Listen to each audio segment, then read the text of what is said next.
We're recording. It's the thing. It's happening.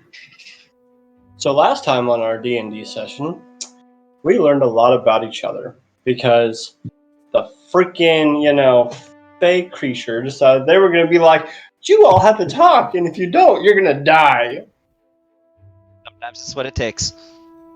Because, the DM decided that we didn't talk enough.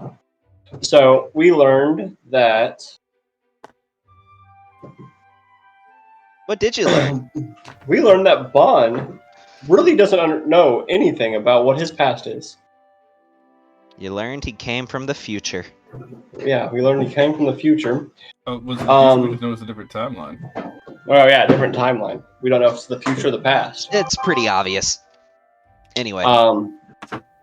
We learned that that Neston is not just a bitch. He has more than that going for him. Of course he does. We learned a lot about Lucas and how he became a witch, and how it's more or less a rite of passage going through because it's a pain in the ass to get through the forest to become a witch. You also learned that he's from hell. Oh yeah, he is from hell. And engaged. Yeah. And engaged. Those very important things, yeah. Very important. Know what you're doing. We also learned that Recap channel. Recap channel? There's a recap channel. Alright, I did really horrible at the recap today, guys. This is awesome. You said you were prepared. I was. What did you If anybody wants to fill in any gaps, feel free. Well, Yeah, there is a recap channel, as she said. So I'm just going to read the recap channel. We destroyed the Titan mimic. Neston spoke with the same version of Delamere, and he confirmed that he had inherited the soul of the old lord who ruled the ancient elves. This meant Neston had a claim to the throne, since he would be the rightful king of all elvish people. But that meant, if the current king of Alphansia discovered this, he'd have Neston killed. Delamere also wanted Neston to get stronger and eventually to go to the ruins of Envalion, which was where the kingdom of the ancient elves once stood, where Neston's soul from another life ruled.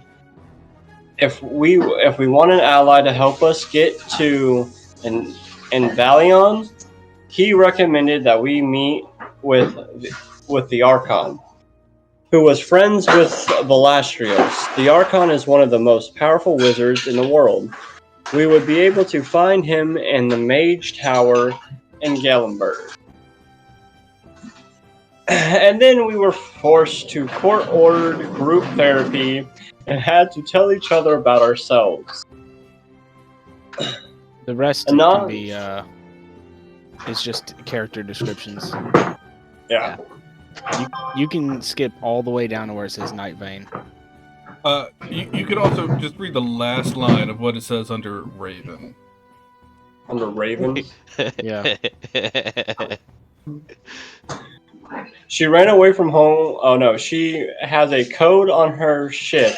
If you're left to die because you're too weak to even stay in the fight. If you're too weak to stay in the fight, then you have no right to be on the ship. Next line. So apparently next time she wants to leave her to die. Next time she's in trouble. Next line. So, yeah, that happened. Night Vein, while not closed off to people, is very hard to access, thanks to the 13 powerful witches that govern Night Vein, known as the Elders. No. Next. My bad. Next. After we What do you mean finish next? stories time. Next paragraph.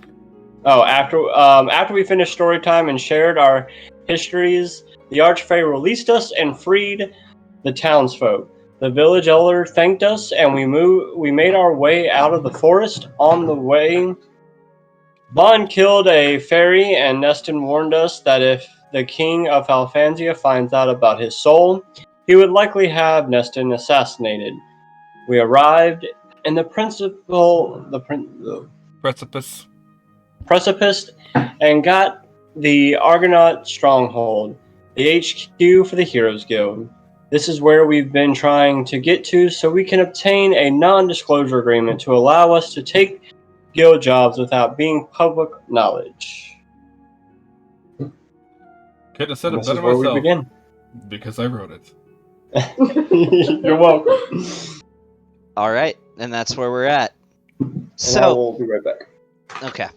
So as you pull into Precipice and you approach the Argonaut stronghold, as you make your way through this city, this primarily human city, but you notice there's traces of elvish influence, sort of angular buildings, white stone-tiled, rich architecture.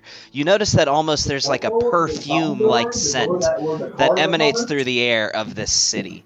Whereas what someone would normally expect from a big city, that there's certain parts of the city that get messy or that are untidy, this isn't really the case in Precipice.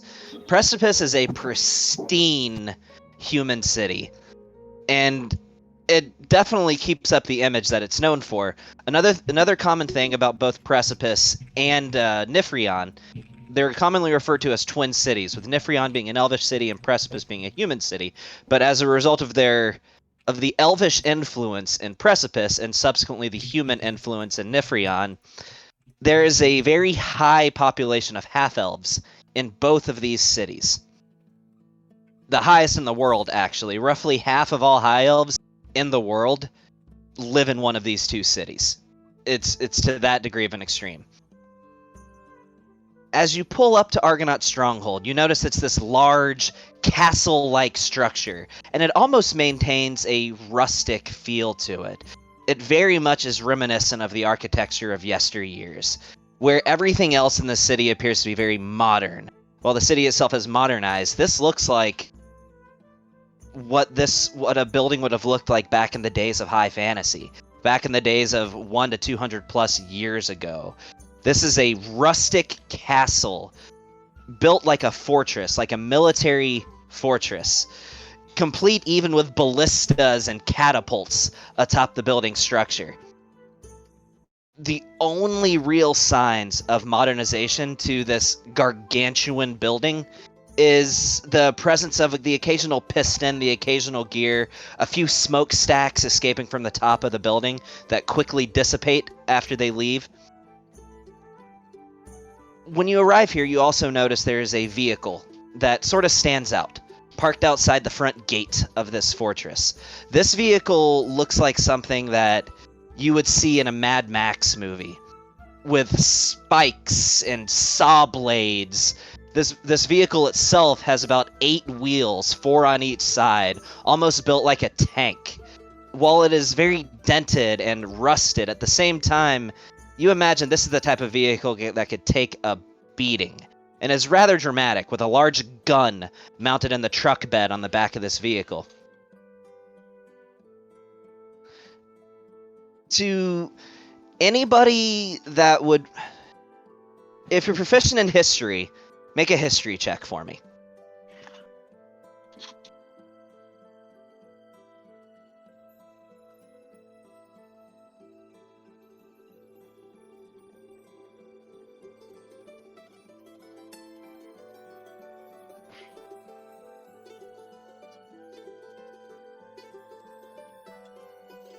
Anybody else?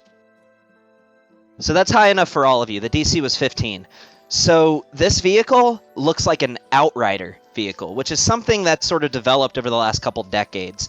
It's basically this almost hermetic kind of lifestyle of loosely, it's sort of like the next natural progression of tribes, where they build either salvage, scavenge, or build their own vehicles, and they sort of just live like nomads. This looks very much like an Outrider vehicle. And it doesn't really, especially you, Raven, would know, this doesn't really match any model of vehicle that's widely available to the public. This is clearly something that was built from scrap. Gotcha.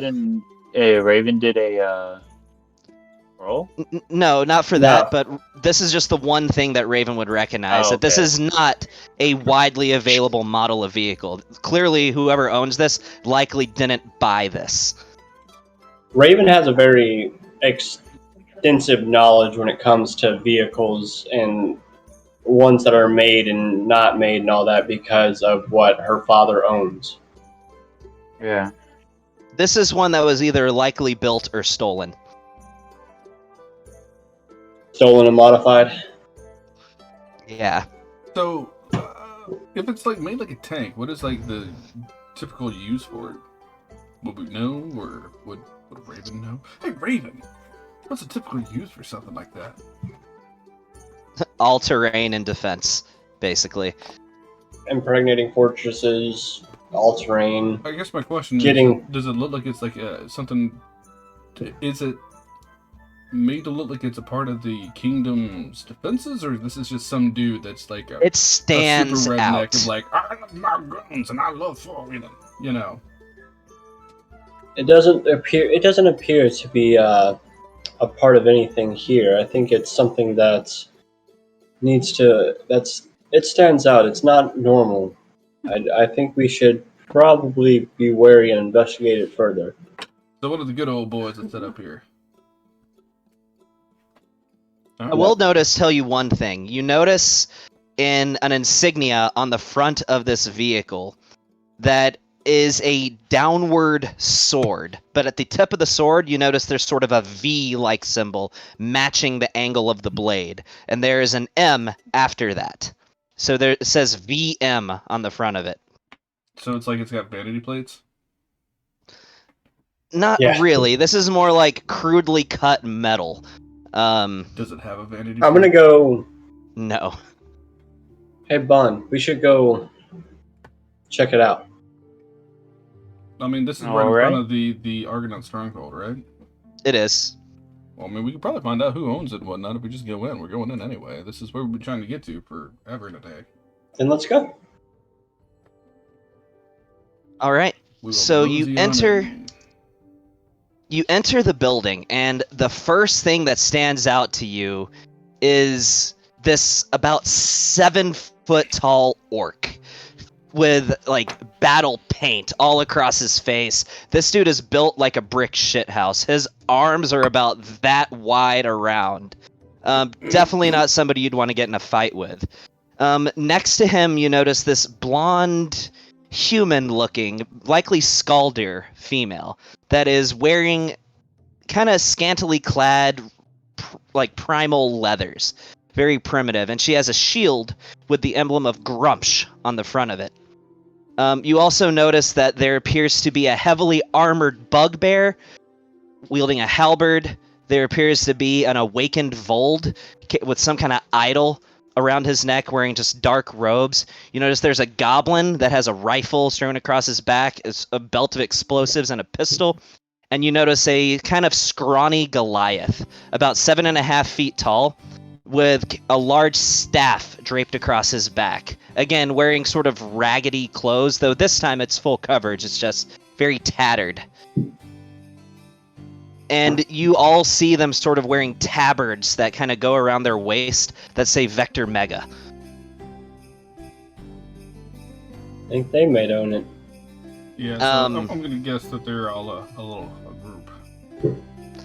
So this orc, he's the type that's commanding the room. You see him look over at one of the maids and he says, "Wench, I require more fire whiskey." As this human is just all over him. She's like sitting in his lap, she's like rubbing his face. And the rest seem to be sort of equally rowdy, though you notice the Goliath tends to be a little on the quiet side. The awakened Vold is just... he looks like he's embarrassed. As the rest of them, as this goblin is just looking around. He sees one waitress walk by and he just like smacks her in the ass, grabs it like a turkey out of her, like off of the tray, starts biting into it. And they are making a scene. I'm gonna walk to Is there like a counter? Is there somewhere that They're all looks like sort of they're in sitting charge? around- They're all sort of Not sitting like around them. the round table, the very No. closest one to the bar. Not To them. I'm looking for somebody that looks like they're in charge of this place. So you don't see one particular person. So with Argonaut Stronghold being sort of larger, it's the largest fortress basically delegated to the Heroes Guild. This is to describe the scene, this is a large, wide open room to the point where to walk from end to end of this room at a normal pace would take you about a minute. It's that large. There's tables sort of precariously strewn all about the place. You notice several boards with different contracts pinned to it, each one with a different continent labeled above it. You also notice a variety of stalls, about 5 of them, with a huge array of wares displayed on the wall. Some for weapons, some for armor, some for firearms, trinkets, potions, scrolls, all of that kind of stuff. As far as where they're sitting, it is at the closest round table to the bar. And you notice that they're sort of commanding such a presence that nobody's actually sitting at the bar, because they don't want to be in his way when he goes up to the bar to get a drink or food. I'm gonna go sit at the bar. You're going to sit at the bar? I'm gonna go sit directly at the bar, and about 3 stools away from the table. Is there like where are the shops and stuff like that in here? At sort of the 4 corners of the room. Okay, yeah, I'm just gonna ignore whatever the Raven's doing. I'm going to a shop. And I'm gonna kind of like pat Bon on the back as I go towards the bar. I'm gonna sit about, like I said, about 3 stools away from their table. All right. Does it look like there's a particular place? I mean, I know you said somebody in charge, but a desk of word to go check in to turn in quest. Like, we came here for the. Yeah, so each of the various contracts. continents has their, and also this isn't the only floor. It continues going up. Is there You like would a- imagine. Is there a kiosk or something for like information? Yeah. You are Well- here. Oh yeah, so I need to go up and around. Oh, they have up the escalator. Yeah. Yes, Yeah, the okay. answer is yes. At each of the We're on the various other contract tables for side. the 3 continents, there is a person at each one. And as well as you see various maps, almost like you're at a mall, that tell you where each thing is. Pretty much, you've got this giant room. There's another room upstairs that's a different restaurant, different tables and stuff like that. And then a spiral staircase up that is the High Argonaut's office. In the high tower of this castle. I'm gonna, if I had to go to the maps and look or talk to somebody, I'm trying to just get a basic breakdown of who it is we need to actually try and go and talk to. So if I go to one of these tables for Falthansia, I suppose, since we're in Falthansia, is there like a map that like breaks it down on what to do? Yeah, so there's a person there. It looks to be this half-elf individual.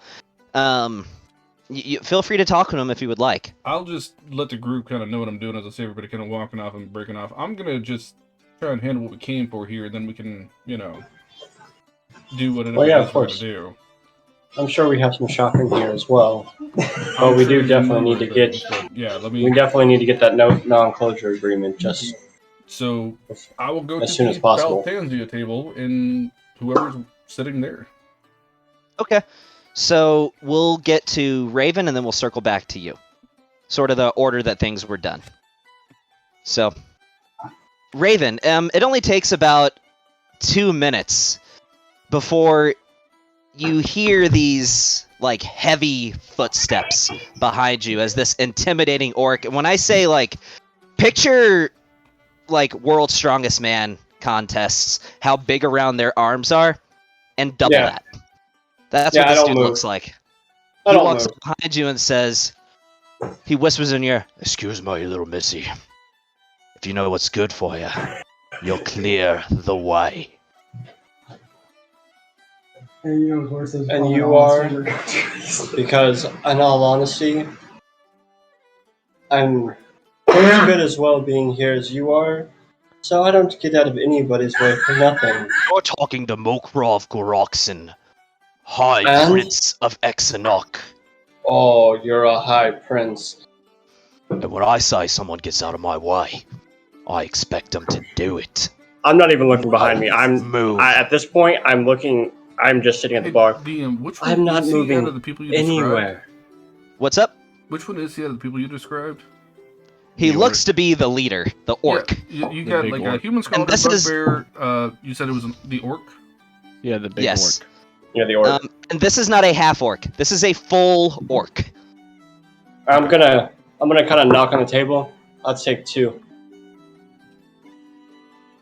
So he says to you, I said move! And make an acrobatics check. All right.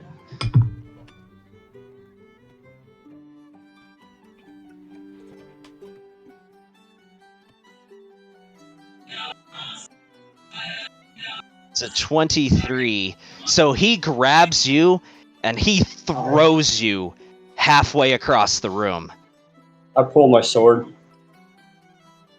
About That wasn't this very time, wise. you see 2 agents walk up, and they both pull out their pistols and point at each one of you and says, "That's enough." I was just trying to get a drink. Apparently, I was sitting at the bar, minding my own. He decided to throw me. So, I don't take kindly to people that just decide they think that's their position or think they're bigger than they are, trying to push their way around, and I'm not going to be pushed around. So, he's the one you should be pointing guns at, not me. I don't like him. I don't like the way he just threw me, and particularly, I'm just trying to set the bar and grab a drink. I'm not going to get out of his way because he demands it. That's not how this place is run. That's not how I'm ran. Don't Raven. care who he thinks he is. Make an insight check real quick Okay. on Mokrov. Well, remember, KJ, Marty, and Judy never called the So- cops about that because they didn't care. As big and bad and as tough as he acts, Brandon doesn't the know moment that the agents of the crown get involved, his demeanor changes, and he says, "Well, it was just a friendly jest. Isn't that right?" He walks over to you, Raven, and pats you on the back like way too hard. "We're friends here, right?" Well, why do you think I ordered 2 instead of just 1? Aye. And I'm just gonna give a toothy grin as my scales will change to freaking pure black. He chuckles and says, "I like you. You know what? Your drinks, they're on me for the night." Sounds like a plan. What are we drinking? Fire water. Ah, my Only favorite. the finest. Sounds like a plan. Hey, Mind if I pull up a chair at your table? Of course, of course. Wenches! Get this one a drink. You know, for a woman, you're all right. Well, Captain Sailwind at your service. Mokrov Gorokson. Nice to meet you. And I know who this is. Yep. And he looks over to you and says, "This is my brood, Milika Garrett." As he Nice to introduces meet you you. to the human. And she's very beautiful, long blonde hair.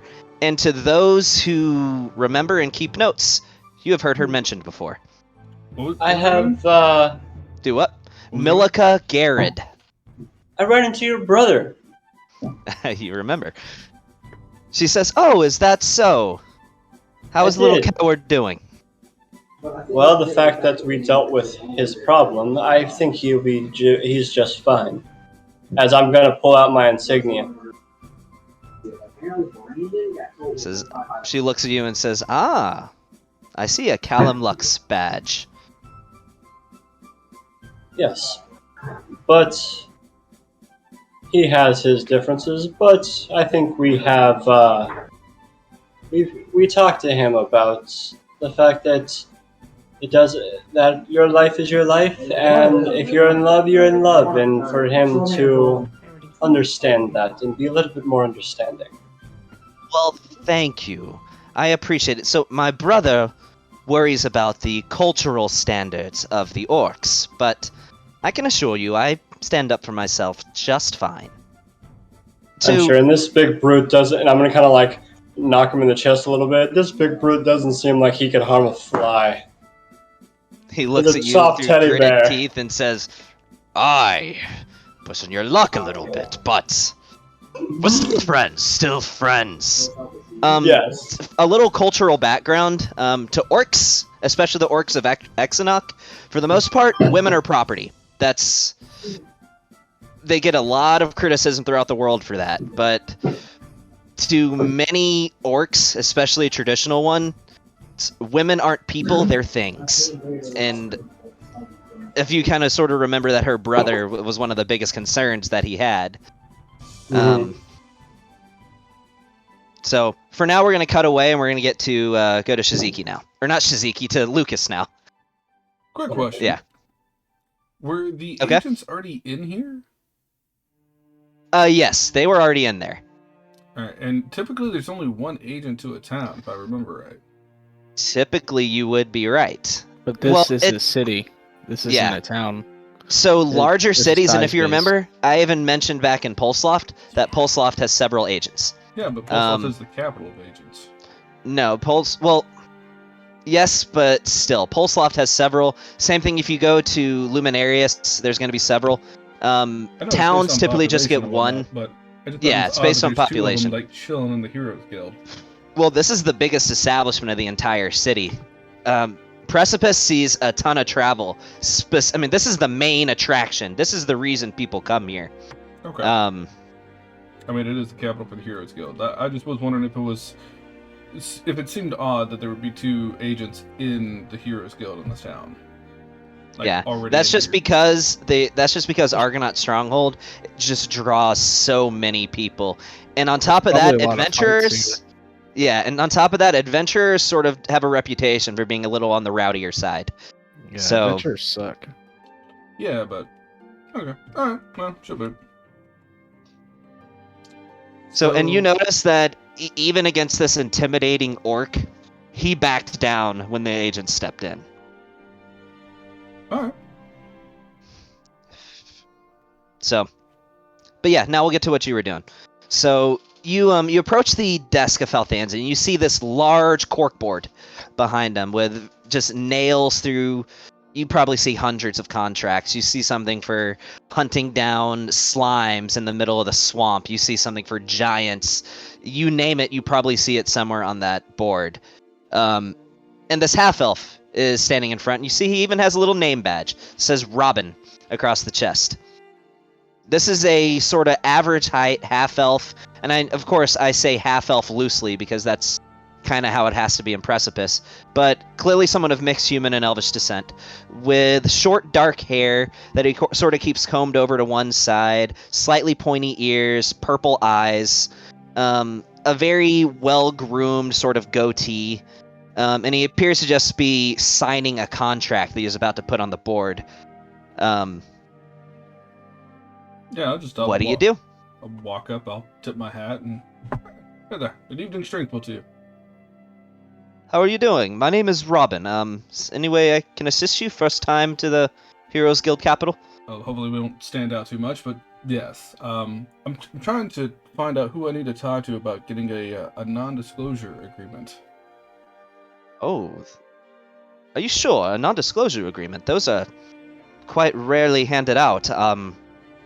I can tell you what I know, that to obtain one of those, you need to meet with the High Argonaut himself. Alright. You'd likely find him on the top floor. That's assuming he's not busy. I can pass along a message. Depending on what it is, he may move you forward on his schedule, but he usually stays pretty booked. Well, this seems to be pretty important. To be honest, we actually have a bit of information that's a bit more sensitive that I need to give to him directly. I'm sorry, what was your name? I'm Lucas Kaizai, the Brimstone Witch. And what's your group designation? We are the Motley Crest.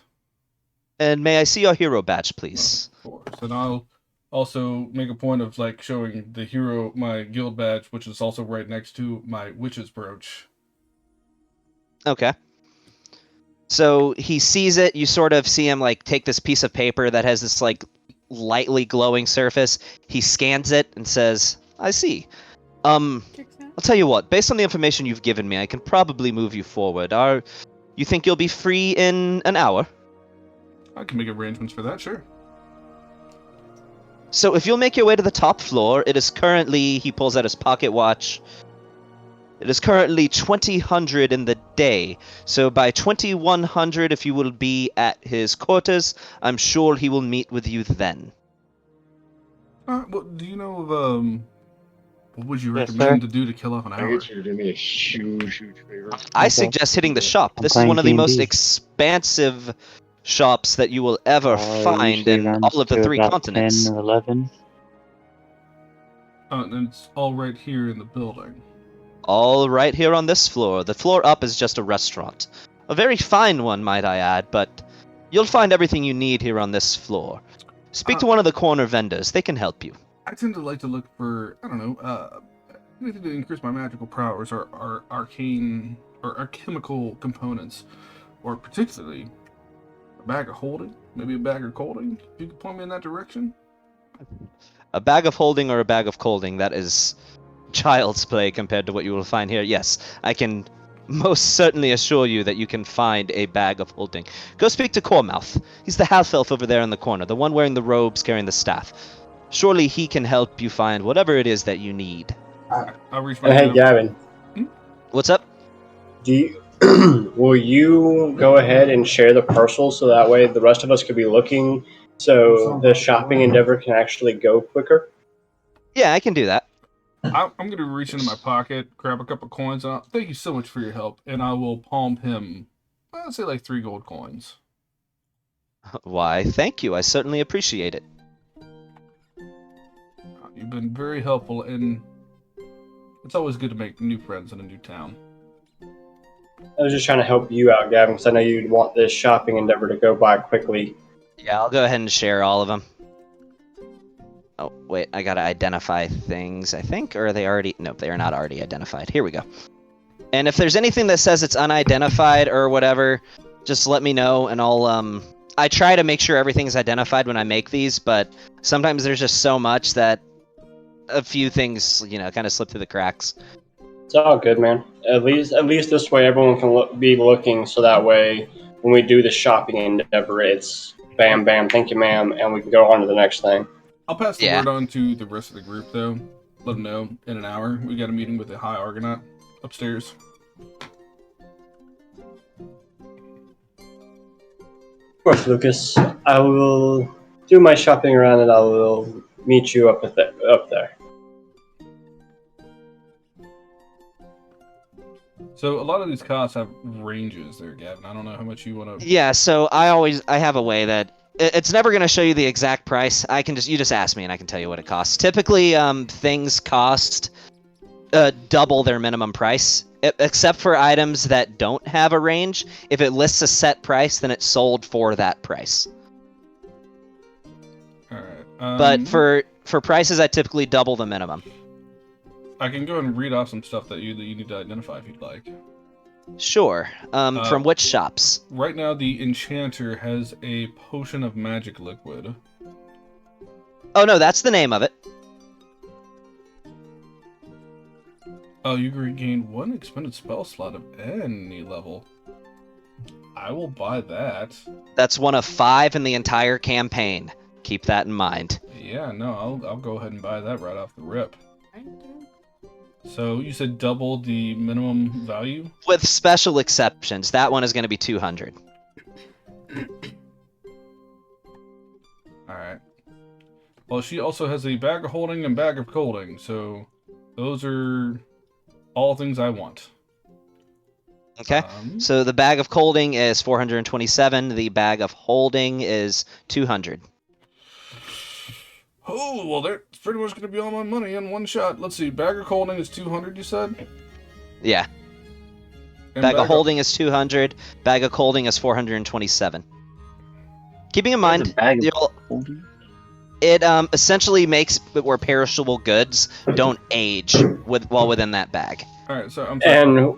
It's okay. We can remember we do have the loot bag that we can pull from, especially if the bag of clothing is going to be used for everybody and Question: everything. does that Yeah, mean you lace also bullets can be put in that bag and last longer? maybe it's typically like, for example, if you put like some ground beef in that, for example, it would never go Yeah. bad. If you have alchemical items that would perish, like I don't know, some plants or something, it will never go bad while it's in that bag. Hmm. And it's just the size of like a small backpack. So it's not like you can store a ton of things, but you imagine if you really cram that thing full, it can hold a lot of stuff. Especially since it's just ingredients that you're holding in there anyway. Did you see the blessed broomstick, Sean? You mean the blessed boomstick? Oh, boomstick. I thought it said broom. And I accidentally just did something. But yeah, the blessed boomstick. You might want to look at that, Nick. Okay. It's a shotgun. Also, while I'm here, I want to see if I can get somebody to tinker, since we have an engineer. I wanted to see if I can have somebody tinker on my wrist device. Yeah, so you see that this particular person, she has a name badge that says Marigold, but this looks to be human-esque, but slightly not. And actually, Raven, you would know exactly what she is. Okay. That would be a Kalishtar. Kind of golden skin, not like metallic, but almost like a bronzed skin complexion, with bright golden eyes and long white hair. And you notice that while the rest seem to be wearing sort of a standard uniform, you know, very properly dressed, very nice, she appears to just be wearing like a half shirt. And that's sort of a common thing with Kalishtar. Kalishtar males, like the common thing you'd see them wear is like an open vest with no shirt underneath it. That's just sort of a cultural thing of the Kalishtar.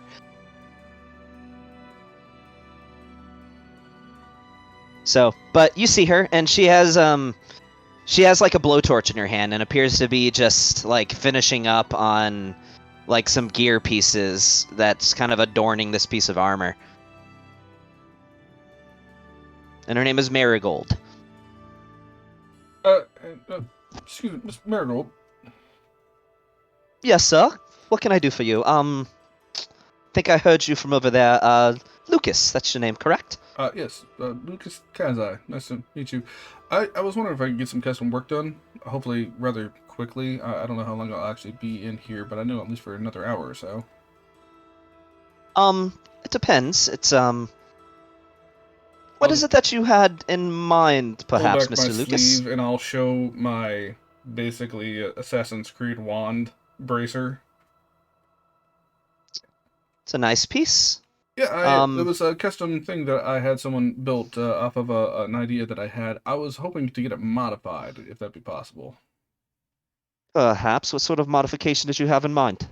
To be honest, I just want to, if you see here, and I'll flick my wrist and my wand comes out to my hand, I really just want to be able to do this, but be able to choose between different wands. If I could actually have a second wand in there that I can just, you know, kind of how I did this, but instead if I turn it a certain way, one wand comes out, but if I turn it a different way, a different wand comes out. You see her pull her goggles down and start twisting and turning. These little lenses pop out and adjust back and forth. See her reach under her belt, grab a spanner, and without even asking, she reaches towards your wrist and like tries to pull it off your wrist. As she's like continually turning this little, yeah, she seems a little on the odd side, Kind of but attached to me so that people can't just take my wands out of my hand. she looks at it some more. Like, does it have like a mechanism to unlatch it or whatever?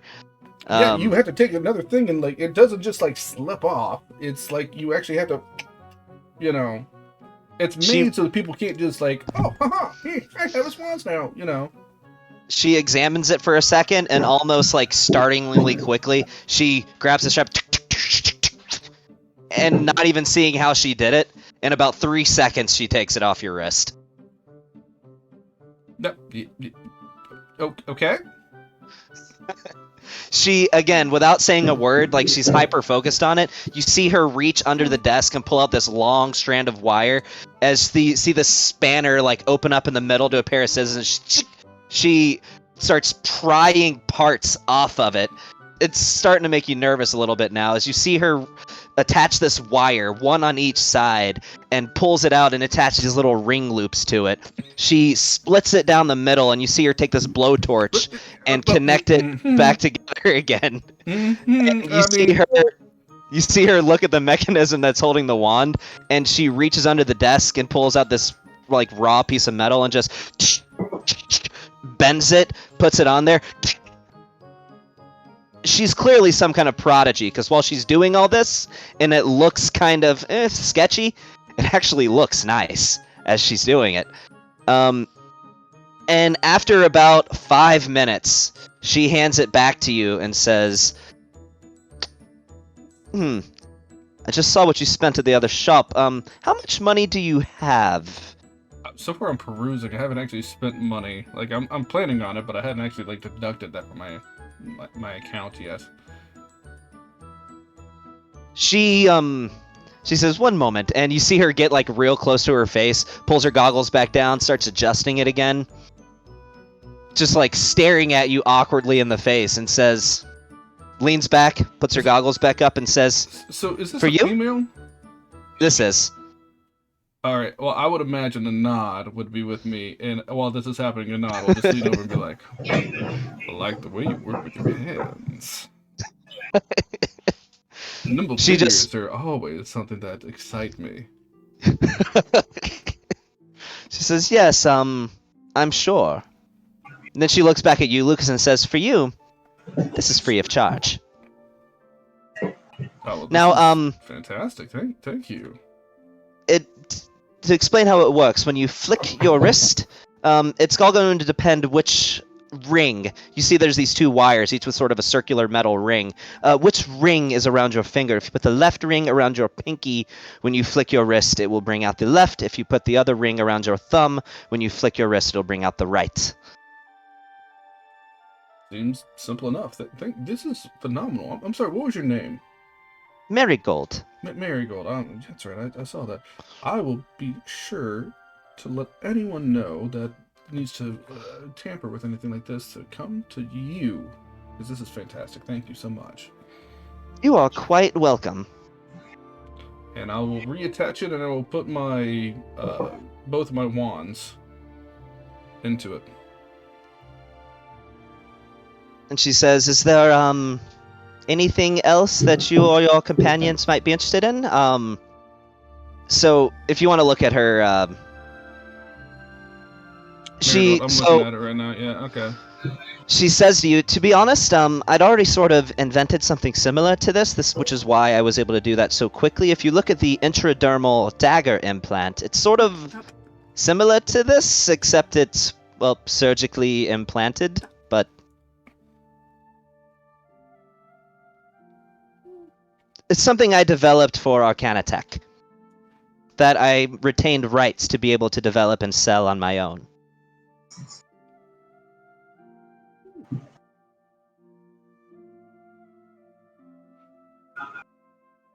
I like how it says it require in the description. It says when you attune to it, but it doesn't actually require attunement. Well, that was a mistake on my part. If it doesn't say it requires attunement, then it doesn't. But let's just say it takes an hour to insert. Okay.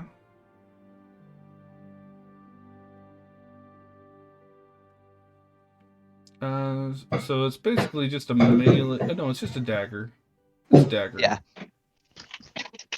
I'm good. Think like Ezio, but implanted into your forearm. I don't need the surgery for a dagger. I'm more of a magic maker. Ah, I see, I see. Well, that's a shame. Now, excuse me for being bold, but if you would like to come back a little later after your appointment, I could always help you with some more things.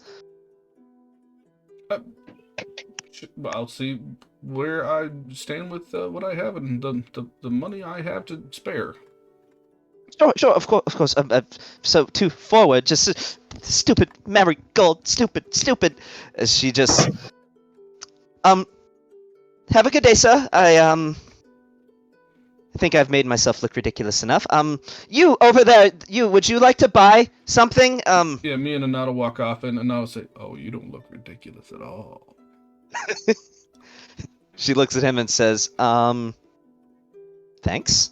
And he'll walk away with me. I was like, "What's up? I thought you had a show." He's like, "No, you got to make him earn it first." Oh, I gotcha. But I will right. buy a fucking ton of stuff. I'm gonna get the bag. So bag of holding 427, bag of holding 200, and then that extra potion was another 200. Yes, so that's 827 you're looking at right now. I need 50 gold. If anybody can spot that, and I'll add that in there. Brandon, push to talk. I saw you saying something, but it didn't come through. I was muted. Oh. I can spare 50. All right. In fact, I will actually talk to the enchanter lady, and this will be the last of my shopping. I promise, guys. Okay. And I'll just excuse me. I guess this is Cormouth. Yes, Cormouth. I see you make quite an amazing potion here. I'm actually a bit of an alchemist myself, but I'm not going to ask for your secret recipe here. I'm sure something like that you wouldn't want to sell. But do you have anything that might you find useful to help expedite the amount of potions you can make at a time? Unfortunately, I don't believe I do. Potion making has always been a precise art. Of course, being an alchemist yourself, you know that. Sure. I've just known, or at least I've heard through the wind, of people that are able to make 2 of the same potion at a time. There's an easier method of doing that, or at least maybe a... Well, yes, you just simply make in larger bulk. It's sort of more difficult, but anybody can do it. It's just harder. Well, I'm a practiced alchemist. I just didn't know if you might have any tips or tricks that you might want to share, or maybe I could influence you to share if you happen to have anything like that, any trade secrets. And I want to talk to the enchanter as well. If you are making double of the same potion, it takes about 1.5 times as long, and it's going to be a little more difficult to make. Might I suggest a lower heat?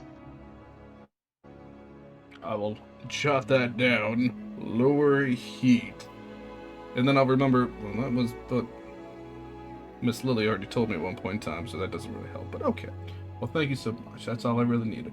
And if I get 50 gold from somebody, I'm going to buy all 3 of those things. Nick already said he would give you the 50. Okay. Yeah, I'll give it All right. 50.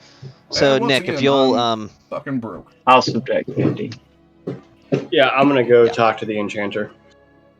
So, if you guys will... Hey, Nick, did you just drag that entire parcel into your inventory? No? It says Nick, Parcel, Argonaut Stronghold, Enchanter, Cormouth. I didn't mean to. The whole person. Let me double check and make sure you didn't just get all of that. I dropped it back into chat. I don't... Nick broke it. Let's see, Well, my gold's not 666 anymore. I mean, I'm not going to sit here and haggle. No, I don't think you did, but that's weird. It usually shows that when you get all that stuff in your inventory. All right. Does she perhaps want to So- give me any kind of a discount for buying over $800 worth or 800 gold of stuff? You know what? I'm not I'll say haggling, this, though. Nick, save your 50 gold. You can just have it for what Okay. you got. Yay! I still have 666 gold. All right, well, then that puts me down to 0 monies. Cormouth. Yes, Captain Selwyn. there we go. Yes, I am Cormount. You see, this is sort of this is a half-elf female. What can I do for you? One request. First, I would like to buy your bag of holding, but second, can you make me something custom? What is it that you would like? Oh, about, let's just say, how many's in our group? 6 of us? 7 of us? 7. And I think you already have 2 if you're talking about what I think you're talking about. I need 7 mini-handed pouches of holding. That's multiple. See, with enchanting, you can't put 2 enchantments on the same item. So I could either make you bags of holding or I could make you mini-handed pouches. Well, then I need 5 mini-handed pouches. I could do that. This is a custom piece, so 1.5 times the normal cost since I'm currently do not have any. Usually I sell them for 200, but since I have to develop them, that'll be 300 per pouch. Okay. Is that something you can afford? 1,500? Yeah, I can afford that. As long as you, let's just say, would you throw in the bag of holding for free since I'm doing custom work with you? Give me a persuasion check. This one will be a pretty low DC as long as you don't completely botch the roll. Hmm.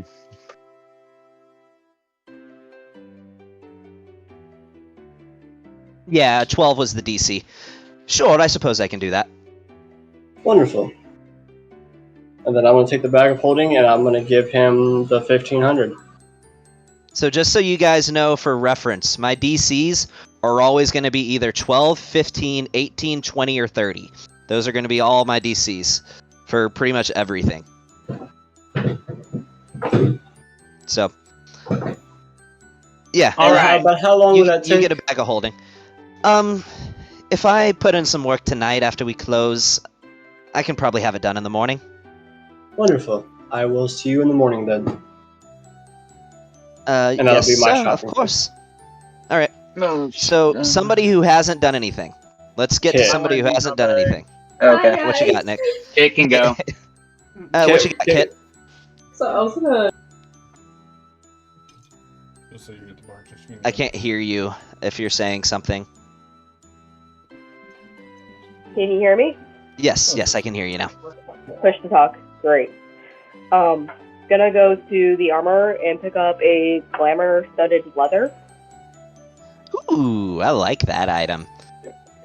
So yeah, it's a little pricey. It's 1,000 gold. Can you afford that?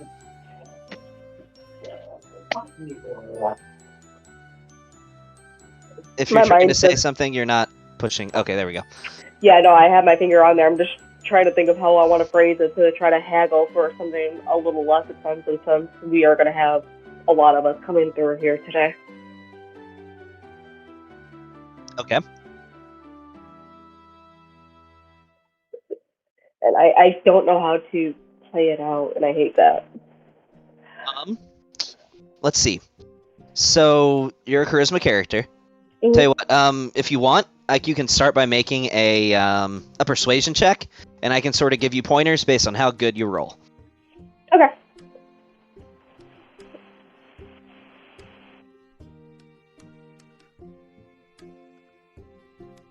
Okay, so that's a pretty good roll. So a couple ways you can tackle this. You've got people in your exact adventuring party who are making large purchases elsewhere. You came a long way to be here. You're also somebody that has a direct meeting with the High Argonaut, meaning you're somebody of importance. Another way you could tackle this, you could offer to buy something else from her store as for a bulk discount. Mhm. Couple ways you could approach this. Oh, thank you. So we have come such a far way to be here to meet with the Argonaut. Is there anything you can do better? The High Argonaut, you say? So you have a meeting scheduled with the High Argonaut? Yeah. Huh. Don't hear of that very often. Depends on what the item you're after is. If it's something I've held on to for a long time that I've had a hard time selling, perhaps I can cut you some sort of slack. I just kind of hold up the studded leather. This has my interest. Ah, the glamoured item. You know what that can do, right? Mm-hmm. Tell you what, I usually sell that for about 1,000. What about, would you possibly consider paying 750? That would work for me. Great. Oh, hold on one second. Are you leaving? Oh, okay. Yeah, so she says for 750, yeah, I suppose. Take it. That's it's sort of been taking up space for a while anyway. Wonderful. I do thank you for that. Is there anything else I could possibly interest you in? I've got a couple shields, though you don't look to be the type, as she kind of looks you down from like head to toe. Yeah, no, I'm more of a range type. I understand. Well, I do hope you enjoy your stay in Precipice. Absolutely. And what was your name? Flora. It is lovely to meet you, Flora. Likewise, I feel like we'll be making more stops by here in the future. I certainly hope so. And I just kind of gently bow and scurry off. Okay. And the only other person that I wanted to see was Typhus. You wanted to see Typhus? Mm-hmm. So this is a rather muscular-looking high elf. Long blonde hair, bright red eyes, and he has these sort of face shield, like almost like a, what's the word I'm looking for? Like almost like a welding shield type thing, as he's like knelt over a hot forge. And when you walk up, he lifts the shield off of his face, wipes his forehead. You need something? Yeah, I was looking for some arrows, if you have any. Yes, we have some arrows. Looking for anything special? I've got, I actually have a quiver of walloping arrows, if that's your fancy, as well as just some standard arrows, if you would like them. Alright, can I take a look at those walloping arrows? Of course. It's about 100 gold for the quiver. Comes with 10 arrows. Oh, okay. I broke my gold. You broke your gold? I have to press and hold to talk right now, and it's currently on gold, and I was deducting the amount for the leather. Do you remember how much you had? 25.35. 25.35. So you spent 750 from 25.35. Jeez, you have probably more money than anybody else. Minus 750. So you've got 1785 left. And so if you buy this, that'll take you to 1685. I'll go ahead and do that. All right. Remembering, do you know how to drag stuff in your inventory? Because I don't do it for you guys. You have to put stuff in your own inventory. So to do that, click on the dragon symbol, open your inventory, and just drag the... Yeah. So, and make sure for the walloping arrows that you put in the little blank to the left side that you have 10 of them. Because I think it will only give you one. Somehow I got it to where it gave me the 10 just by grabbing the dragon head. Cool. Okay, well, maybe it was because I had 10 there that it just gave you all of them. Alright, that's cool. And remember to do the same thing with the glamoured studded leather. Yep, I got that done as well. Alright. Nick, you had something you wanted to do. Yes, I wanted to talk to the enchanter. The enchanter? Okay. As you see this sort of scantily clad Kalishtar with long white hair. Hello. I was looking to get some things enchanted. Of course. What do you have in mind? Well, what do you think will be a good enchantment to add price value to a necklace or a bracelet? Well, I could possibly scrounge up a scroll of distort value, if you would like that, as long as you promise to never use that here. No, I'm not distort value. I just want something to like give it like underwater breathing or something like that to give the item a little bit more value and more interest, and maybe someone would be more interested in buying it. Tell you what, come back by tomorrow afternoon. We should be getting another shipment in from Luminarius. You might find I have a little more left in my shop at that point. Okay. We had a big group come by and bought a lot of my stocks. Was one of them a witch and a bold? No, actually. So if you'd Oh, I arrived think at If you'd arrived a day Captain. sooner, you would have been Oh. here for the arrival of New Solidarity, they're quite a big deal. I don't believe they're still here, however.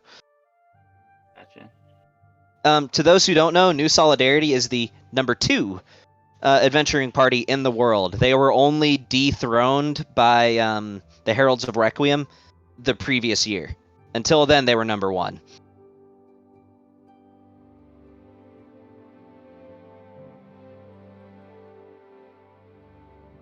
Right. Okay, sounds good. I'll be on my way then. Of course, And I want to. I notice you have a sort of a propensity for firearms. You might want to stop by and see Marigold before you leave. Will do. Will do. Thank you very much. I will be seeing you eventually. Well, tomorrow. Stop by tomorrow. Yep, tomorrow. Alright, I go see Marigold and see what she's got.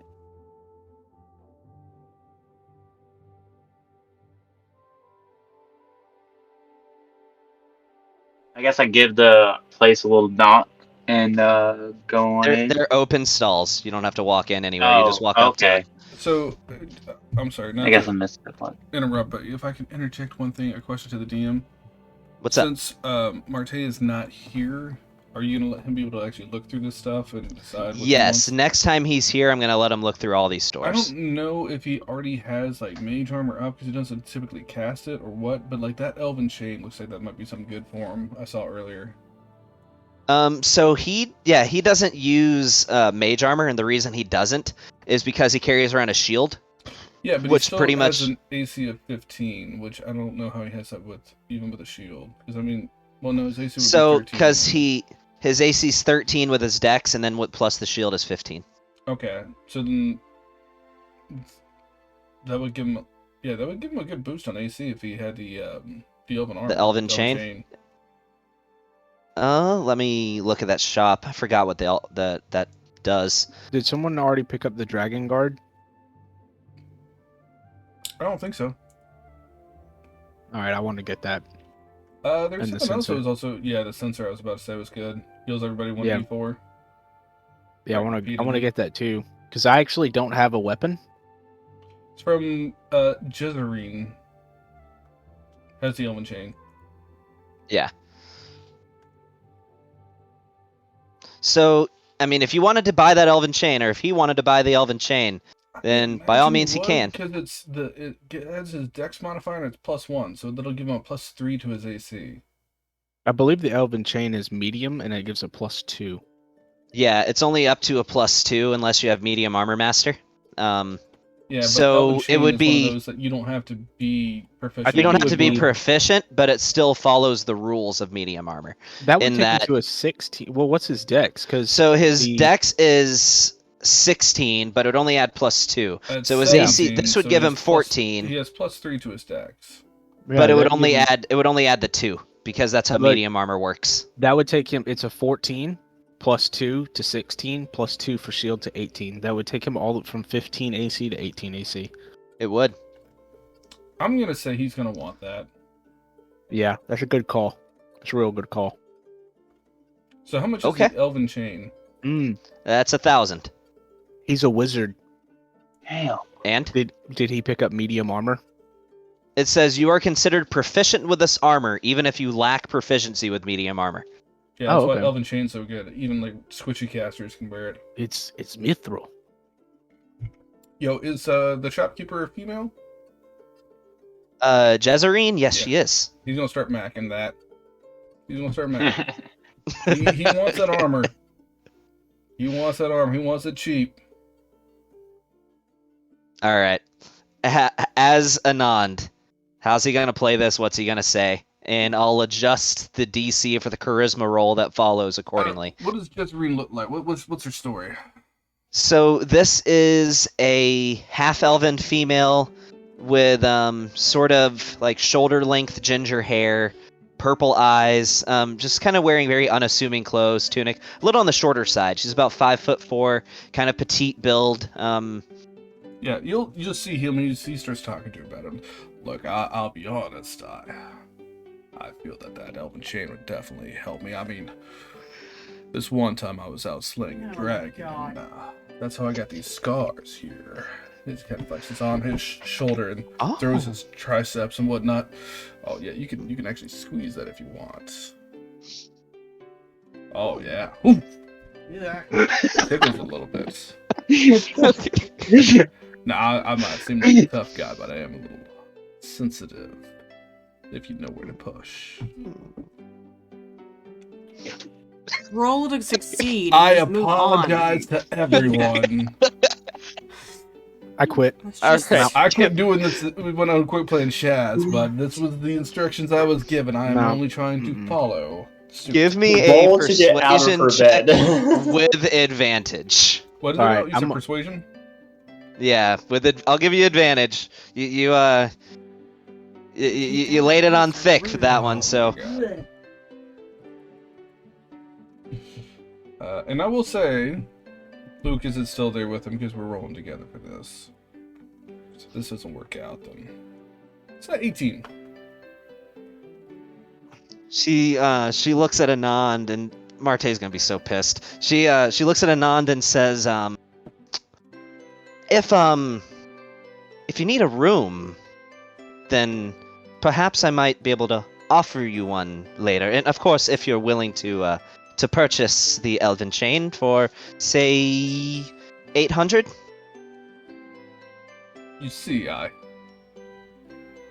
really slayed that dragon more out of the kindness of my heart to help his village nearby. I didn't take compensation. I really only have 500 on me right now. I don't mean to you put poor you in a thing. bind, but I really would like it if maybe God. It's painful. we could help each other out with 500. Make another persuasion check with advantage. Oh my god, don't make me keep doing this. Oh, that was performance. It's still the same bonus though. It's still +1, so 19. She says, if you promise to pay me back, let's say another 200 later, I assume you're good for your word. I mean, you slayed that dragon. I can only assume that you are an honest man. Of course, Then, of course. Why would I do anything otherwise? Then I'll give this to you for 500 if you just give me another 200 whenever you can. Well, the next time I come back through here, I'll make sure I come straight to you. He looks at the name tag, Jezerine. Because he didn't remember her name. Alright, he will spend the 500 gold. He was at 639 to make that public. Because he had another 100 and something gold, and he still didn't pay it. So, 139 is what he has left. But he gets the Elven Chain, and he'll put that on. Okay. And since it's non-magical, it doesn't require attunement or anything. And yes, to answer your question, Tony, it is mithril. However, I do not run mithril the way that the Dungeon That Master's wasn't a Guide has question. it. Well, that was a statement. Hey, but does yes. it have a tag on the collar that says "Property of Smog"? No, it does not. Oh. It's What- just the metal is so pale that it almost looks white. That's kind of the Alright. characteristic thing of mithril. I think I've met my quota. I'm making everybody uncomfortable playing for a nod, so that's that. And I got a Elven Chain, so let's get on with it, Yeah, folks. Because that was Okay. pretty cringy, man. Anon made me uncomfortable during the recap. I've already been past that. All right. Okay, so are we So, fast forwarding Tony. an hour? Hold on. Tony wanted to buy something. So I the want Dragon Guard and the Devotee's Sensory, right? Yeah. The Dragon Guard, that is... I'm getting some lag. Hold on, I'm trying to pull up the item so I can tell you how It's much it costs. 101 through 500. So it'll be 200 for the Dragon Okay. Guard. The sensor is 500 to 5,000. So that'll be 1,000. So 1,200, you got both of them. Okay. And I actually need to how much you say? 1,200? Yeah. Okay. So I actually need herbal ingredients. Need what? Do you know exactly what you're looking for? No, because you haven't really sent me the list, but I lost you, man. you haven't sent me the Then what are list, you but trying to make? yeah, And I so can help I'm you gonna out. try and tell you what I want. I want to make a potion of false death. All right, let me take a look at that. Feign death, false death, whatever people want to call it.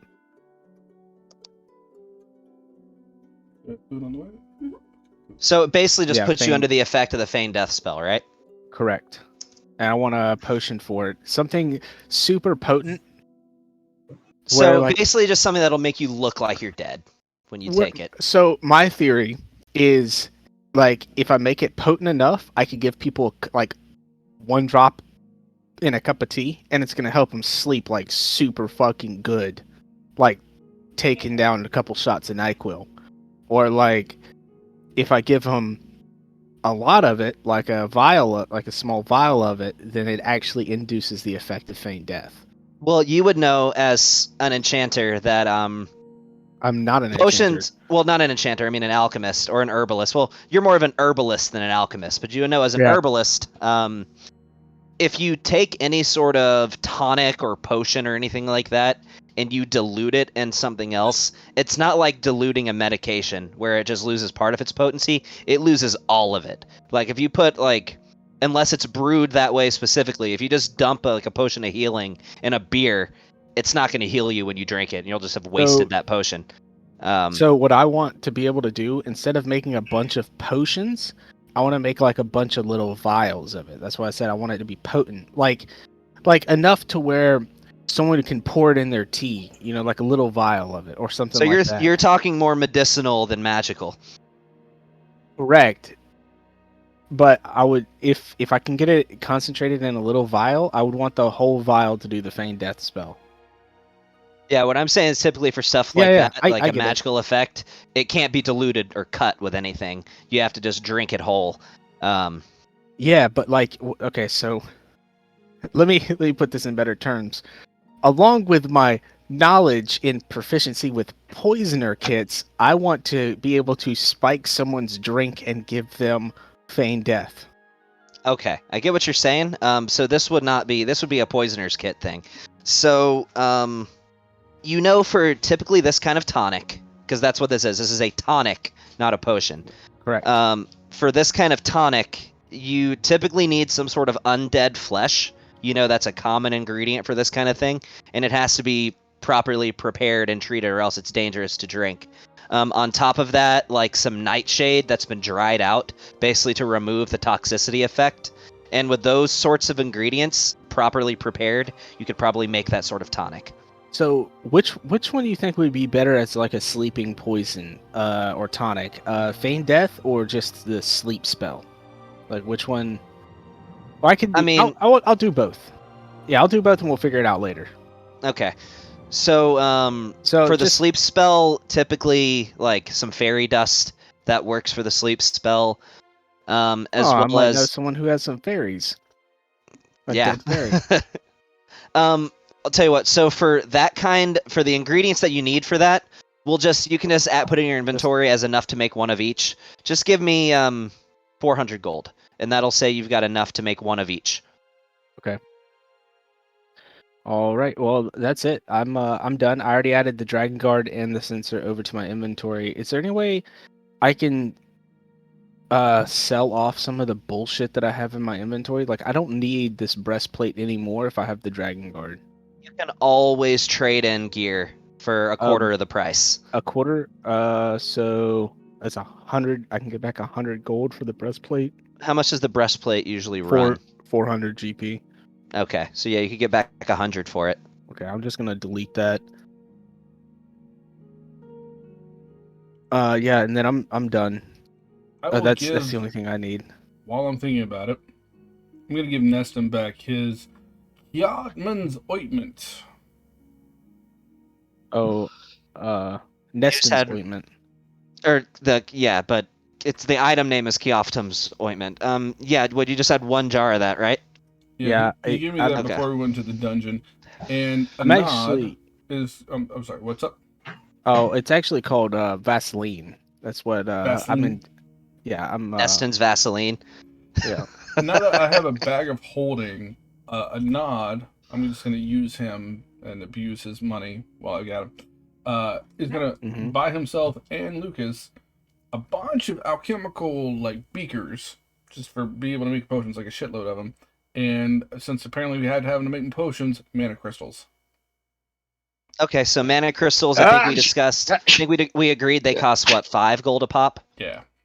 So I'm willing to let's say for 150 gold, you can get 30 mana crystals, and they'll throw in 15 beakers for free. So I'm willing to take that 100 gold I got from the breastplate to also dip into that as well. Well, if that's the case, it'll just cost you 50 gold then. If you just deduct that 100. No. Add extra materials, Well, so I can have. To get more. And not only has 139, and I'm not trying to spend all his money. No. I have 100 because I just sold my breastplate. Okay. So instead of me changing my inventory, I'm willing to put more money into that pot, so that way we can have more materials. So then that's 250 then that you would be putting towards it, which will get you 50 mana crystals and 25 beakers. Right. Lucas has 0 money. A nod has 139 gold. Okay. So How much? So 250, like. Okay. So what you're saying? How much are you gonna pull? I'll do 200. I'll pull 50 gold from a nod. I feel like I've earned that much with getting him that chain for what I did. Wait. Why don't we just do the how much is it, Gavin? Yeah. Gavin, how much is it? Total. 250 will get you 50 mana crystals and 25 beakers. Okay. We have 5,700 in the group bag of holding. I think we can afford 250 in alchemical supplies. How do we have that much money in there? Because you guys never touch it. Gold. Because I'm stingy with gold and don't give it to people. Cool. Then let's just do that. If I can get like 20 mana crystals, I'll be set for a hot minute for making potions for everybody. Yeah, 250 will get you 50 of them. So the reason why we have 5,250 in the mini-handed pouch is because there's only 2 of. It's not in the mini-handed. It's in my. Why is it all yours? It should be in the mini-handed pouch. Because you weren't here. All right. So quick clarification for you. It's irrelevant for now, but Tony, it's the group bag, so anybody can use it. Ointment back, right? I can delete that from my inventory. I do not have it back. Yeah, I'll throw it in chat. Wait, hold on. I should have had 2 of them. So just give yourself another one. Yeah, that's what I'm looking for. I'm looking for the other one. I'm deleting it from my inventory now, so that's why I want to make sure. Well, it won't matter because everyone will have a mini-handed pouch. I don't have one.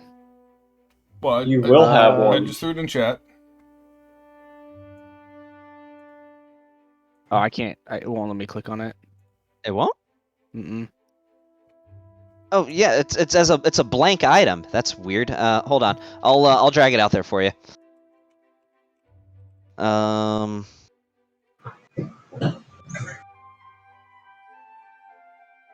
Yeah, it won't even let there me you find go. it. Okay. And... Oh no, I gave one to my brother to give to my father so he can remake them. Okay. You have to identify it. It's just at the top of my list. It says a small jar. Okay. Yeah. And just so you know, Neston, Kioftum's ointment, that is purely medicinal. It's not even magical. So. Hey, Gavin. Where's it at? It says a small glass jar. I see it. Hold on. 1 sec. Here you go. Hey, All right. Gavin. What's up? Will you put the mini-handed pouch in the thing so everyone can grab one of those too? So when we have them in the morning. Are they not like I'll have the to make an rings? item for it. That's the thing. So just add it to your inventory for now. Just Okay. type it in, and I'll get you an item for it later. So, out of all the crystals that we're, however many we buy, I'm taking 20. I'm just putting that in my inventory. Okay. So I got 20 mana crystals. All right. All right. Boom. What was your question, Tony? Are they not like the speaking stones that we got in campaign 1 where they all had to be attuned the moment they were made? What, mana crystals? No, the mini-handed pouch. They just got to be attuned to each other. No, not the moment they're made. You connect them by sort of like just keeping them in contact with each other for an hour, and then you connect them to yourself for an hour. They don't take an attunement slot, but they do sort of require like a registration, I guess. So that way only you can reach into that pouch. Okay. Into your individual pouch, that is. Of course, everybody in the connected pouches, they share a common inventory for, I think, up to 5 miles, I want to say. Yeah, it's up to 5 miles. Anybody can get into them, and they hold as much as a normal pouch would. Oh, pouches can't hold 5,000 gold pieces. Hey, Ian, I'm sorry. What's up? Off topic, but back to what I was saying. Quick thing. So I'm just trying to make it so, for simplicity's sake, I'm buying just a shitload of beakers and stuff so that we never have to like touch base on this again. Can you just say I have enough potion vials for like just a ton of them? I don't know how much they cost. They're expensive. I'll just say this. Every time you make a potion, every time you drink a potion, I'll just assume you're stowing the vial. You don't have to worry about vials. Okay. Um, I'm just buying a ton of them. Yeah. Like, I mean, you can always, when you buy potions, you can keep the vial after you're done drinking the potion. Cool. So That's all I need to know, was so that we don't have to really keep track of that. All right. I'm done. I will never have you have to go buy vials, just because my assumption is when you're done with the potion, you're just putting the empty vial back on your back.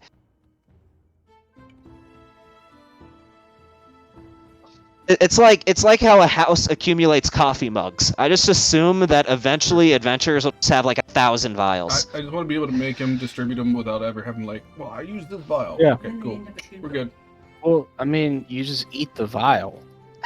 Yes, I've noticed. Gives some calcium apparently. Good fiber, actually, is what it's for. And you put your horse in your pocket. Yes, Exactly. I don't want to die. I'm only 35. Y'all need to figure out how many mana crystals we're actually buying, because I'm sure Anon wants to have some to be able to eat I think he said 50. 50. So that's we can do 20 for you, 10 for me, and 20 for Anon. Okay. If you guys will just make sure you keep track of that, because I won't do it for you. I'm putting it in his inventory now. Do you have an item for mana crystals, or shall I do not. They are just called a mana crystal, and they weigh 0.01 pounds. I'm not even putting the weight in there, but he has. Yeah, I mean. He actually already had mana crystals in his thing, so now he has 21 because he had 1 left. Okay. Yeah, he goes through 1 every day. So. How did you spell crystals? Because I put Krystal. It's Crystal. Yeah, I'm not doing that. It's like crystals. Well, as long as you know what it is, you can put spaghetti for all I care. Day. As long as you know what it is. Well, because he's eating them. Yeah. So no, he's piercing them and draining the magic energy out. Sure. However you want to look at it. Tomato. Yeah. Tomato potatoes. Alright, I'm done shopping. Yeah, I'm done too. The only thing I wanted was that sense. I still needed to talk to What you got, Nick? Marigold? Yeah. I'm sorry, man. You were in the middle of that. Yeah, what you got? It's all good. So I was gonna come up and kind of just lay my bolt action rifle on the table and say, wait, wasn't that enchanted with something? Your bolt action rifle has a short-term enchantment on it that Jason put on it since he's an artificer. Jason So it's put got a on it. +1 enchantment on it. Oh, okay. But that's Alright. because just Jason did one of his artificer things on it. Yeah, but how long does that last? until he enchants something else. So, potentially indefinitely, as long as he doesn't try to enchant something different. Because he's got a maximum number of enchantments he can sustain at once. So. Gotcha. Well, so would it be just better to buy one bolt action plus one sniper rifle? If Then you maybe want. It's only I 200 was thinking gold if about- you want to buy it. I was thinking about trading it in. My Oh. bolt action rifle for a little bit of gold for a bolt action plus one. Okay. She says to you, if you trade in your rifle, I'll give you the half off. Okay, so 50 gold. No, 100 gold. Oh, okay. Yeah. Yeah, then yeah, that works with me. So I give her that, and then yep, okay.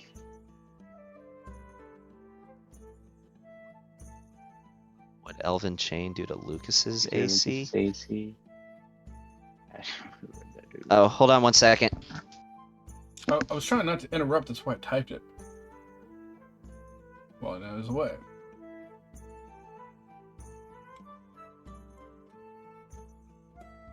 Honestly, No, I Mary's going to her family's house, so I was just saying bye. Let's see, 14 plus dex, but a max of 2, but it's plus 1, so it would be 17. Because he has a plus 3, but it's only plus 2 and the plus 1. So it would only increase my AC by 1. Yeah, I mean, you wouldn't have to use mage armor anymore, so at least there's that, but, That would increase my AC by 1? So that's the thing with mage armor. Mage armor essentially doesn't work if you're wearing armor. So you'd never have to use mage armor again. But, let's see. Elven Chain. What's the AC on that? It's a plus 1 Elven Chain, and it gives a dex bonus of 2. Yeah. So it would be a 3, I guess, total. So the Elven Chain, it gives, it sets your AC to 14. So with your dex bonus, your AC would go to 16. And it's plus But then you 1. get... Well, it's all... Yeah, so the 14 is counting for the plus 1. Because it's got an AC base of 13. And then the plus 1 makes it 14. So it would make it 16. Yes. Oh, well, that's what my AC is already without when I use mage armor, so I'm not too worried about it then. Okay, it would just save you a spell slot each day, but that's about it. Depends if that's worth 1,000 gold to you, though. Because, I mean, you can already get your AC up there. Up to you. Nah, I'm not going to spend the I group think- money on that. I think the group money should be used for survivability and benefiting the group. So I think it's worth it if we spend 1,000 for that. For a level Or 1 somebody spell need- slot? Well, I mean, I would like. You're a sorcerer, so you kind of can get your spells back. But whatever Bond needs to increase his guns, like that too. Yeah, it would Or like- increase my dex to 20. No, because... So I never recommend that somebody who maxes out their dex use medium armor. And the reason is, let's say you get studded leather. Well, studded leather for... Like, that would only take you to 16. Because you can only add a maximum of Elven 2. Chain has If- a cap on it. So you get, whatever you put on light armor, you get the full dex bonus that you typically would have Okay. for rogue. For medium Okay. armor and this Elven Chain, you only get a plus 2. Like, as if it was heavy armor. Medium Okay. armor is for somebody that wants good protection, that doesn't want to invest a ton into either dex or strength. That's what medium armor is good for. If you're somebody who goes Yeah. all in either one of those, medium armor is not for you.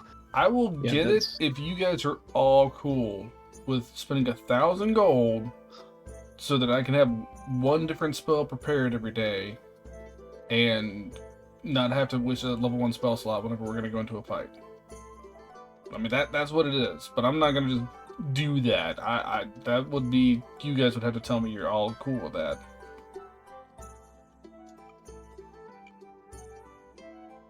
A lot of money. It could come in handy. It might not make a difference ever. Okay. So another thing I want to do. is I wanted to buy the Hold whooping on, bullets.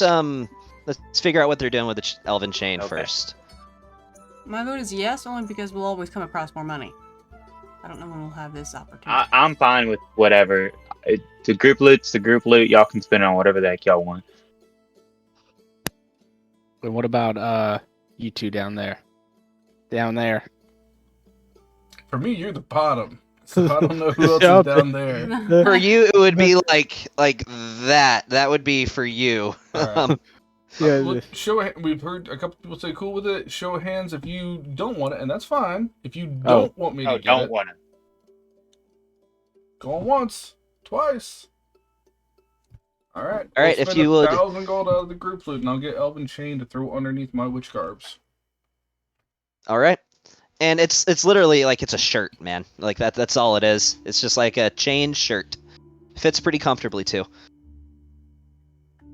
All right. You could easily imagine just totally forgetting that it's there until you get impaled by a troll, and then you have a Frodo moment when you realize that you're wearing that under your shirt.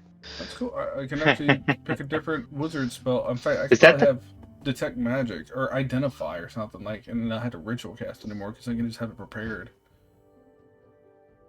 We'll figure that out tomorrow. Yeah. So once you level up again, you can swap out mage armor and just not even have that anymore. No, I choose what I prepare on a daily basis because I'm part wizard because I'm a witch. That's true. So that's right. Mage armor came from your wizard list for you. Mm-hmm. Yeah. Okay.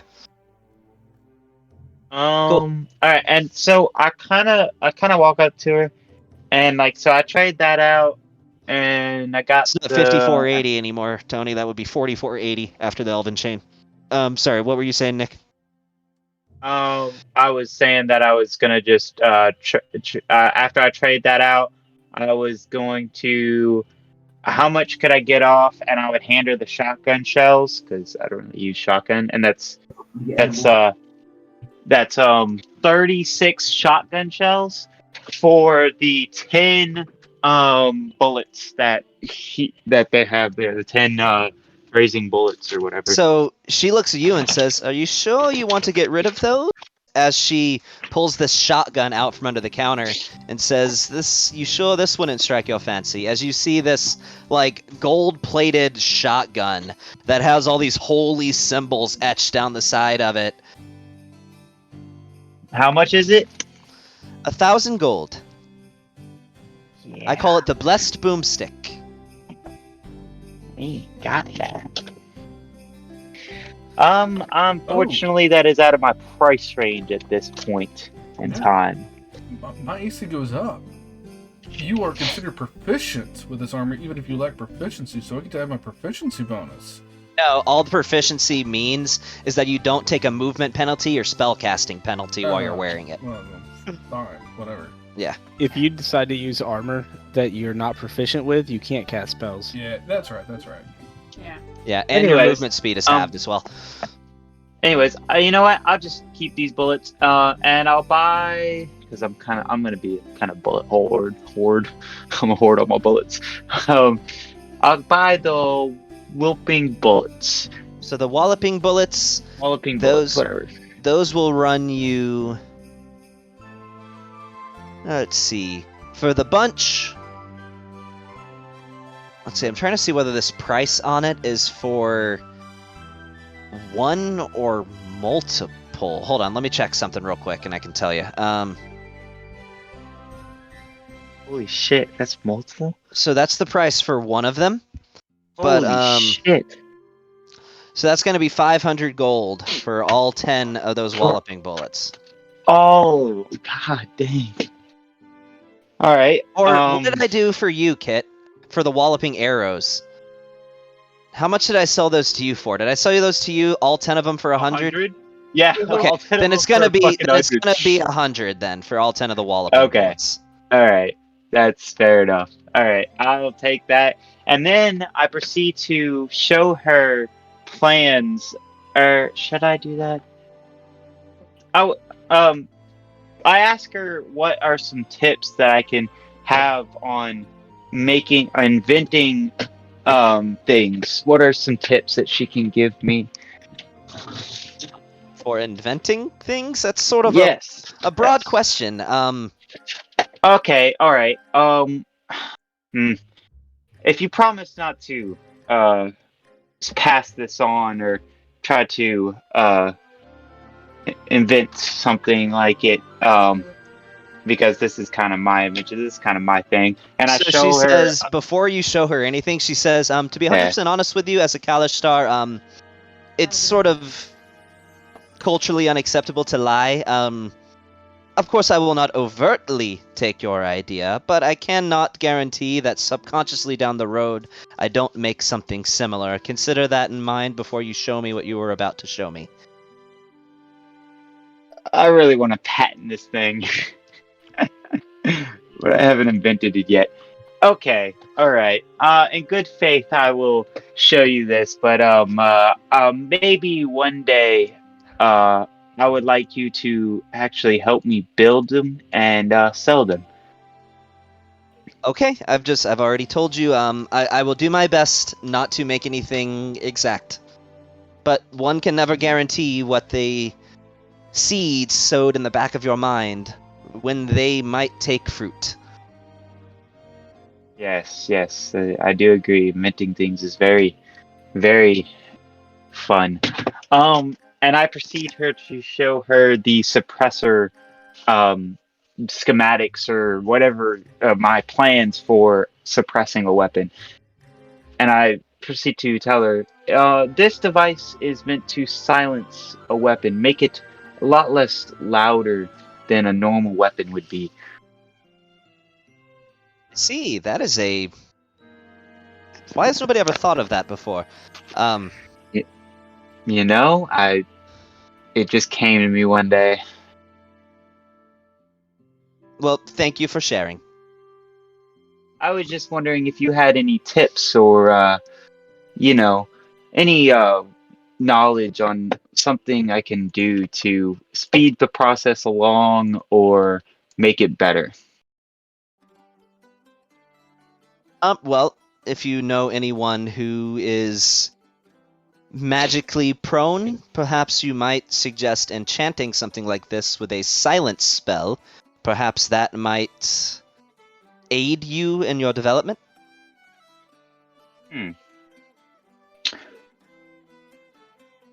I will take that under advisement.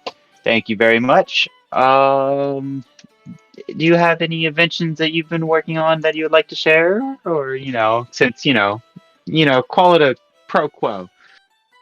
You show me yours, I'll show you mine. Let's see. This intradermal dagger implant. I'll be right back. She seems very proud of this implant. Okay. I see that. And does it just hold any dagger, or is it just the one dagger? It holds the one that it comes with. Perhaps you might be able to trade them out, but it's just a small blade that becomes part of your forearm. Gives you an on-demand weapon whenever you need one. I want to kind of saddle up next to Bond while he's shopping here. Hey, Bond, I know you're kind of a distance kind of guy, but I know you like daggers, right? Yeah.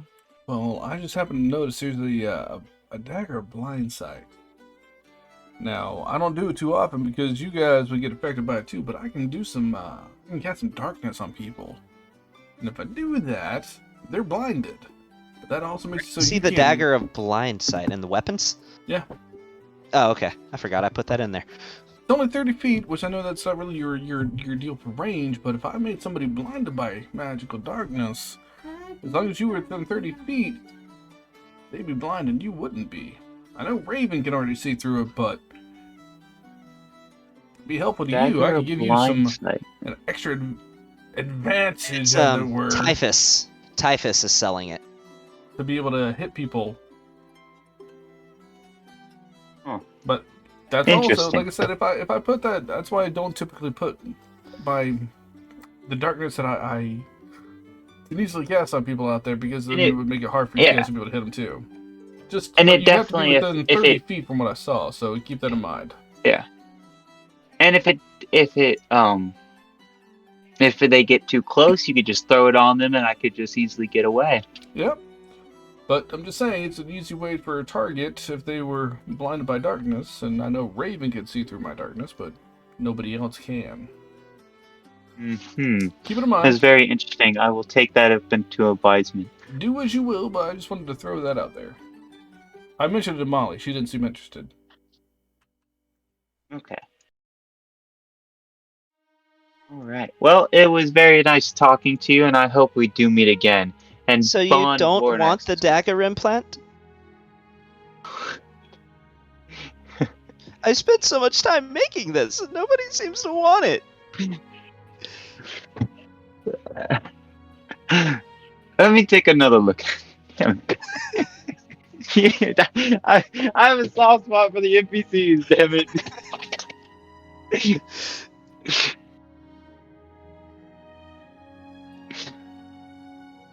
How much did you say it would be? Just 200 gold. How much is the dagger? The other dagger, the dagger of blindside, is 1,000 gold. God dang, bro. What is up with this? Oh. It becomes part of your arm. It's really cool. Yeah, and I've just got to attune to it. Okay. This one, while it has to be registered to you, it's not a true attunement thing. Like, yeah, Oh, you have okay. to attune to it, but it doesn't take up a slot, if that makes any sense. Yeah, no, I got you. So Kind of it like just the gotta way a be- broom works, if that, to clarify, like, in perspective to Lucas. Okay. You know what? Yeah, I'll get it. It's 200 gold. Thank you, thank My you. broom is not surgically implanted. No, but it is attuned to you in a sense, Yeah. while not taking up a slot. Yeah. There's some items that are kind of just like free attunement slots. Like it takes the process of attunement, but it's not strong enough that it actually takes up a whole slot. So Damn, bro. I do not like my gold getting under 200. That's not under 200 right now, but Welcome to my world, son. I'm broke every day.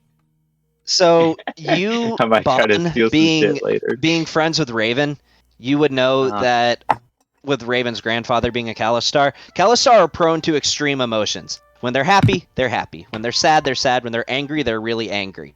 So her reaction is sort of very typical for a Kalistar. Yeah. Yep. I just... Yeah, okay.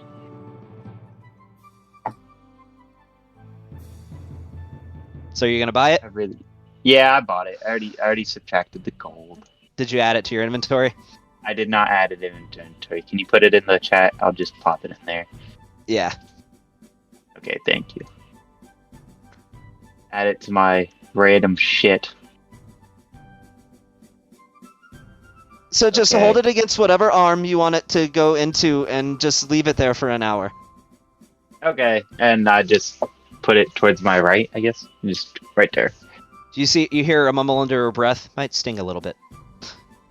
Oh, yeah, I feel that. Alright, luckily I'm used to pain. You don't feel it you know? yet, but... Oh, okay. Alright, well, luckily I'm used to pain, you know. Hopefully it's not too terribly bad. I don't get hurt very often, but when I do, it burns. So, Brandon, if you want to look at what Tony said in the chat. In what chat? General chat? In the chat in Fantasy Grounds. Oh. Look at the, Typhus, the weapon maker. Question, okay. Gavin? What's up? Do you think I could get so with the do you think I could get some things appraised here to tell me the price value of things? What do you want to get looked at? Diamond necklace and an emerald bracelet? I can tell you that. The diamond necklace. Where is that in your inventory? It's probably Oh, I see it. misspelled. I'm I not see gonna it. lie. It's definitely misspelled. I promise. It's terribly spelled, but it's there. I found it. Let me.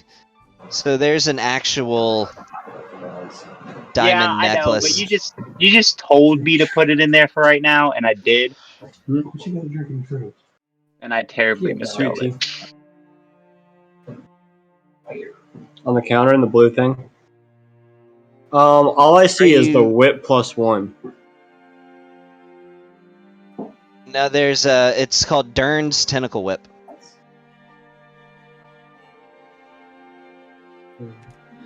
Oh, I didn't want to do one. I while know he's looking at the this. emerald necklaces or the emerald bracelets somewhere in here. I definitely misspelled that too. You just have to open So it. there is no item Oh, called sapphire bracelet. it's called a diamond necklace. I'm looking for the whip. Give me a second. But sapphire bracelet. Mm-hmm. So a sapphire bracelet. The cost to buy one would be 2,500 gold pieces. So you imagine you could sell it for half that. All right. What if I enchant it? If you want to enchant it, I mean, you always can, but that's a whole.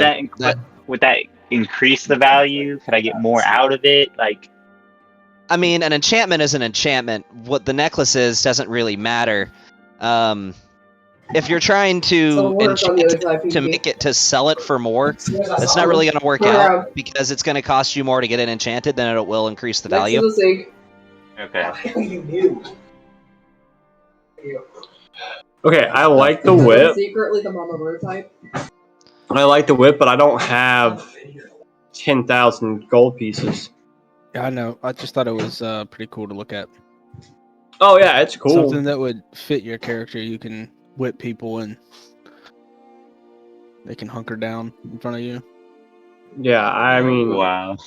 it'd be great later on down the road, but I don't have the 10,000. I'm gonna go ahead and sell that sapphire bracelet, Gavin. You're gonna sell the sapphire bracelet? All right, you can add 1250 to your inventory if you sell that. Even if How much? 1250, 1,250 gold is what you can sell it for. the only way I could probably get it. Oh, I'd have thought you meant 150. 1,250. Okay. For me to be able to get it, I'd have to get it at 5,000 and use what's in the group loot. So I'm sure we'll be back here eventually, anyways. Yeah, keeping in mind you're about to get that non-disclosure agreement, so you can always do a contract if you want. I'm just waiting for one day that we're all like being thrown into an ocean or something, and I can pull out Bob. Hey, Bon. Yes. I'm making sure I get this located right. I said I was going to get you something cool. If you can't break away because of darkness, I'm going to give you this because you've been helping me out, and I said I would get you a cool potion. So you get one potion of Frost Giant Strength. My God, if I can talk right. Giving Bon a potion of Frost Giant Strength. Yeah, if you can't break away, you can drink that. It'll make it Strength 23. He uses acrobatics to break away. Well, he has the option. I told him I was going to give him something cool because he gave me a bunch of money, and I thought I'd be able to make more potions by now, but I hadn't had the chance, so I feel bad. I'm going to give you that potion. You're gonna take it and like it up here. Yeah, so here you go. You have a potion of Frost Giant. Do with it as you will. If you There want we to put it go, away, you want to see? sell it, you do what you want. Maybe you can gamble in a arm wrestling contest and just drink that first. At the bottom of the vial, it has the engraving of the Brimstone Witch. It has my engraving on the bottom of it. 'Cause I made that. What does your engraving Thank look you like? very much. It's two-part. It's a witch's knot, and on the bottom of it is the alchemical design of a brimstone. So, just asking to the group now. Does anybody else have anything they wanted to do in the shops before we move on? Yes. I wanted to sell the diamond necklace. So, Did we figure out the price tag on it? yeah, so the thing, let's look. I know, but here's the thing. And once again, I went ahead and put Brandon in a different chat because it's loud. Yeah. So when you say go ahead and meet. the alchemical sign for brimstone, are you talking about the triangle with the cross underneath it? So, there is not... I looked at the horde that you would have gotten that from. There was no diamond necklace in that hoard. There was a diamond ring in that hoard. Okay, If that sorry, might be what diamond, you have. Yeah, that's what I meant. You can Diamond sell ring. that for 250. 250. Work it. I'll sell it. 250. Okay. Bet. Delete it from your inventory. You got 250 more gold. Okay. I will delete the sapphire necklace and or sapphire bracelet. Sorry, I don't know why I keep on calling it a necklace. Delete item. Delete item. It's not a bracelet either. It's a ring. What?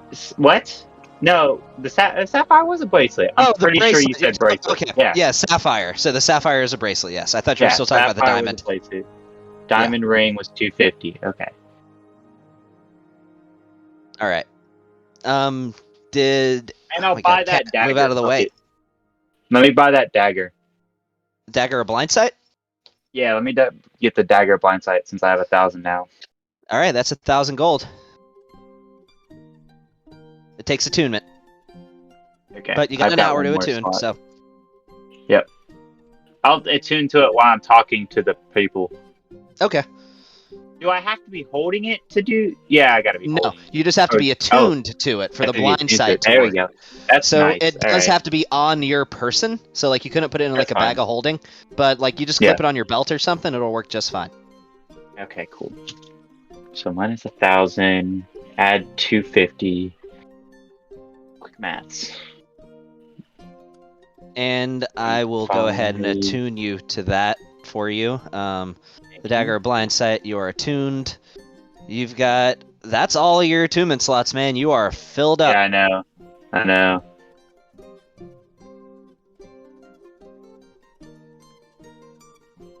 So, alright. Alright, and I think that should got up about an hour. I guess we go talk to the person. So, Sean, I'm not gonna lie, just because I'm immature, when I looked at the Leviathan's cross, I thought of something totally different. I'm okay with just because I'm immature.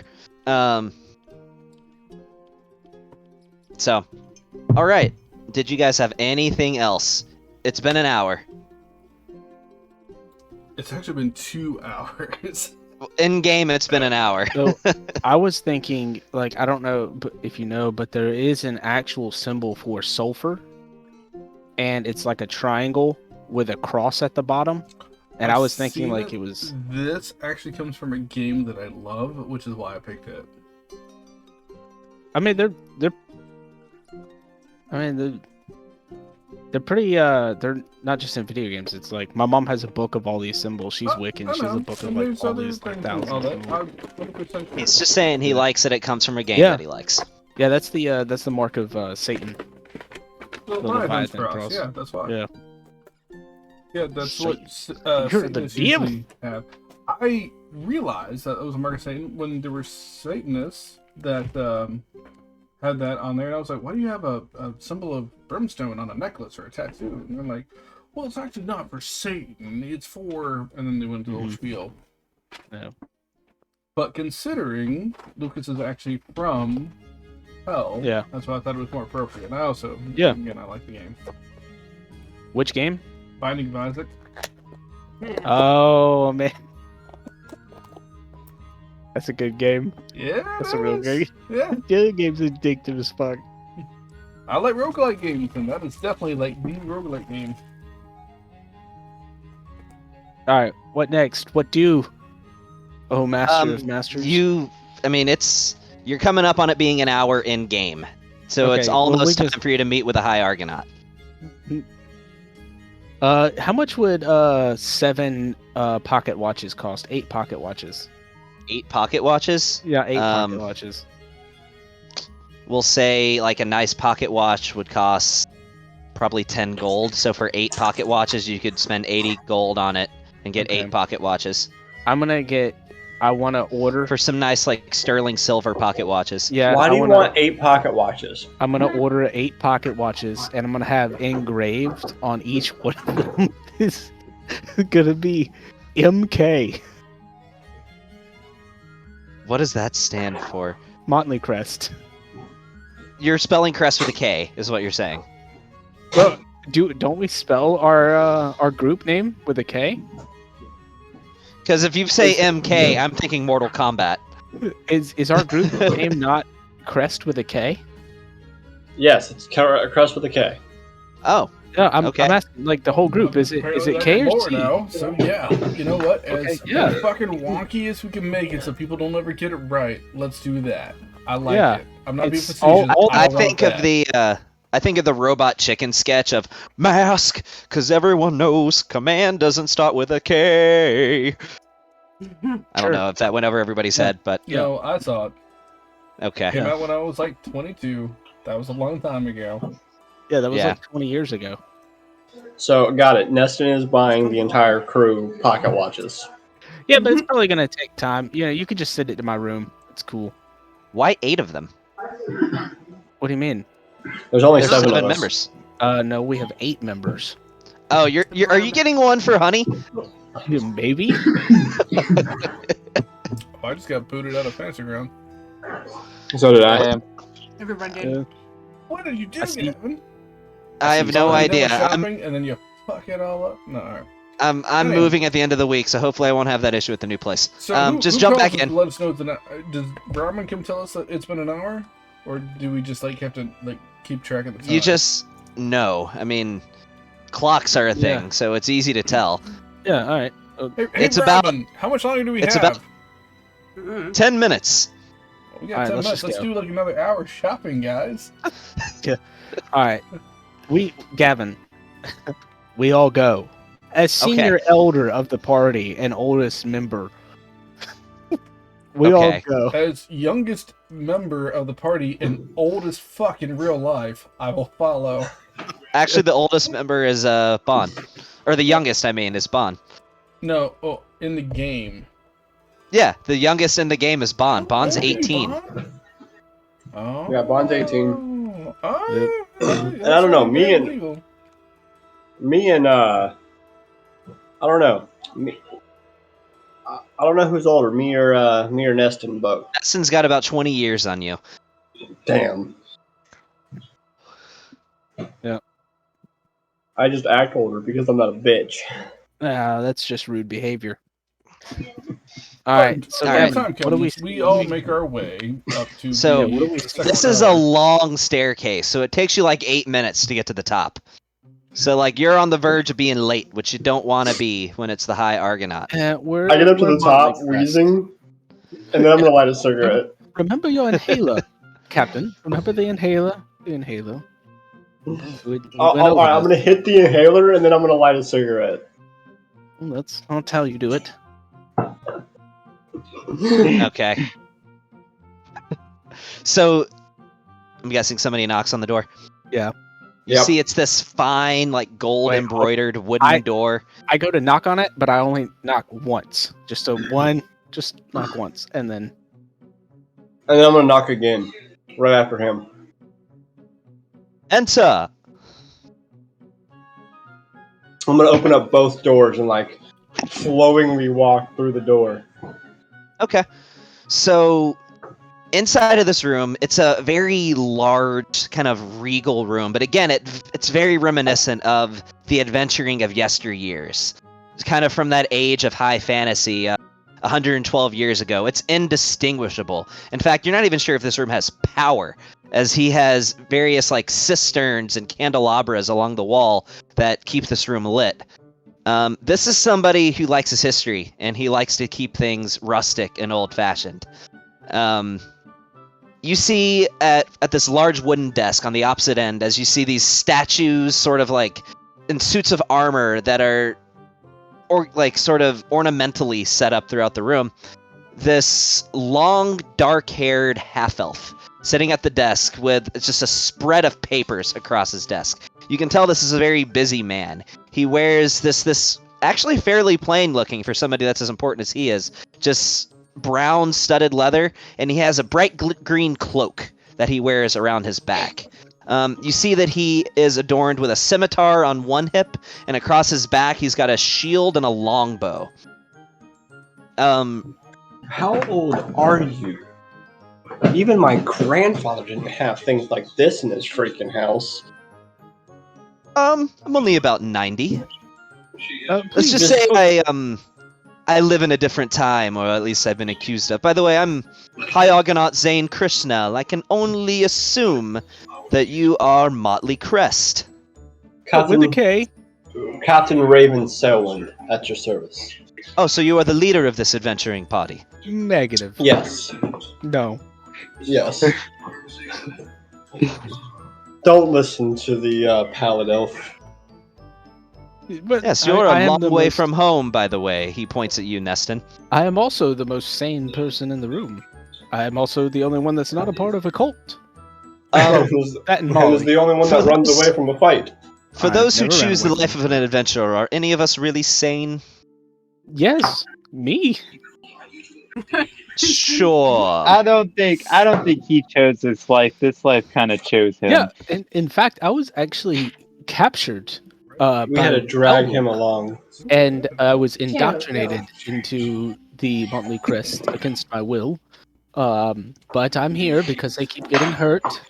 Do I it need is to my duty- call an agent for you? No, I'm okay. No, mental hospital. I'm okay. Oh, I see. It was a joke. It was a joke. Ha. Yes. Funny one you got there. Yes. Yeah, he's something. So Sure was. we were told that you were the guy to come looking for if we needed a non-disclosure agreement. So I have a question for you, if you might oblige my curiosity. These ascendants clearly want you dead. What the hell did you do to get on their shit list? It's his bloodline. Yeah, it's my bloodline. They need my blood to make some It's like some kind culty of dark ritual sacrifice to bring back death. I'm sorry. What now? No, we're not blood. joking. Like they want to You know, bring back like the death and destruction of the world. So they need my blood to do it. Yeah, and this is actually the third guild house we've been to that hasn't been attacked while we were here. No, second. My bad. I'm sorry. The ascendants would be fools to try to attack this place. I mean, that's Well, what that's the why last we've guild come to master you. said. Because we need a non-disclosure agreement forever. I see. Well, for one, it is not common practice to give those out indefinitely. Usually there are terms that describe what terminates the agreement. However, I'm certainly the right person to come to for that. However, there is also, as per guild protocol, there is a qualification assignment that you must go through in order to acquire this They non-disclosure want agreement. to kill us to drain my blood. Is that not qualification enough? I understand that. However, I cannot simply make an exception for you. These are rules that are over a century old. Well, You're not that I special. don't mean to intrude. I'm What? sorry. Lucas Kazai, Brimstone Witch, nice to meet you, if I may. Pleasure. In all honesty, I was trying to relay some information to you, High Argonaut. I'm sorry, what's the title that I haven't been adventuring for very long. I'm used to things that we do in Nightvine as a witch. What do I address you as? Is it High Argonaut? Do I call you Mr. Sir? Either High Argonaut, Argonaut, or Mr. Krishnell. Either one is fine. Mr. Krishnell. Any of the three. If I may, we are currently dealing with the Ascendants, which are trying to, I'll be honest with you, destroy the world. I'm sure it's a high-level adventure. You've heard that story before, and the things that that have come across your desk. I have been in contact with the world governments, yes. I don't know if the world government is fully aware of the situation as well as we are, but I'm more than happy to share the information that we've gained in our adventures, but it's currently something we're dealing with, and to be frankly honest, we don't exactly have the time to dispose of jumping through the hurdles to try and deal with these things. I'll be honest, we're in the middle of dealing with the Ascendants ourselves. We just need to be able to make some money to survive as we do it, which is why we need the non-disclosure contract. All Make we're a looking for- persuasion check. Okay. With advantage? With advantage? Just a straight persuasion check. Well, that's a nat 20. 'Cause I'm a Okay. persuasive bastard. So with that, he says to you, Look, I understand the pressure that you are under, so I'll waive the trial that it takes to acquire the non-disclosure agreement. The only thing that I ask, since you said that you're looking for some money anyway, is that once I grant this to you, you take a very specific contract. And it is a paying contract just like any other. It seems What like level you're is it? trying to give something away that nobody else would want to take. Why are you pigeonholing us into this one particular contract, if I might ask? So, I will be completely honest with you. This contract started out as a bronze level contract. There are reports of some were-rats underneath the city. And quite frankly, that is something that any adventuring party who is worth their salt at all should be able to handle, and do so easily. However, nobody's coming back. Nobody. We've sent 7 different adventuring parties, all in to fulfill this contract, and not a single one has returned. After the first 5, we upgraded it to a silver level, but quite frankly, I'm on the verge of making it gold, which is ridiculous for some were-rats. Make it gold and we'll do it. Well, you wouldn't be able to undertake it if it was gold. Unless However, we were specifically we're not told. No, let me speak. Unless we were specifically told, or unless we were specifically given the contract, and somebody put their name on the line for it, I would know. We've done one before. So you're if you put wanting to your promote name, this to an advancement contract. Is that what you are implying? Yes. With your name on the paper, we can get it. Because you recommended us. Give me a persuasion check with advantage, actually. That was a really good point. I'm sorry, Sean. I'm sorry. I know I didn't give you advantage. I'll mute it.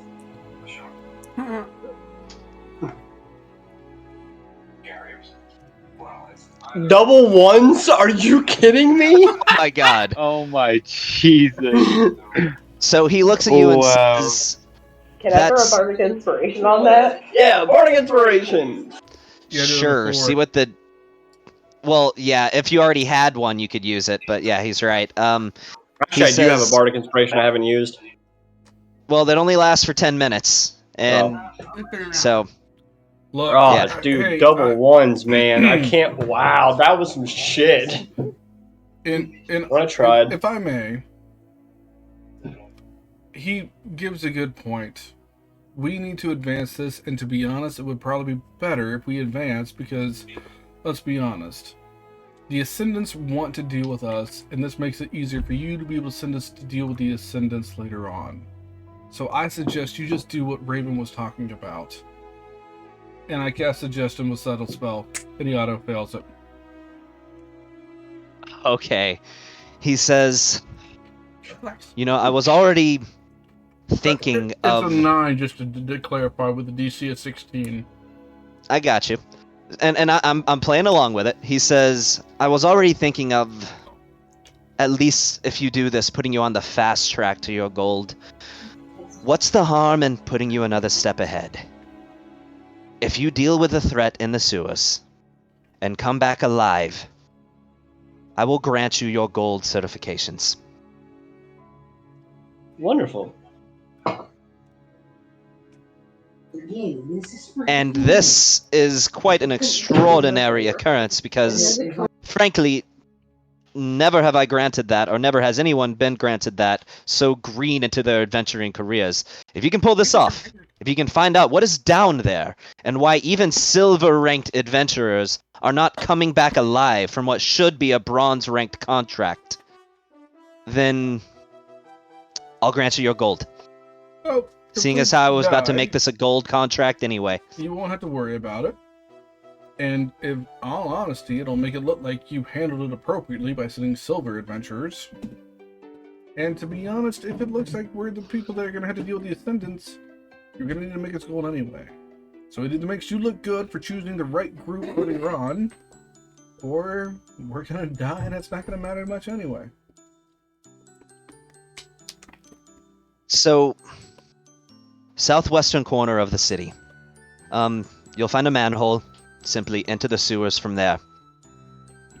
That is where the highest concentration of these were-rats have been reported.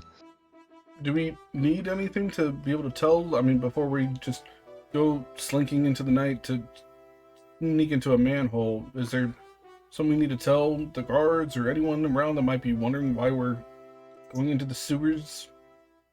Simply show them a copy of this contract. He says, where is that bloody thing? Ah, this one. So, this is the contract, and it had been pulled off of the board. Specifically, I had to find a party to recommend to go down there. You're simply making my job easy, so I don't have to look. He grabs this golden stamp, dips it in some yellow liquid, stamps it, and says, this contract right here, this is all you will need to gain entrance to the sewers. Now, this contract does come with a 1,500 gold per participant bonus, up to a maximum multiplier of 8. I see there's only 7 of you, so you do qualify. Actually, there's 8. There's one outside. The Honey. Beg your pardon? Honey? He's outside. No, it's his bird. Don't worry about it. It's not just a bird. It's your Hey, bird. I'm the one that thought we should take the bird along.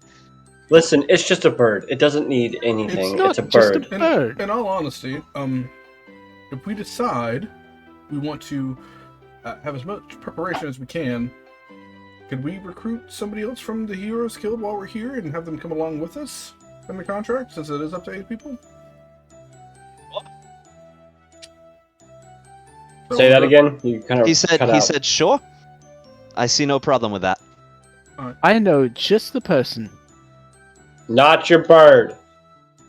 No, I was going to ask Robin. He was super nice. No, Robin will die. How do you know? Because I know. He must be an avid veteran. He's He a would have a clerk. desk job now. He's a clerk.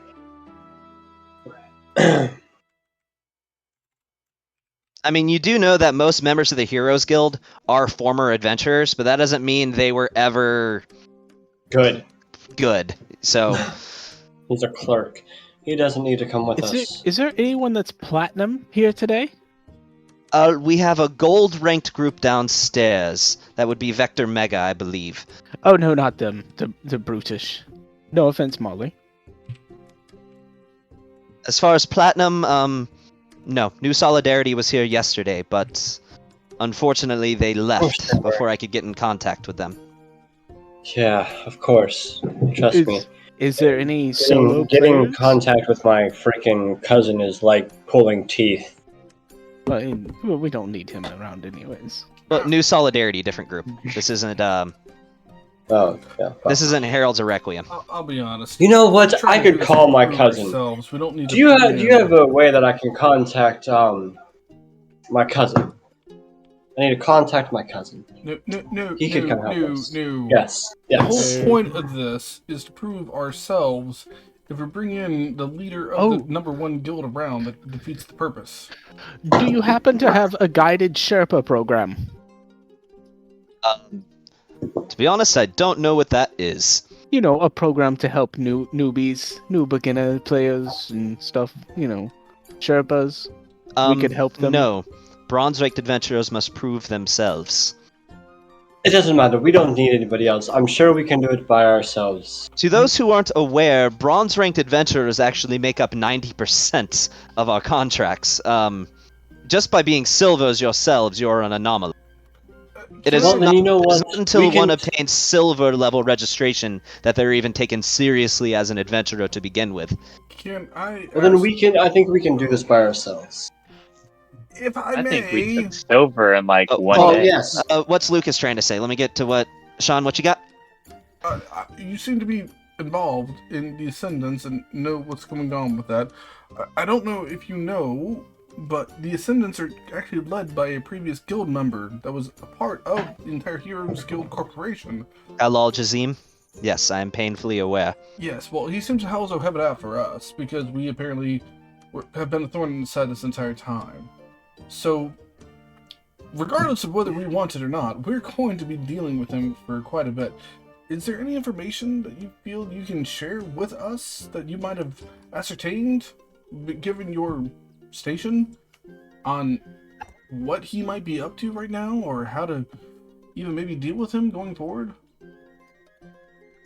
He pauses for a moment and says, if the lot of you could take us several steps closer. Of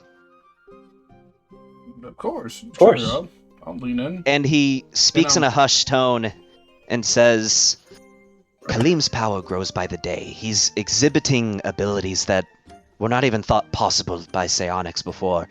His ability to take control of his followers, it just keeps getting stronger and stronger. And from the reports that we've gotten, that ability is directly congruent to the level of power of the follower that he controls. There's even been reports that some of his more powerful followers, if he takes control of them, it is as if you are fighting Kaleem himself.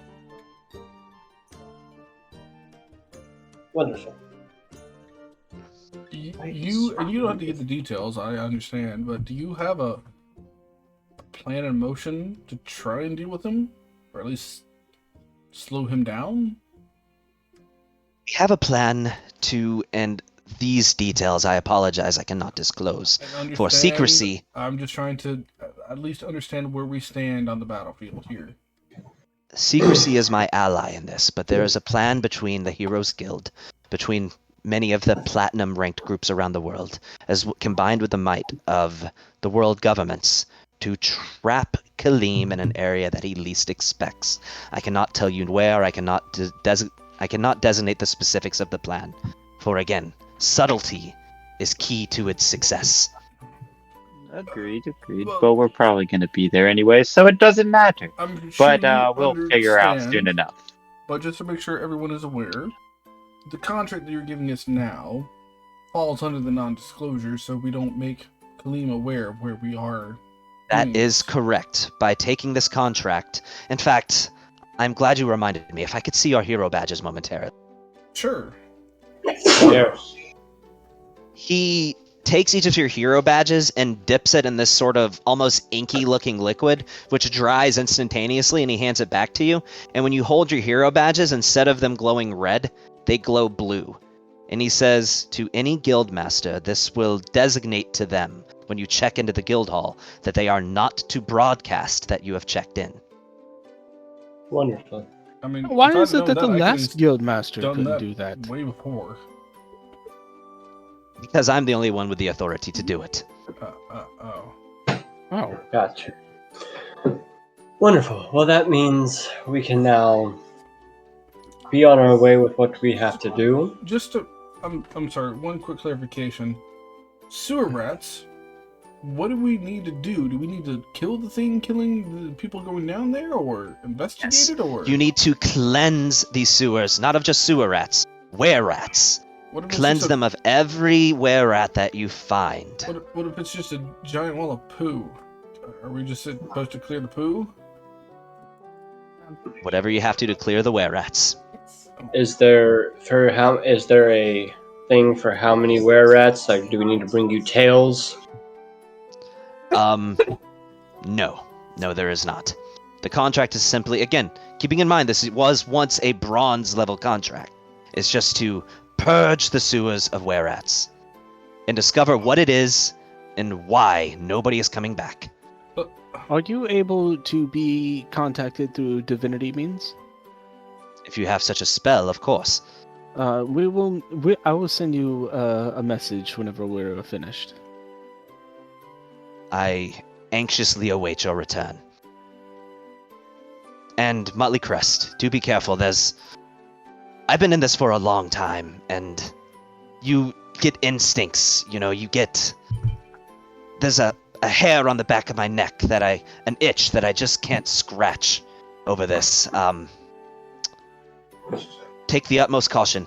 I've got a very bad feeling of what you're walking into. Well, if that's the case, More than capable. if we kill what's in there, do you think you could send at least an evacuation team to get us out? You wish for somebody on standby I mean, I'm just by saying, the entrance to the sewers. nares in the back of your neck, and you seem pretty season to me, so we get into a fight and we survive. Could you at least evacuate us? Send me a message, and I will send down whoever I need to get you out of there. Wonderful. Thank you for consideration and time. I appreciate that. Yes. And Godspeed to you. Wonderful. I guess that is all I have. So I guess we're going to go down and. Well, there's rooms for the adventurers in the Adventurers Guild, right? In the Heroes Guild. There is. And if there weren't, I would certainly make sure there was for you tonight. I assume, as it's getting rather late, you would like to do this in the morning. Of course. Yes. So I'm good. I will like to turn in, and so we can go do whatever. Yeah, we sounds need to what do in I- the morning. Keeping in mind, it is were rats, so you want to take either silver or magical weapons with you. In addition, to your wizard friend or your cleric friend, a remove curse spell prepared would not be a bad idea should one of you be bitten. I think I can handle that. Of course. Now, level below is the adventurer's quarters, as well as a very fine restaurant, and anything you would like to eat tonight is on the house. So, dine and drink to your heart's content. Wonderful. My drinks were already on the big orc down there. Now they're on the Yes, house. Mr. Gorokson. I'm fully I aware. won't let him know, but I will let the bartender know to take the coin and put it away from me. Of course. Now, if you do not mind, I've got quite a lot of work to do before I can retire for the night. I'm gonna kind of give him a salute and proceed to walk downstairs. Fun! We must drink. Drinking competition. I always win at these. Me and you, bud. So if you do that, we're not going to take a long time doing it. Just give me 2 constitution or 2 drunkenness checks, and that'll be that. Each of you give me 1. Okay, all right. But secretly, my drink is gonna be non-alcoholic, so he's the only one gonna be drinking. Doesn't matter. Dude, I am proficient in drunkenness checks. I'm half proficient in drunkenness checks. I got a 22. All right, I'll play your game, fucker.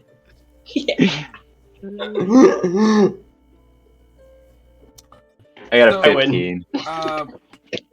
While this is going on, I'm not going to interrupt them, but I just want to do this little side thing, and then I'm going to go off. I'm going to go to Robin.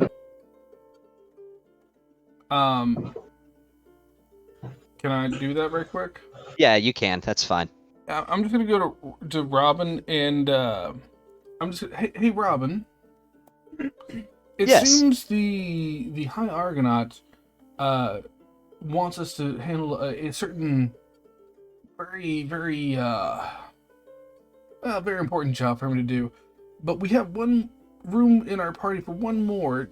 Do you think you could recommend someone to just meet with us in the morning? If you have someone in mind. He says, I suppose there's a gentleman who came in a short time ago. Well, just a while ago. In fact, if have them come meet with us in the morning before we head out, and if it seems to jive well, we'll go with that. If not, then so be it. He's upstairs in the restaurant. If you oh wait, I gotta get my voices right. I was doing Zane's voice. He's upstairs in the restaurant if you wish to find him. I don't remember his name. Something big. I don't quite know how he introduced himself. It's a little strange one, but Okay, well, tell him to come find us. I don't know where the rest of my group is, but I'm gonna go upstairs and start working on a few potions that I need to work on. But Just tell him He's to a- meet with us in the morning. He's a freelance Silva, by the way, so he's not affiliated with the group. Okay. But Well, Yes. again, it's up to my entire group. If you can have someone just have them reach out to us in the morning. Of course. Sending you a message. Do you know how to export character sheets, Sean? No, but I'll work it out. Okay. Do that real quick, alright? Alright. Yeah, just make it as quick as you can. Because we're going to be jumping into some of this dungeon before we call it a night. Okay. Well, I'm going. So- After our drinking competition, I'm just dragging Bon up and throwing him in a room and going to bed. Bon, if you're going to do non-alcoholic, you got to give me a sleight of hand versus Raven's perception. Alright, yeah. Oh, versus my perception, you're done now. I do have sleight of That's hand. That's a nat 20. That's a For 27. 27. Versus a 26. Just right underneath. So you notice as you're drinking this dwarven fire water, which is clear, you see him pour it out into his bag of holding and try to fill up his glass with his water I don't think I have flask. a bag of holding. Okay, you see him subtly pour it out underneath the table and start filling it up with his water skin. Here. Nice try though there, Bon. 26. Damn! Right underneath, man. Alright, so, Raven, yeah, you're barely tipsy.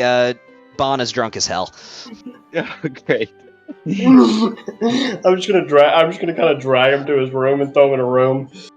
Alright. And, Sean, if you would like to make your introduction to the thing. He's going to shower. Nobody has a reason for him to introduce himself, so we'll wait till the morning. Okay.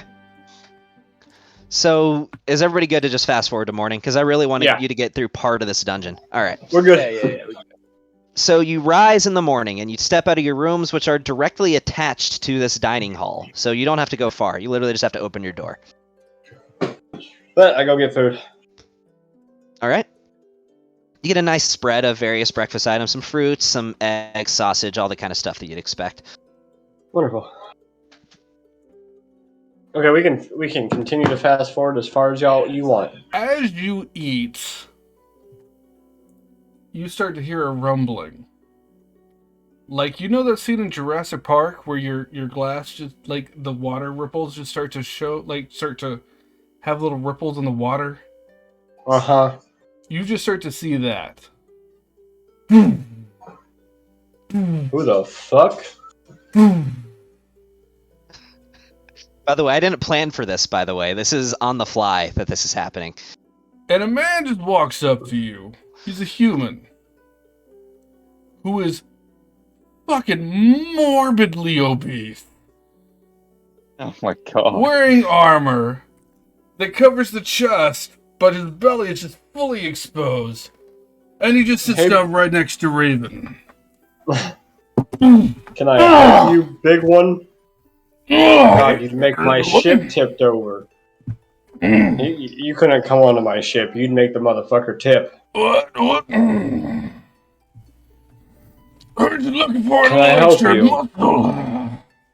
Muscle? You mean blubber? I could use you as freaking fire starter.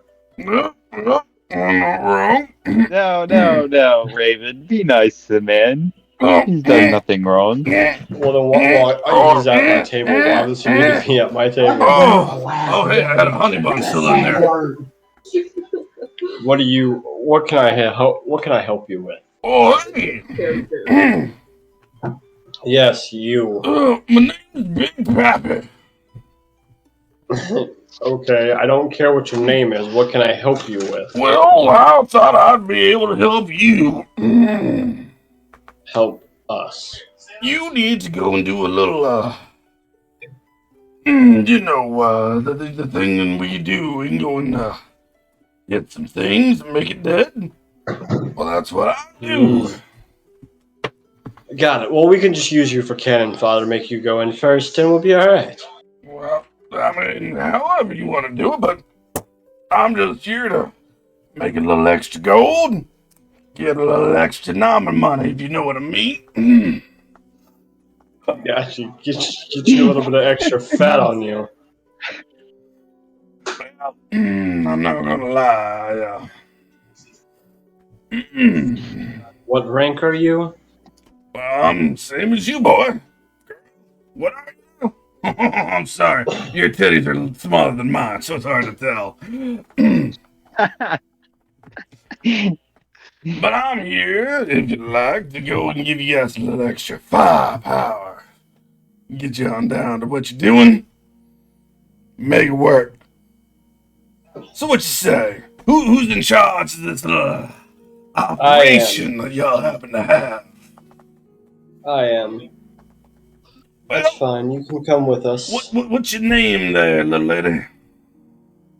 Captain Sailwind. Captain. All right. Well, as I said, my name is Sir Big Pappy. You can call me Big. You can call me Pappy. You can call me whatever you like. But all right, Biggins. Big. We're it's leaving, actually my full name is Biggins. But everybody just calls me Big. Well, Biggins, we're leaving here in exactly 45 minutes. Well, in 45 minutes, I am probably going to be in the John. But after that point, whatever you need, I feel I can give you exactly what you want. Well, here's the thing. We're leaving with or without you in 45 minutes. Well, I mean, I like your forwardness. But as long as I can get my cut of the deal, I feel I can be a team player. Nothing else I've been told. I'm a full team in itself. You'll get your cuts as long as you Hey, help. excuse me, can I get some more bacon? I need a bacon. Bacon for everybody, and maybe some hash browns. And this is a very attractive half-elf female, so she says, of course, Mr. Big. Bigness, but you can just call me Big Pappy. Yeah, I'm not doing that. I'll bring you some bacon. Sweetheart. Some oven wine for me. And a salad. As Raven just kind of like shudders. And a bullet for the rest of us, thanks.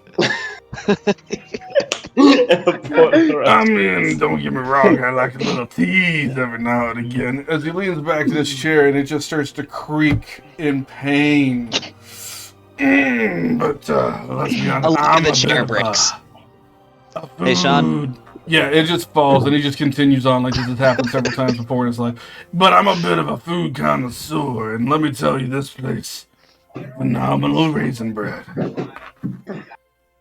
I just want a salad. Sitting next to you makes me want to hurl. Well, don't do that now. I can whip you up something myself if you'd like. I'm actually quite a good cook. In fact, I'll tell you what. I'll be back in a moment. I'm gonna make my way. Don, right here. And you just hear as he just waddles after the waitress. I'm just coming down to this. And makes his way into the kitchen. And as he reaches the kitchen door, he doesn't quite fit. And then he just like, hold on now. And then he makes his way into the kitchen. So, Sean, I'm just going to tell you for this character, your dex cannot be higher than 10 for him. Oh, yeah. It's fine. Yeah. I've already got that all set up. Your movement speed is 25 instead of 30. After a few minutes, after a little bit. And you have disadvantage on stealth checks. Oh, yeah. I already knew that. But after a few minutes, you all have food that gets delivered to the table. And it looks phenomenal. Like, better than what you guys had before. It is up to you if you want to eat it or not, though.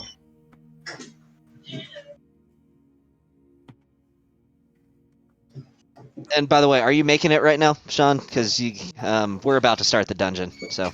Yeah, it's fine. But I'm just saying, they all eat, well, if they choose to eat the food that Big Pappy made for him. All right, I'm gonna go ahead and make you the blank character sheet. You know what? Just for shits and giggles, I eat some of it. Fuck it. All right. You, surprisingly enough, it is one of the better meals you've ever had in your life. All right. In fact, let me pull this up right quick. Yeah. If you want, Sean, you can just pull the stats you have on that character sheet on your phone and just make it exact, just for brevity. That's all good.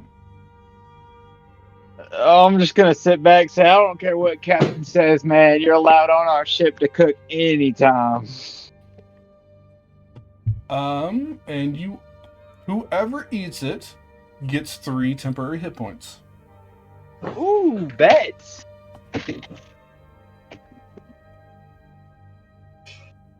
Make sure you drop that on the temporary tab, not the max I tab. will. Oh. Supposed to come up on which meal is pretty good. They're all being fat asses. I told him I don't care what Captain said. He was allowed to be cook on our ship anytime because that was delicious. We already have a cook on the ship. Not as good as that one, I promise you, Cap. Oh, He would make the ship sink. I don't need anybody to tell me my team Hold on. anymore. I don't. all right. I say we get to the dungeon and get to fighting. Yeah. What was your background, Sean? So I can go ahead and drag that for you. Oh, did he just fall? He just fell. How drunk is he right now?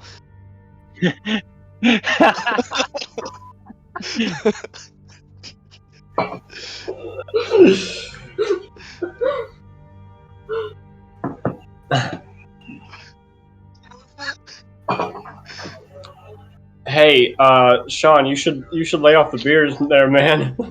Yeah, and Sean, go ahead and start working on that character sheet, all right? Because all right. You need to lay off the drinks there. All right. So, if it's not made by the time you guys get into combat, we'll just use a blank token for you, and you can just roll based up like with manual dice. Yeah. All right. Join y'all along for the dungeon. Let I'm me good with drag that. him in there. Where's the combat tracker? Here we go. Whose idea was Pappy?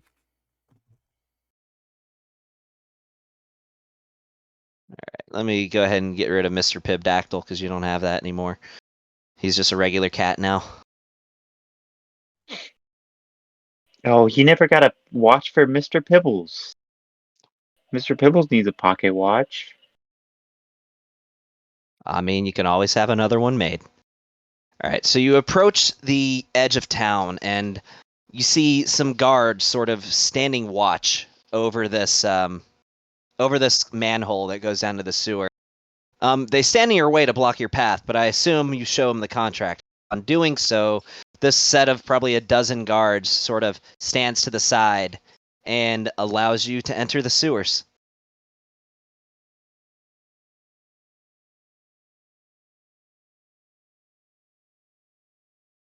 Sounds good to me. All right, let me get everybody's token in here. I'm not putting him in any particular place. I'm just getting him on there so you can move him yourself.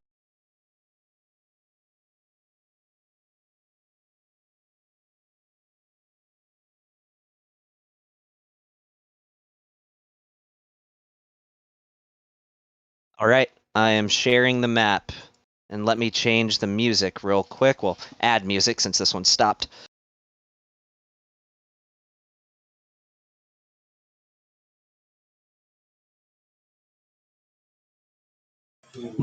Sorry, we had kids screaming. We had to deal with it real quick. Yeah, teenage boy on Yeah, the other two, the one right behind them. Yeah. Wait, okay, why can't I hear anybody? Because no one's talking. Yeah, no one's Okay. talking right now. But And you guys might want to turn this sound up because this one's kind of quiet. So I have mine up to 100% to be able to hear it. All right, and I shared the map with you guys. How loud people get. Oh, yeah, man, you can. And that's going to get to years. That's at least a year. That is just going to be longer. Actually, 100% is a little much. Let's go to 75. First time you don't see me just lose my shit. All right, so has everybody seen the map?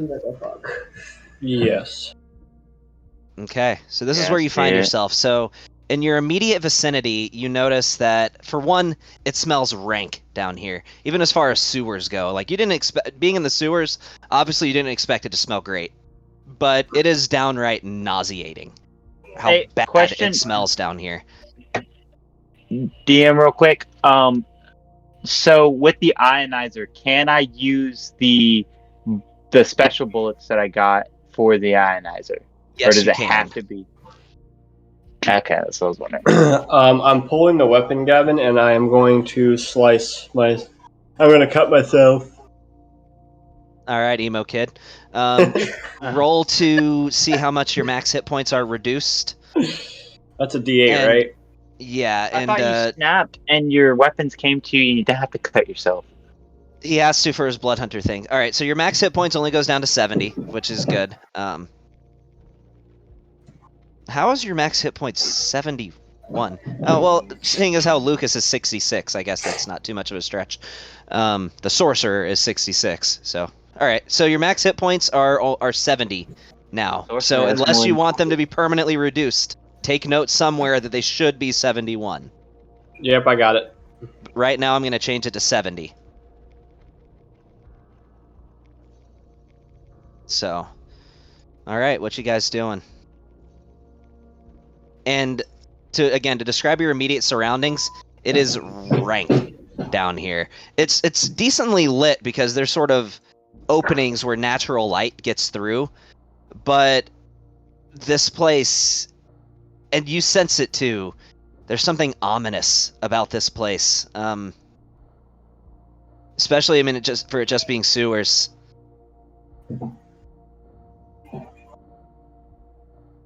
Hey, Gavin, can you drop those bullets in the chat? I forgot to drag them into my inventory. Yeah, sure. Thank you.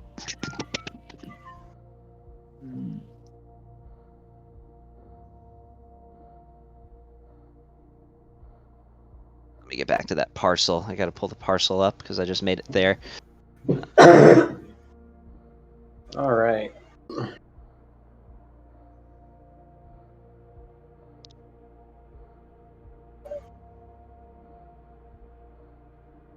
I'm gonna go ahead and give my Twilight Blessing to Bond. Okay. Thank you.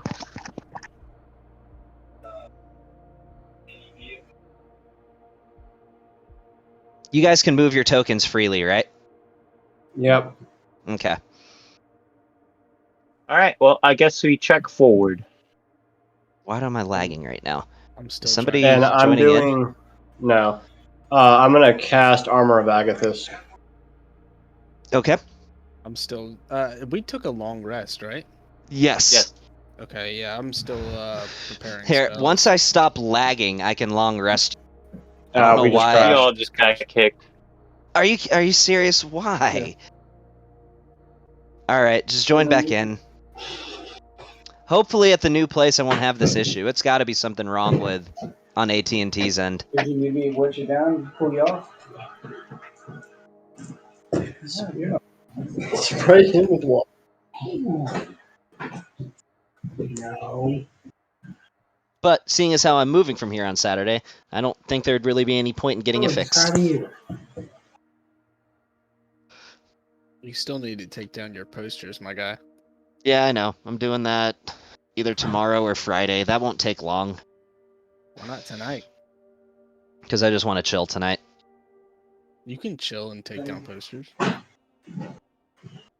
While you guys are connecting back in, I'm going to light another incense. Start taking down posters. When you're done with That that, put your video.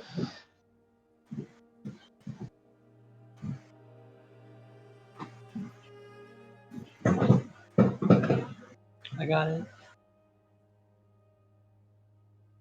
Let's go with some lavender. Hey, do you use the little sticky balls on the backside of your posters? Yeah, adhesive putty. Yeah, I do. Hey, quick like pro tip: if you go to the store and get sheets of parchment paper, like the rolls of parchment paper, you can put down a piece of parchment paper, put a poster on it, parchment paper, poster, and that way they stay separated and they don't stick to each other. Oh, that's a good idea. Are you allergic to pretzels and/or peanut butter? Who the fuck's allergic to pretzels? Not Someone with a y'all. gluten allergy. Not you. All right, while you guys are joining back in, I'm gonna run to the restroom real quick. If you guys want to like take two or something, then that's fine. So, Sean, you want to tell us about this big Pappy character? Okay. So, Big Pappy is a human. And again, he is dressed up like a knight. He is wearing sanctioned equipment that you've probably seen around, or at least seen something similar to. The difference is he definitely does not fit in it at all. Maybe he did at one point in time. Maybe he just procured it. But like, you can tell, this ain't for his physique. So it's one of those where it's just like, you know, you're wearing it and it covers like almost like the top part of his chest, but his belly is just sticking out dramatically. On his back, he has a big great axe, and then by the side, he has this giant frying pan that looks like it's made for like if you had to just like, it's almost like a wok, but it's not a wok. It's a pan, but it's made for like if you had to cook, you know, a meal for like 12 people all at one time.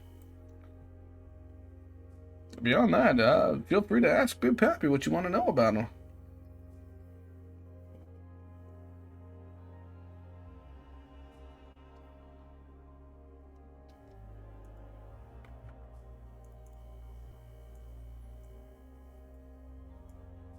I will say this was my backup character in case Lucas ever died. So, there's that.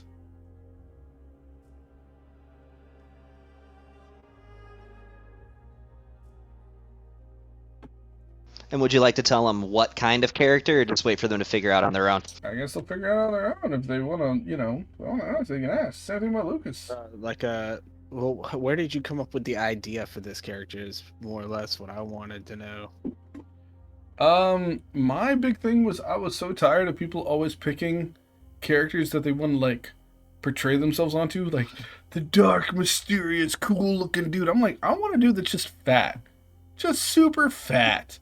Just morbidly obese, farts all the time, grease stains all over him. His shirt looks like a food journal. He's got sausage fingers. He's just fat.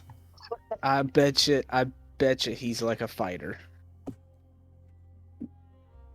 We'll find out as the story goes now, won't we? Oh, wait. I got a couple character ideas. Wait, what level is Big Pappy for him to have 103 hit points? He's level 9. He's got okay. Tough feet. He's super tough.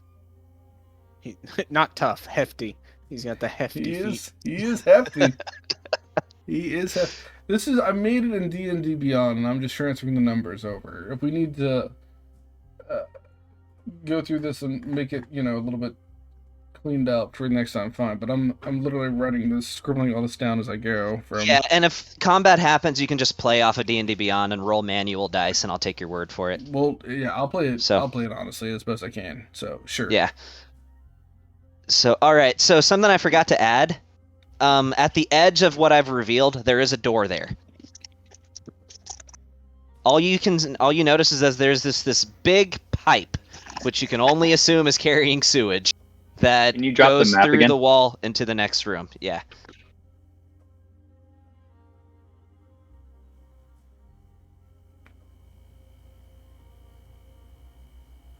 So what are you guys doing? I say we keep on walking. To wait around for y'all to figure it out. Big Pappy gonna go. Boy, I'm like, you go. Speak up a little bit, alright? What you want? You want me to sing? I'll sing all day. Oh, there was a hound in the house, there was a door, and the door you go through, and then you find the mouse, and the mouse you find the cat who has the cheese. This is your husband, Kelly. Help me. And Big Pappy will go in and just kick in the I door. don't think there's traps down here, do you? It's like cool Big traps in Pappy a don't have sewer. time for trap. Send help. All right, so you open up this room, and this is what you There's see. nothing. Let me populate the combat tracker. Oh, and I'll go ahead and long rest everybody too. What, did the Zoom just end? No, the Zoom's still up. Yeah. I'm Oh, looking that's at it. weird. Gavin. You know Okay. what did end? The jam. No, the jams are still going. Just turn your volume up. Oh. This one's a real quiet song. Oh, it's like ambient noise. It's not music. That's what I think of every time you say that voice. Not inaccurate. And I'll go ahead and long rest everybody. There we go. I will Roll. say this. On the frying pan... In fact, well, I'm gonna remember. On the frying pan, on his armor, and on the back of his helmet, you see some very intricate drawings.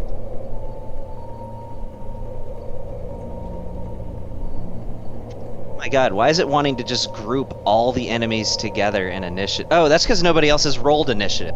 Yeah, everybody roll initiative. You can roll all. I mean, would you want And I me to get just roll advantage initiative for on you guys? initiative. I can, if you want. We got advantage on this, don't I? Maybe? I'm not sure about that one. Oh god, I gotta play Yes, a because, non-character too during this one. Because I got a blessing from Neston. Oh, well, if you got that, then sure.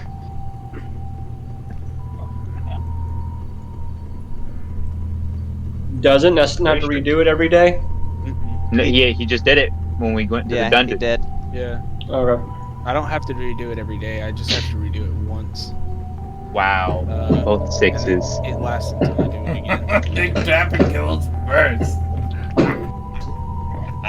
Wait, so they have initiative every time they roll, or only Yeah, once? you guys roll initiative every encounter, but Wait, how does Like- he have... Damn, did you roll a nat 20? Yep. Yeah, with a 0 modifier. With no modifier. Fuck. Double sixes? Really? That's what you get with the advantage? Double sixes? Yeah, double sixes. alright, everybody can move themselves up to 30 feet within the threshold of that room. Hey, I After thought that- my initiative was +5. Well, you know what? No, I'm not doing that anymore. Your initiative is where you stand. So, alright. So up first is Giant Rat 2. I thought it was Big Pappy. No, unfortunately not. Pappy So ain't going Giant for Rat it. 2 is what's its movement? 30 feet.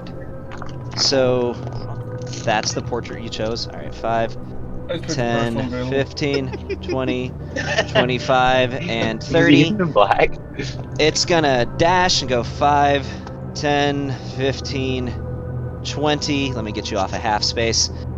And that's gonna be the end of its turn. Big Pappy, you're up. There's this giant rat that just charged you. Why won't it let me click on you in the combat tracker? There we go. Okay. There's a giant rat in front of you. Alright, let's see. This is like a dwarf-sized rat. I have a plus 11 to hit. I roll a d20. Yes. That is a 14. The giant rat has an AC of... That hits. Baby, I'm gonna fry you up. And you're attacking with a frying pan, is what you're saying. Yes, I don't use. Nat 20. I do not use the axe. I use the frying pan, and I have +2 to damage rolls as well. So this is a 1d6 plus 7. I'm sorry.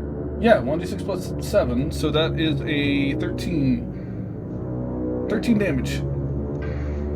How you want to do this? They don't have a lot of health. Jesus. He's just gonna tee it up. I ain't got time for you.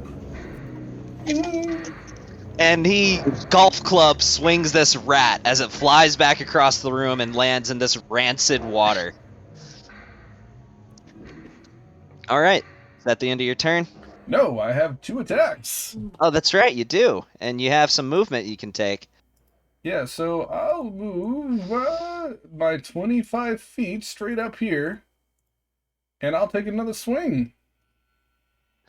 All right, at the two-headed rat. The +7, so that's a 15. That hits. And that is, again, a 1d6 plus 7, so 13 damage. All right, so you smack this two-headed rat. What is that, number 2? And this one appears to be a little more sturdy than the other one. As when you hit it, you smack it across the face, and its head turns, and it looks at you and just bares its teeth at you. Yeah, until I get a chance to actually look at the rest of my abilities here, that'll do it. That's the end of my turn. All right. We're at 3's turn. So, we're at 3. It is going to... Let's see, what can it do with its multi-attack? Yeah, so it's going to run at you. And... You know what? It was right there. 5, 10, 15, 20, 25... doesn't quite have enough movement to get into flanking, because even if I use 30, I'd be right here. But it is going to put itself right here. And it's going to come at you with 2 attacks, 1 bite attack and 1 short sword attack.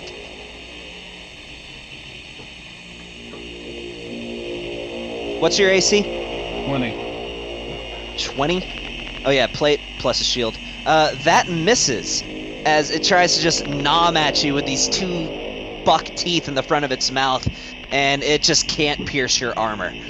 It hits you, but it just can't pierce your armor. So now it's going to try to stab you. I like it, little teeth. Now it's going to try to stab you with a short sword, and it's going to do what everybody else wants to do.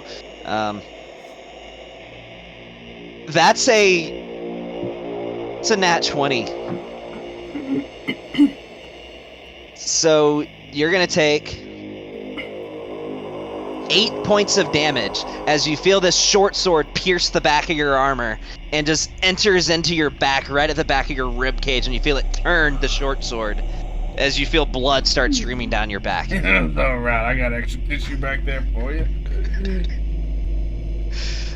Alright, Molly, you're up, and you can move yourself closer than that if you would like. We'll say the start of your turn can be from where Raven's at, so right there. Thank you. Where would you like to go? You know what, I'm going to change the music, though. Get something that's actual music. Please and thank you. This is good for ambiance, but not when you're actually fighting something.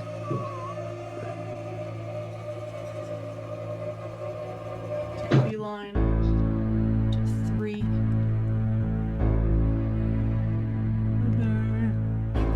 On this one. Blank.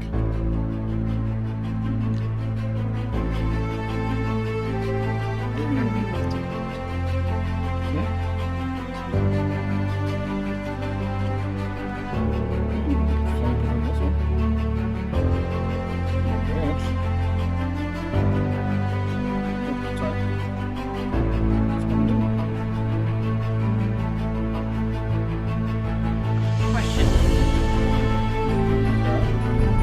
Choking on my beer. Yes.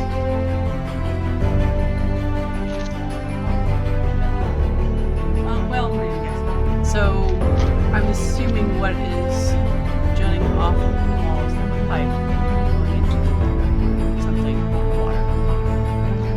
Yes, that pipe is going into the water.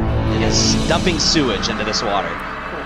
Is that above or below us? Like, is it pouring into, or is it?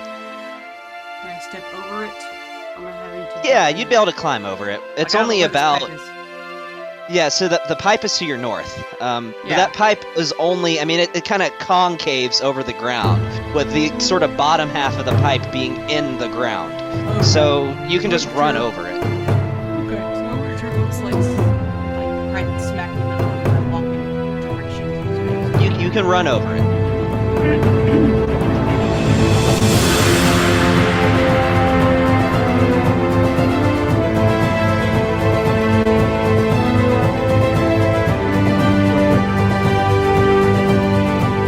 Rage, you can move even further. That's up to you whether you want to rage or not. Oh, that's right, and it's the unarmored movement that lets her move. Yeah. So what are we doing, hon? I mean, you could get into flanking with where we're at 3 if you wanted to.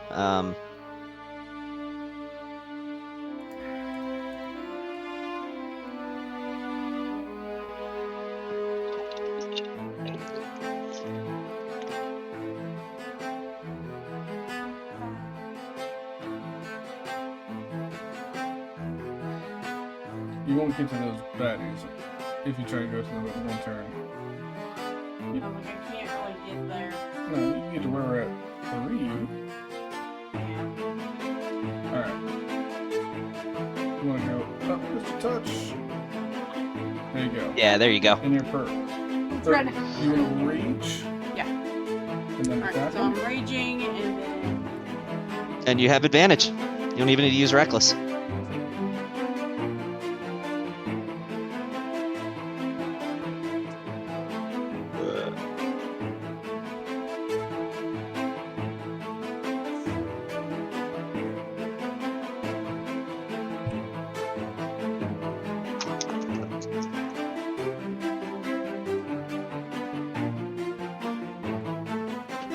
Why am I lagging again? Please tell me you guys aren't about to get kicked again. Probably. Maybe. So I just rolled and it didn't pop up. So. That's something less likely. I don't know why this is happening. Oh no, there we go. There we go. Okay. We're good. And you have advantage, so just roll a d20 to see if you crit. You don't have to attack again, just roll a d20. Okay, same thing. But yeah, that's a hit. Did you activate your Flame Tongue, though? No, she has to do that in another bonus action. Yeah, so this is unactivated version. Okay. But it still counts as a magical weapon, so you can still hurt these things without issue.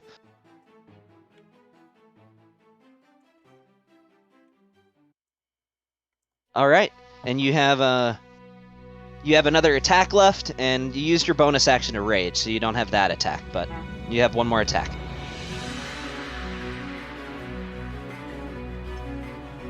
You have advantage on the attacks.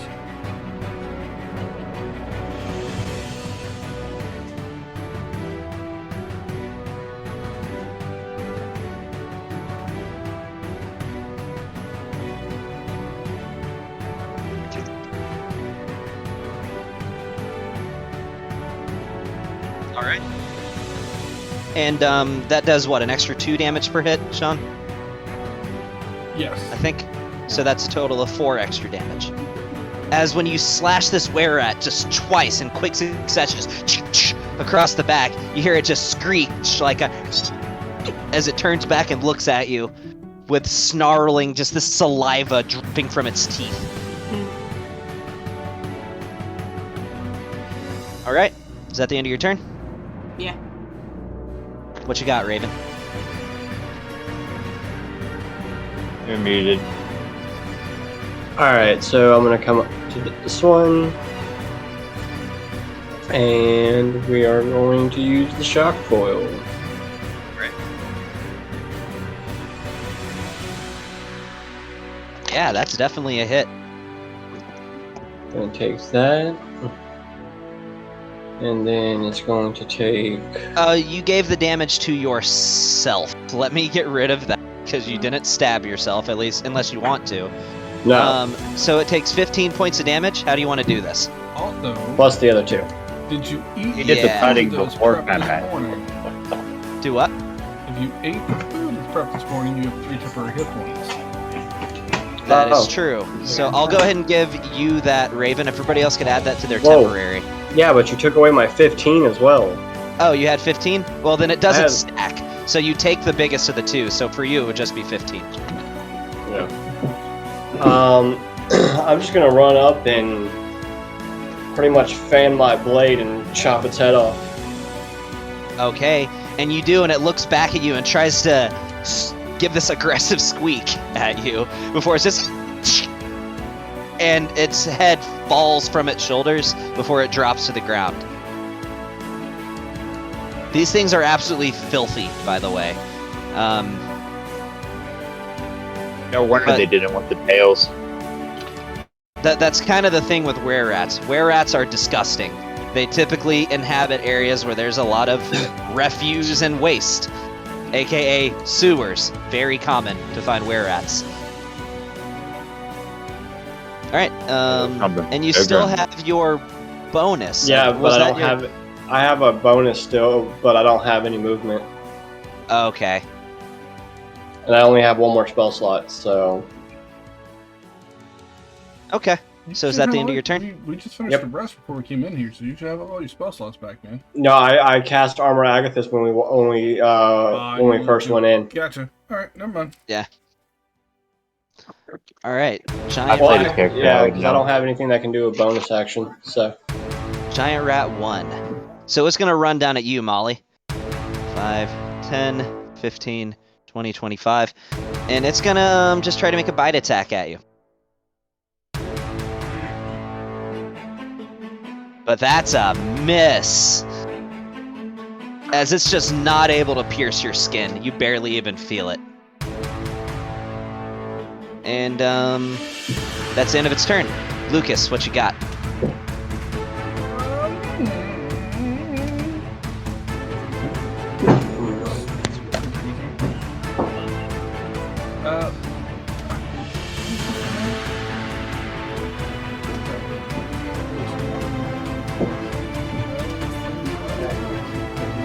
Super deadly, I don't think.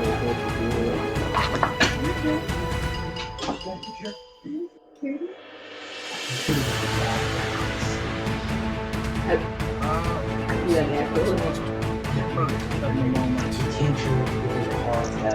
The one that looks the most hurt would be... Actually, I think the only one that's been... The two-headed rat that's standing in front of Big Pappy. That's the only one that's taken any wounds that's still up. Dude! He's the one. She knows she's in control of herself, right? She's nope. Can you get burned himself? Yeah, that hits.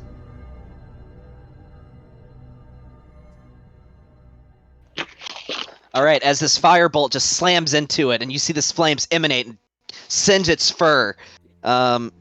It's looking kind of rough, but it's still got some life.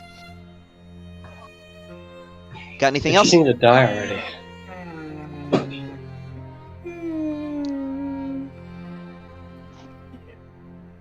Yeah, okay, I'll,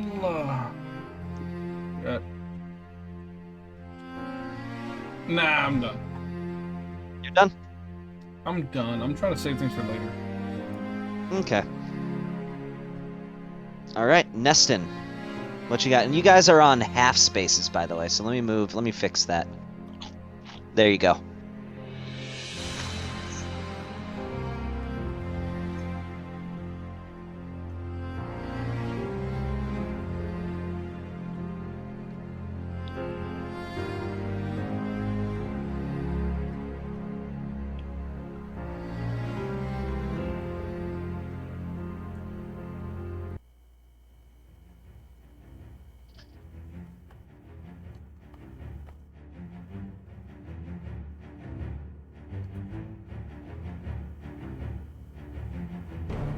Is nobody talking, or can I just not hear y'all? I don't think anybody's talking right now. Talking. Oh, okay. I don't know if I'm on a half space, but I think I'm 30 feet away. You're not on a half space. That's 30 feet, right? Looks like 30 feet. 5, 10, 15, 20, 25, 30. That's 35 feet, but yeah. 5. Fuck, dude, I hate these grids that you got. 5. They just blend in. No, the pointer says I'm 30 feet away. Yeah, go for Can it. you change the color on that? You know, I Whatever think your we figured dice out that I roll is. could. You could. I remember because you changed it to a different color. So this says it's 25 feet away. Well, wait, Just don't delete the 30 map. Yeah, because I'm 30 feet away. Whatever. I hate this map. It's not changing the color for some reason. Changing the color of what? The grid, I'm trying to set it, but it's not changing the color. Yeah, it's Wow. okay. Oh, there we go. Yeah, there we go. Okay. 5, 10, 15, 20. Yeah. I'm casting Sanctuary on Big Pappy. Okay. Big Pappy. Pappy. Pappy. He's got Sanctuary. Pop his hat. Yep. Anyone who attacks him with a harmful spell or an attack, they must first make a Wisdom saving throw. On a failure, the creature must choose a new target or lose the attack or spell. The spell doesn't protect the creature from effects such as explosions or fireballs. Okay. And that is my bonus action. As my That's your bonus? Yeah, it's a Sanctuary is a bonus action. Oh, cool. And then as my main action, can I attack with the sensor? If you're in melee range, yeah. Okay, yeah, I only moved 5, 10, 15, 20, 25, 30. Is this a wall to my left? To your Pipe. north? No, it Yeah. is not. It's a pipe, and it's pretty easy to get over. Is it? Yes. It's just like a concave on the ground, but you can walk over it. It only protrudes like 2.5 feet off the ground. Yeah, but I don't want to be anywhere near that where we're at. Every time something hits me, it takes me down. Like, you have not attacked me one time and not taken me all the way to 0, so... Spoiler alert, a were-rat's probably not going to do that, but Yeah, okay. well, okay. I don't want to do that. It would be the Yeah, one to. I'll just, Don't worry, Molly. I can help you. And then I'm gonna swing and miss with the devotee sensor, but I'm gonna light it up. You're going to use your action to light the devotee sensor? Yeah. How many times can I use that a day? Just once? I think it's yeah, just okay. once. Okay, well then no, I'll just swing and hit with the sensor. Okay. Is that already in your actions tab? It should be. Yeah, it is. So, wait, why does it say it's only a 3? It scales off of strength.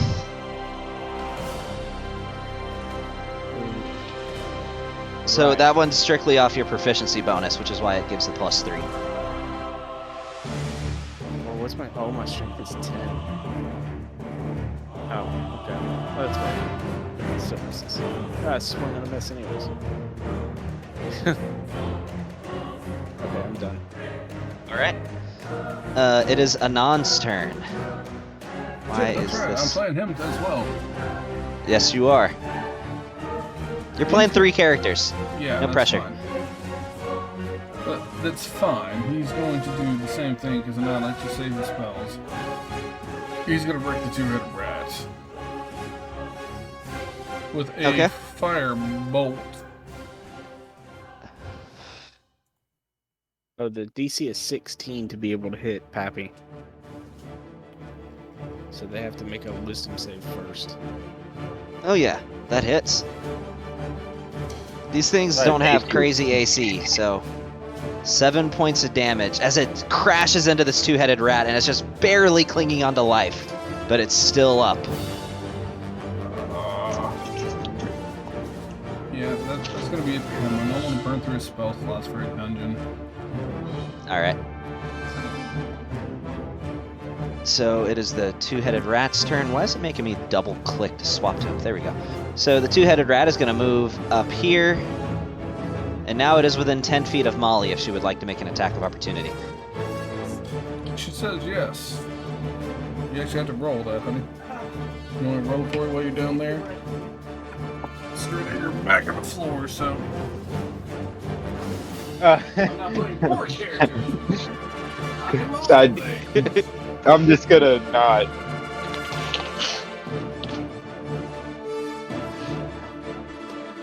That hits. Roll damage. My mind went completely gutter for that one. Oh yeah, so it dies on its turn, so it doesn't get a turn. As she just impales this thing on the end of her glaive. Oh, you got it. Big Pappy just looks at Bobby. Well, I like a lady that knows how to handle herself.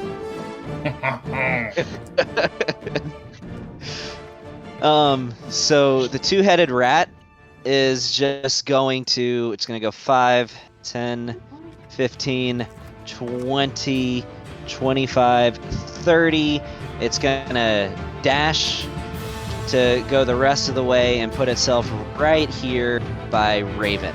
And that's the end of its turn.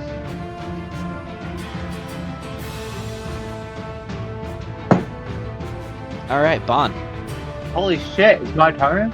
It is. It is. I already know what you're gonna do. You're gonna shoot something. Yeah, well, I mean, you know. Will he hide first? That's where I was gonna go. Can I get behind this little barrel thing and hide? Like, is that possible? You can use it as cover. All right. This is a 4-foot tall box crate. So crouching down, you can hide. All right, I crouch down behind it, and I shoot a shot at Giant Rat 1 with my ionizer. All right, roll to hit. This thing ain't got much damage, so I'm gonna take the -5 to add more damage. You guys, see behind my head? You guys see what I got here behind my head? Oh, I see a cat.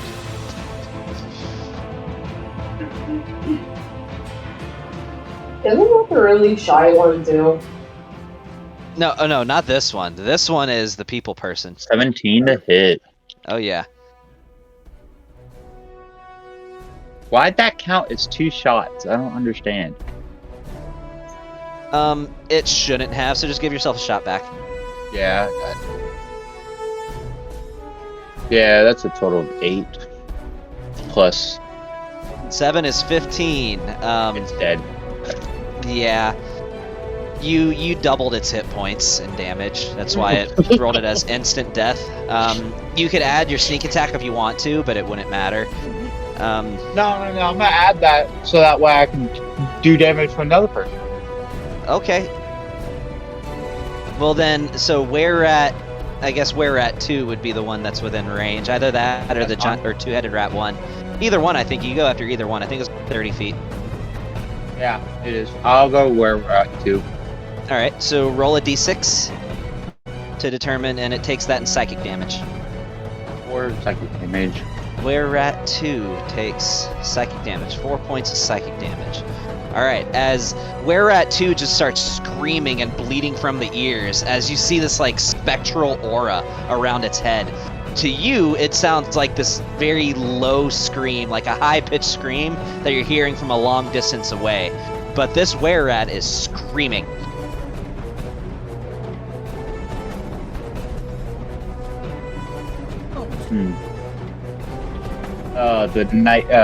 The Angel of Death. No, wait, sorry. Is it? Yeah, the Angel of Death whispers into its ears. Does. And you still have one attack left, but you are not hidden for this one. You can always throw sprinkles on it if you're going to do an Angel of Death. I will, once it's dead. It's not dead yet. Well, the one that's thing. I'm gonna walk up here and I'm gonna use my new thing, the thing that I bought for $200. Yay! +1 rifle? No, I already no. I'm talking about the little throw dagger thingy. Oh, the one that's embedded in your arm now? By the way, it was Wow, very that's painful at the end of that Oh, hour. I figured, I guess. You basically have a dagger that just replaced the bones in your forearm now. So your arm is a dagger. Yeah, I just throw it at where rat 1. Well, it's attached to your arm. That's the thing. You can't You're throw it. Edward You can't Ellis. throw it. No, it What? is a. You think Ezio. You know, it's a.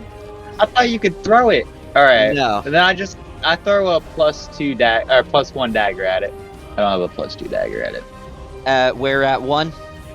Yeah, where rat 1. All right, roll to hit.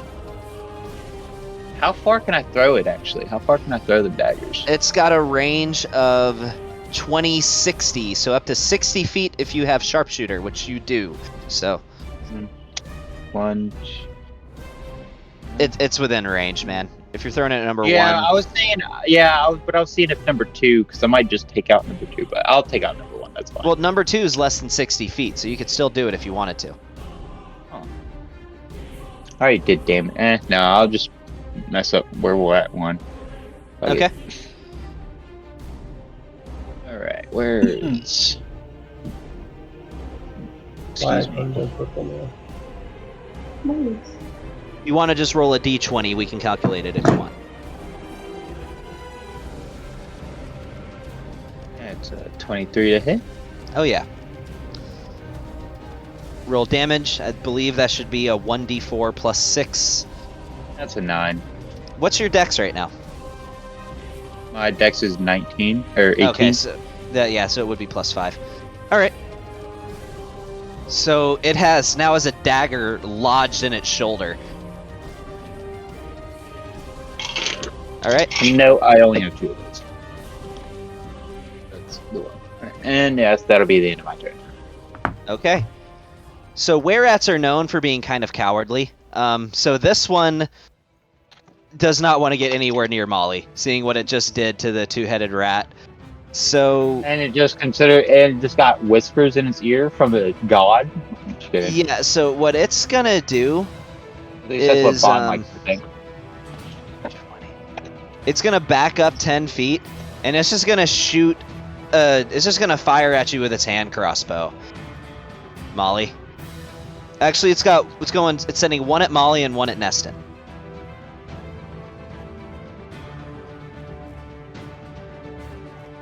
Oh, that's a hit. So I'll roll it in the Big chat so you can Pappy half it. is gonna see this and like, I like the looks of that lady. Nah. And it's gonna bang his frying pan against his shield and make this resounding noise to distract him. I need him to re-roll that attack. Okay. When This I is- stop lagging, I will do so. This is Runic Shield. Oh man. All right. So it will Knew he was a re-roll. fighter. Yeah, you know what kind he is now? Yeah, I do. So that's a 10, which misses. It's gonna use it hears this, and right whenever it has its sight trained on Molly, it's just shoots it off into the ceiling, just from being startled. It's And gonna, he's just give try. a big old wink to Molly, like a little bit of drool just like coming out of his mouth. It's gonna try again.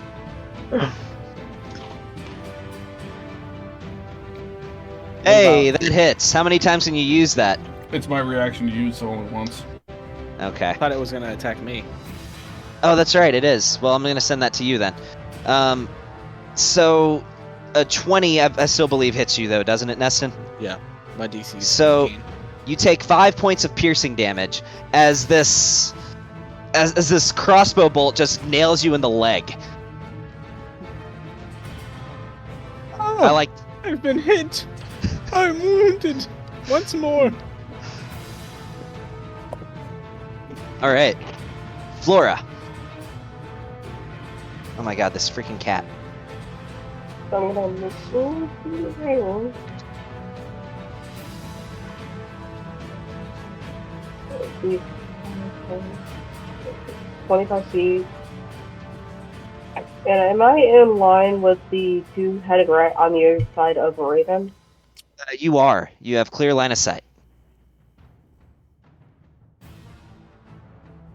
And I was going to use Matchbox Senior.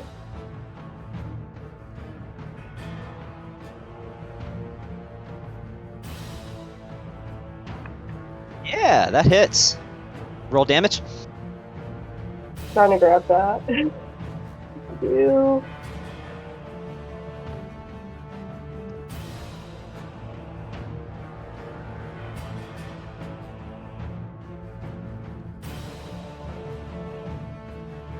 And then I have mini hailstorm in my other hand. Going for two-headed rat one again.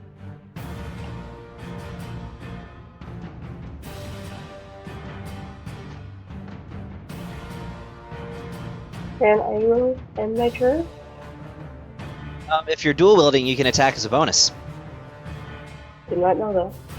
So I'll say, since it was with a different weapon, the mini hailstorm would have been your bonus action attack. But Okay. your main attack can be another attack with Matchbox Senior. Okay. Might as well.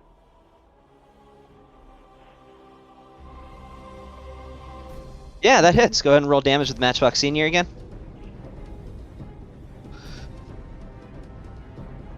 Damn. It exceeded it. Oh no.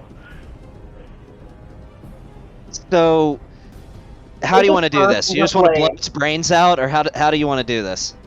Burst into flame. Burst into flames. As you see this bullet pierces its head, and when it does, it drops limp. As you see this fire start bursting from its eyes and from its ears, as it engulfs the rest of its head before this fire spreads down its back, and it lays as just this burnt husk of a rat. Is that the end of your turn? That's gonna be the end of my turn. All right. So you see slither out of this water this enormous snake. What the fuck? What's its movement? Okay. 5, 10, 15, 20, 25, and 30. It can't quite make it, but it's How just big gonna. is this thing? This is about, so it's only a medium creature just because in sheer weight, but this is probably a 15-foot snake. Like, we're talking like anaconda sized. Okay. So not like gargantuan by any means, but it's a big snake. And it gets right up in your face, Big Pappy, as it rears back and just... We're at 4.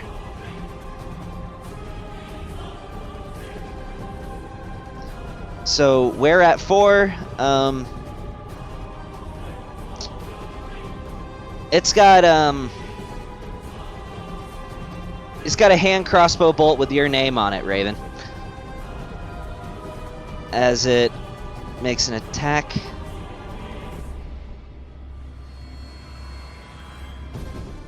And that's a miss, as you just bat it away with your double-bladed sword. And it's going to try again. And another miss, as it just fires straight at you, but the trajectory is predictable, and you Jedi that shit, as you just knock it away with your sword again. Dang, they turned into the stormtroopers out here. We're at 1. So this one's going to run forward and try to bite. Let's see, where can it get to? The last one attacked Raven, so this one's coming to Bon. So you see this were-rat just run towards you, and it leaps with its teeth bared. It's coming in for a bite attack. And you know what it means to be bitten by a lycanthrope.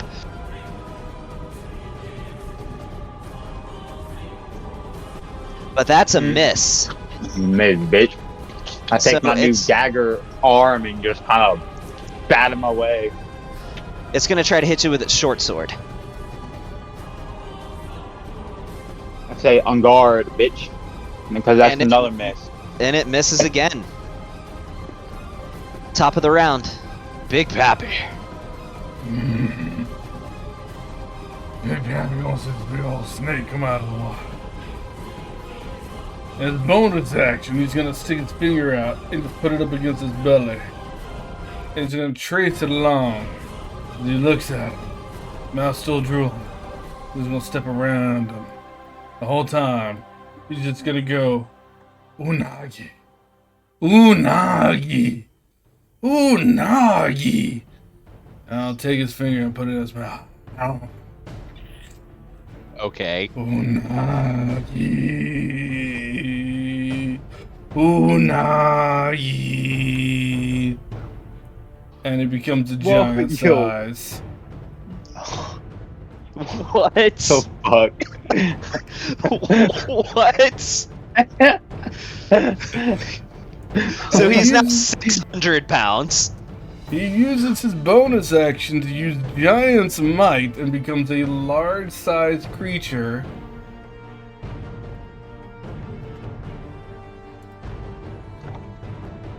And he's gonna take a swing with his frying pan. Which grew with him. So just a giant frying pan. Alright, go for it. As this snake looks up at you almost helplessly like, help? That's a natural 20. And hit with a nat 20. Oh my Unagi.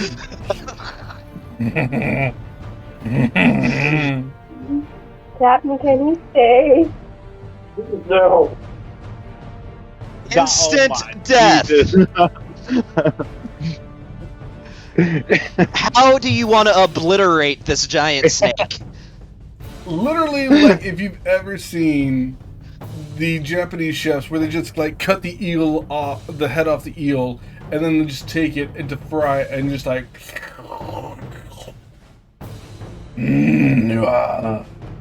Unagi. And he's gonna look over at Molly. Here's an aphrodisiac.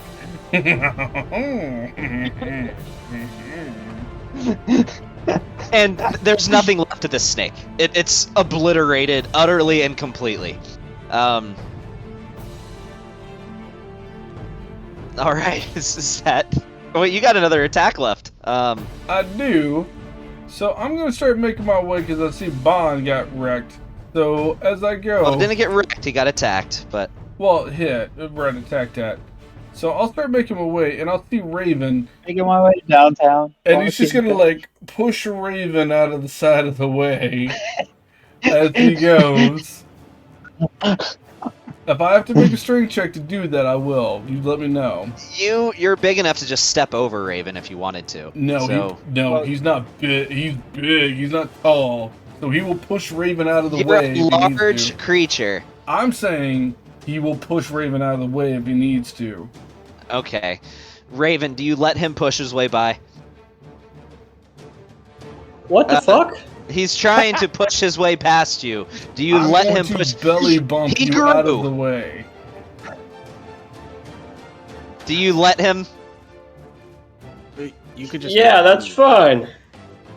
He's now about 12 feet tall. What the fuck? Just a giant man. Unagi. And he just finished absolutely obliterating this giant snake. He simultaneously cut off its head and smashed it into smithereens at the same time. There's only a head left of the thing now. Yay.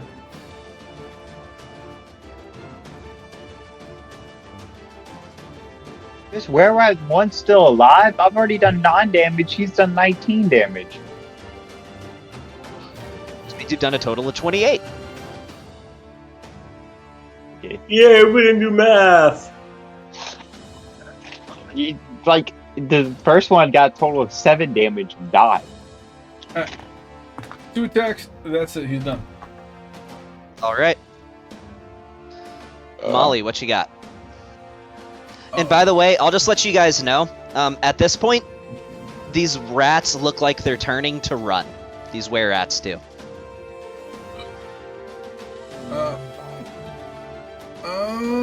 Well, we gotta kill these rats. That was the plan. So Molly will run up to attack this one. And she'll activate her flame glaive. In fact, she'll be right there. Activate her flame glaive. And she will attack twice. Okay. Man, Sean is putting in some work tonight. Right?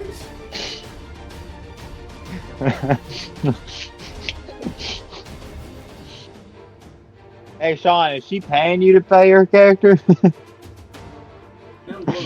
Hey, Nick. I just want to let you know you need some better initiative rolls because you have advantage, and I've still gotten better than you did. Just Dude, saying. I got double sixes, bro. I got double sixes. 21 points of damage with one hit. And that hits again.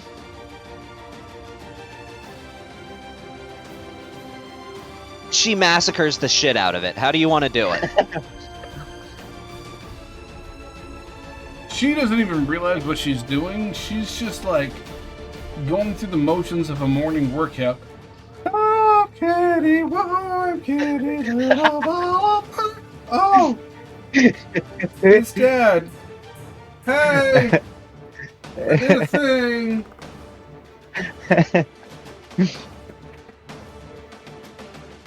And that's Molly's turn. Okay. Raven, you're up. Yep, and I'm going to run straight down.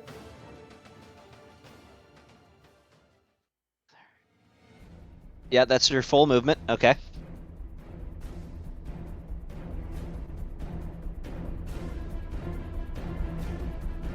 Go take some of these. 15, not too shabby. All right.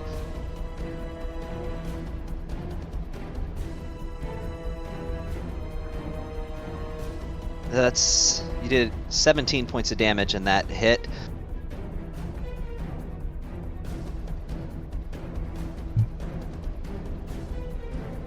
And you still have your bonus action attack available to you. I will say, with those double slices, you leave this gaping wound on its chest, and it's attempting to squeak, but it's so hurt it can't make a noise. Oh. Wait! No, never mind. She didn't do the Bardic Inspiration. No. So... Alright, is that the end of your turn? Sadly. Okay.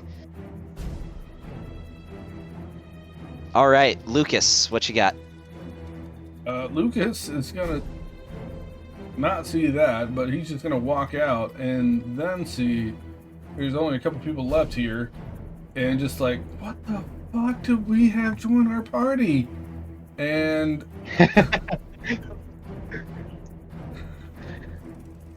seeing it looks like where at 1 is covered by a lot of different people, I'm gonna just throw a spell over at where at 4, since he's the only other one left in here.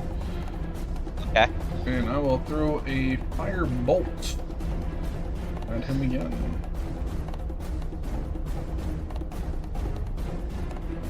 Oh yeah.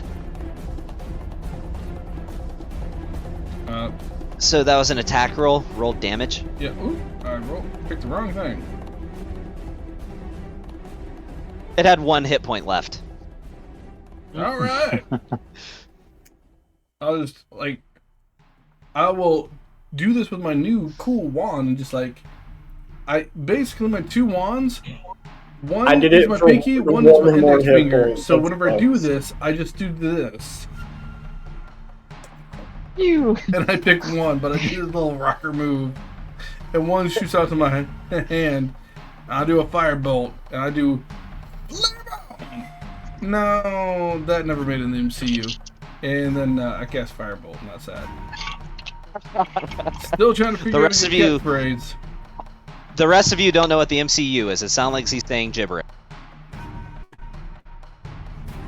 Alright. I blanked out for a second because my headset died. He said something about the MCU, which means nothing to the rest of you guys. Alright, is that the end of your turn? Well, I'll move like 20 feet, so I'll move the rest of my 10 feet, come back up to Flora, I look at the floor and we're like, this is super easy. What was the problem with these other adventures, right? I'm sure the rest of this will be just as easy. All right. That's the end of your turn? Yeah, that is the end of my turn. Nestin, finish him off. I think that's. Okay, do I have a cantrip that deals damage? I think you do. Yeah, you like Why total would dead? it need to make a dexterity check? A dexterity check? Yeah, dexterity. Oh, what are you doing? Sacred Flame? Yeah. All right. All that. Dexterity saving throw. That's a 15. That fails. Do you have 20 wisdom? Yep. Oh, wow. 11 points of damage. 11 points. How do you want to do this? Or That. Is it D6? No, it's D8s. Yeah, okay. I don't know. Just make the frying pan turn golden white. And so next time he hits it, it just explodes. Alright, so how does Big Pappy want to do this? With a flaming holy frying pan. I didn't realize we were doing flambe. What?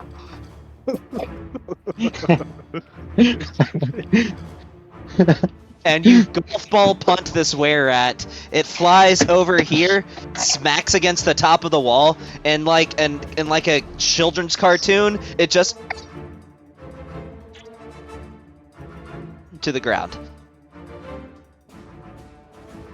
As it just goes down, you see Big Pappy just reach into his bag. Well, I'm here to eat honey buns and kick some ass. But I got like 5 more honey buns. He starts chowing down on a honey bun. Because he carries pastries with him, apparently. All the time. And he's just, and by the way, the fact that you can do this and how noxious this place smells is astounding. That masses of stuff in that water, that's mostly shit. The occasional piece of rotted food. It's disgusting is what I'm saying. I will say, after the fight is done, the smell in here is noxious. Then all of a sudden you hear this reverberating, resounding, loud-ass fart as Big Pappy shrinks down back to his original size. But you still smell it over the ridiculously disgusting smell of the sewer. What's that mean? Pardon me, ladies. I'm gonna cast Prestidigitation around myself so it smells like flowers around me. Okay. Like, You I mean, I'm smell- talking like You smell flowers and ass. Like, That's the the thing. flowers That's are what I was there. gonna say. The ass is still not gone. It's like if you had a really bad Mexican meal and got food I mean, poisoning, this is like and you literally spray if you took Lysol this giant afterwards. balloon and you just started deflating it slowly by like you just stretching it. It smells like Lysol and ass. It's when you spray The after a Lysol really there, bad The shit. ass is still overwhelming. You smell it, but at least it's not the only thing overwhelming your senses. And as it's just you hear that, and Big Pappy shrinks back to his original size. Well, So I walk up to Lucas and I was like, Lucas, I got a question for you. yeah, what's up, man? When you were down in hell, how did you not learn Draconic? Or yeah, Most people Infernal. don't speak Draconic. oh, is it Infernal? Infernal's what the devil. Is it Infernal? Oh, okay. I thought this And was I, like that's demon how I know Draconic. Infernal was from my time down in hell, to be honest. Draconic is dragon Oh, okay. speak, dick shit. Infernal is the language of hell. You're not gonna Abyssal know is the until you language of the ask. abyss. No need to get onto him for it, but yeah, in hell, most people speak Infernal. or common, Okay. depending on who's coming in. But that's where I picked up Infernal from. That's why I speak it. Did you spend a lot of time with in me, Duffel? Nightbind, most people speak Sylvan, which is where I picked that up at. So I know Sylvan and Infernal, just so you know. Are we keep going for the night, or just where we're stopping, Gavin? No, we keep going. I'd like to go as long as you guys are we willing keep. to. It's my motherfucking birthday, bitches. I'm playing hey, 4 I'm characters. to play we till go. literally any I'm time. playing half the goddamn team. We go. I'm good with that. Hey, We go until I'm I good. say Hey, we're what were you done. saying, Tony? I said I don't have to be in bed until 6 a.m. So I gotta Yeah, get up I'm at 5 good when my son until gets you up. guys are. I'm good. I mean, I just gotta get up at 9 a.m., but I don't Until care. We cannot continue. So if we play till 2 a.m., you guys are still like you still get 7 hours, man. That's a grown man's full night's sleep. grown man. I will I am a play. grown man. I mean, I don't know if I'm- Jessica's gonna Here's what last I do. 2 a.m., but man. I'm good to go. Okay. I'm down. I'm I'll play down. her character. Release Molly Let's for finish me, this dungeon. and we Let's go. go. I'll play her Let's character till 2 Let's a.m. go. Dungeon. I'm good with it. Let's go. Wait, can we take a 5-minute Go. break real quick? If we're good to play past 11, we can absolutely take a break. Yeah. Yeah, 5. Okay, let's go for it. I'm. It's like, I You don't guys think I tell can me stand when you these want to play bugs. till. I'm just gonna throw it out there. I'll Have play your- till 1, 2 a.m. Have your support characters will be drunk and not knowing how to play these characters, I don't but we'll go. think Let's Kate do can it. last another hour listening to Big Pappy. Dude, I love every minute of it, bro. I love, dude. It's funny. I would. I'll play till 2 a.m. and get my freaking 6 hours of sleep. I'm good with that. All right, let's go. We can keep going here in a minute. You guys take your 5 minutes. Yeah. You tell me when you want to stop. All right. Okay. I So- want to That's cool. look it around and investigate if I can, as Lucas of the 1 of 4 characters I'm playing, I guess.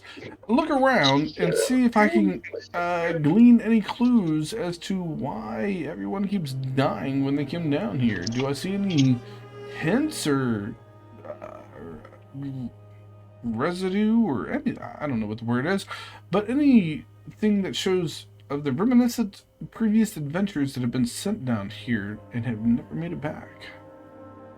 Yeah, give me. You tell me which one. Either I want investigation or a investigation. perception. Motherfucker, Investigation's I want fine. Some investigation, please. Because I have an advantage on that. I told y'all I apologize in advance for my inappropriate behavior, but that is coming. 19, yeah, 25.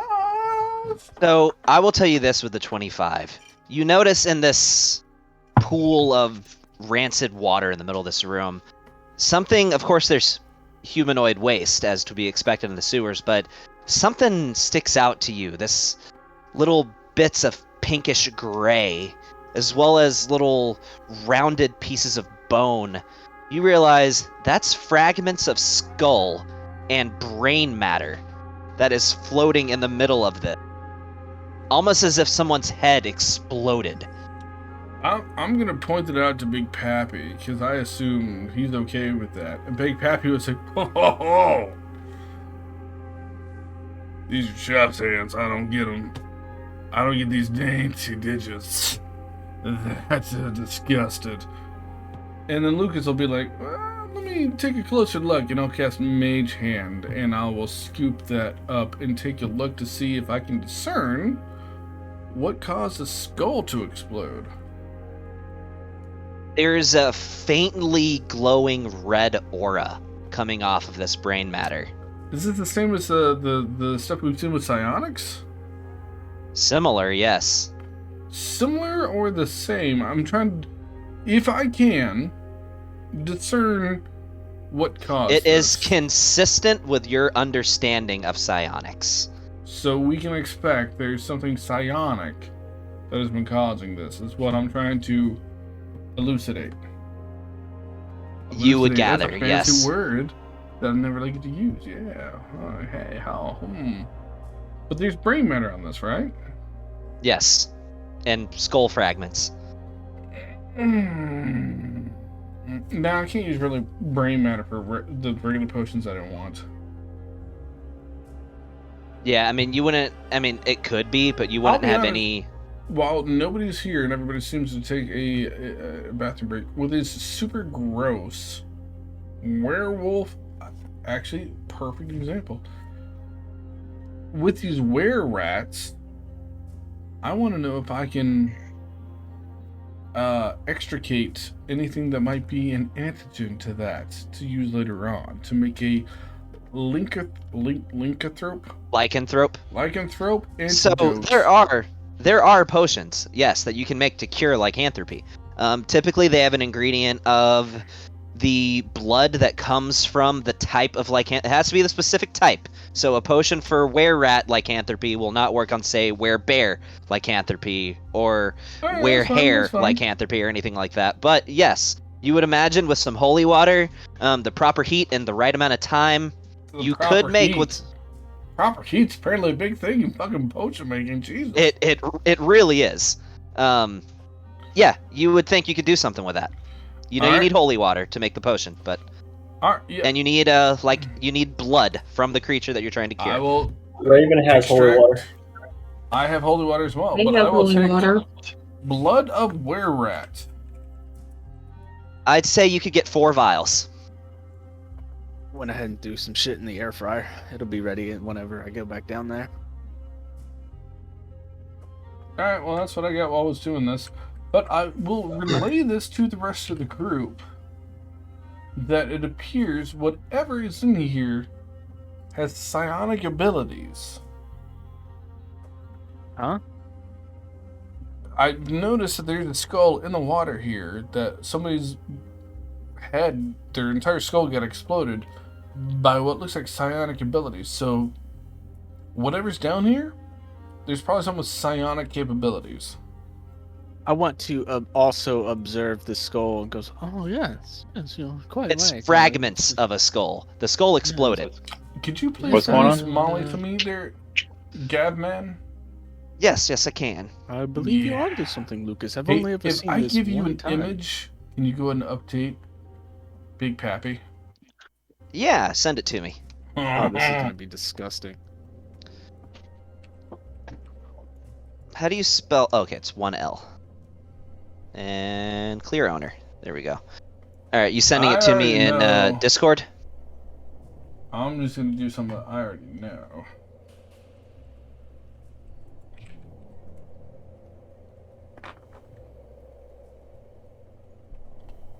This is from another game that I like to play. Are you playing D&D or all the games? I play all the games. All the games. He's a multitask gamer.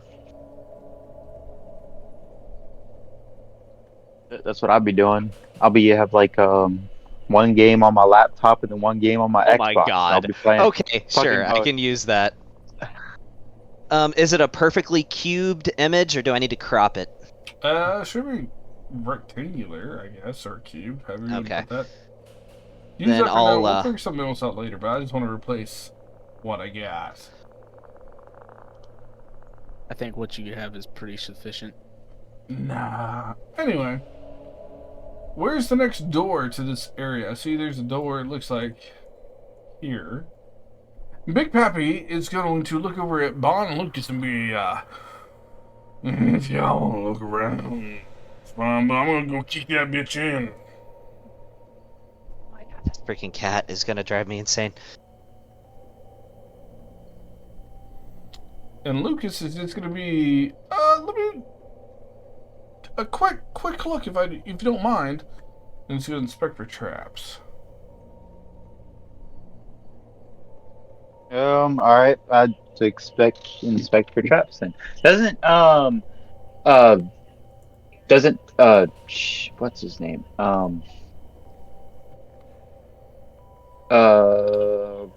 Anand have a wand of traps?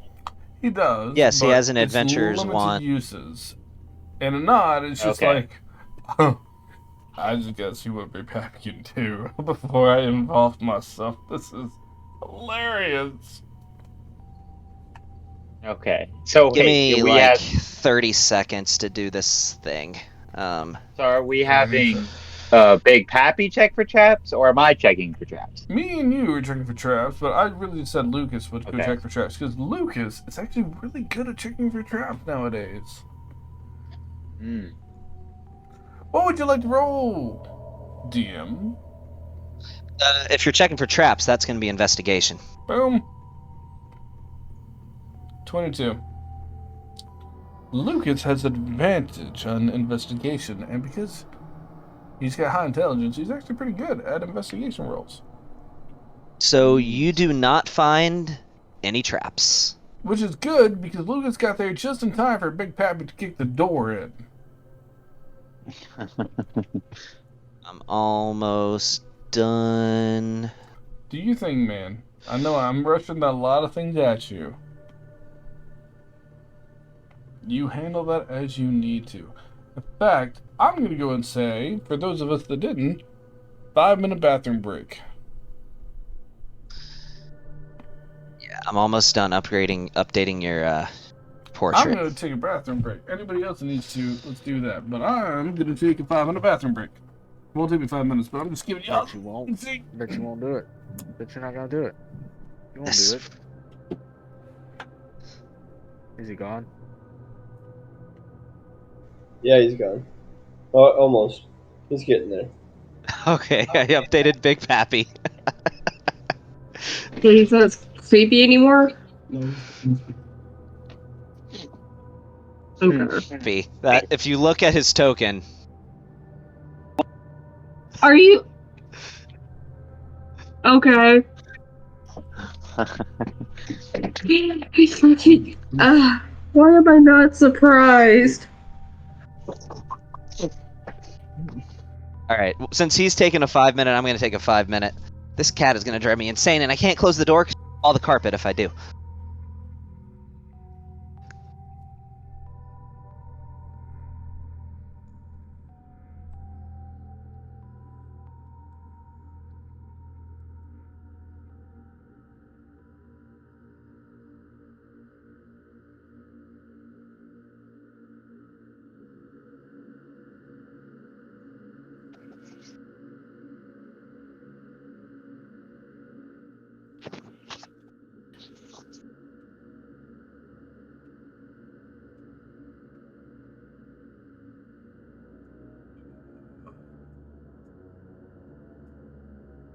Well, as I mentioned before, Big Pappy was originally, well, it still is, I guess, my backup character. So if you like him, kill Lucas. If you don't like him, make sure Lucas stays alive. Because otherwise, I'm it's kind of Big Pappy. digging him. I'm digging him. It's comedic relief. It really is. I'm liking it. I don't know. I like Lucas though. He does have a very interesting background. I'm still trying to figure out my background. Let me put it this way, because we kind of talked about it in the last one. Lucas has a Game of Thrones background, is the way I described it to Gavin. It's simple if you want to know what it's actually about, but if you delve into it, it's very complicated. But if you want to know, like, Kind of he's just anime. how to do the thing. Really get down to it. Yeah, anime, sure, but it's simple to know the basics, but complicated if you delve into the details. Ooh, I kind of have an interesting background. I would more so for my next character, I'll probably go for an Eden. Have you ever heard of Eden 1, the anime Eden 1? You mean Eden Zero? Oh, Eden 0, that's right. And yes, it's only my favorite manga. I see what you did there, yes. Yeah, Eden Zero is literally my favorite manga. So yes, I'm familiar. Right, yeah, so, I would do like you were raised by kind of thing, and then they turned Raised by on you. robots. And then they turned on you. Joined a YouTuber, I mean VTuber. Or B-Cuber, I mean, to travel the universe. Yeah. And with a cat that can turn into a pair of guns. Yeah. That originally was an actual cat. Yeah. That's also a direct carryover from Fairy Tail. Yeah. You know, they actually show... They are actually when... I know, there's cameos of Natsu, there's cameos of Lucy, there's even cameos of... We lost Fantasy Grounds. Yeah. You did. Yeah, It Tommy, gives step me. away, man. You apparently kicked a cord. So here's what it shows when you guys just get disconnected. It's just a bunch of error messages. We see that too. Hmm. Anyway. Oh. Yeah, We're logging back in, but Big Pappy has kicked in the next door. What do we see? Well, once I stop lagging, I can tell You you. can describe it to us. Give me a. Well, I have to see it myself. Give me a description. Or describe what you think Big Pappy's big round ass looks like. As everybody sees that as he kicks it in. Kind of gross and sweaty, I would think. No more description. It's like a huge crack. Yeah. Tell me about it. DM. It's all right. Like you can. Make everybody really roll see perception balls checks to of see how sweat. they see Pappy's ass. I want to know. They see It's like the it's like an Easter eggs, endless. the secrets that are held inside Pappy's ass. It's like an endless abyss, and you feel as though it almost has its own gravitational pull. But what is the constellation in this moon cycle? Full. God. And you know what? It's an eclipse at this point.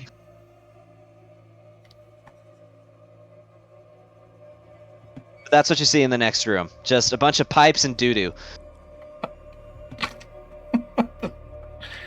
Oh, so dumb. Pappy's Okay. pants. Can you redraw the map, Irvin, please? Yes, I can. Yeah, give me a moment so I can pull up the 4 characters I'm playing in this fucking game. I think you do. Your wife just dipped on you, bro.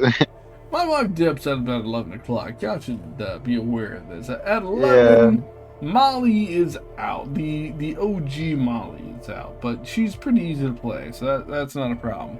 Is playing a spellcaster and a brand new fucking character that I wasn't intending to play in case it's a backup. Neither was I. That was way not in the later. plans for this session. This But is it's so on the weird. fly. I'll fucking take getting to play Big Pappy any day of the week, no matter how unprepared I am.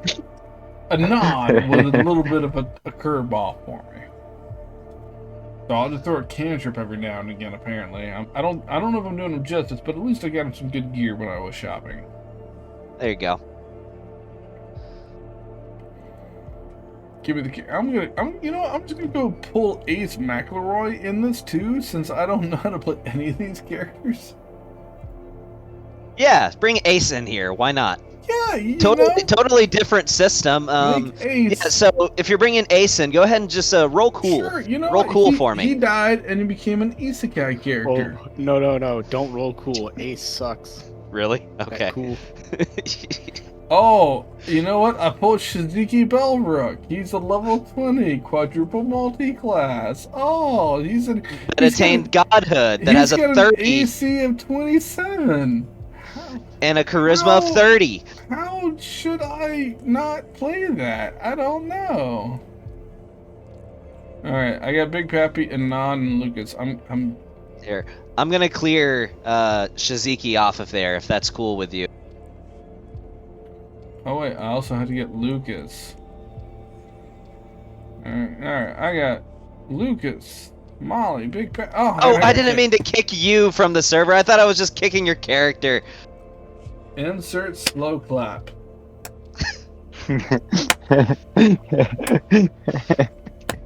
Dang. Good job, DM. I thought I was just. My bad. Do we know what the next room looks like? Yeah, so I If literally not, revealed give me it. a It's. more detailed explanation. Big Pappy. I mean, Venus. It's a very plain room. This water from the previous room is continuing to flow in this direction. There's shit floating in this water and pipes that are dumping more sewage into the water. Yeah, but There's are a there- barrel and a crate. Are there any baddies in here? Not in that room. Alright, well, Big I have Pappy. my sun bomb. Has it gotten any will darker? continue to walk on. I'm sorry, what was that? What's that?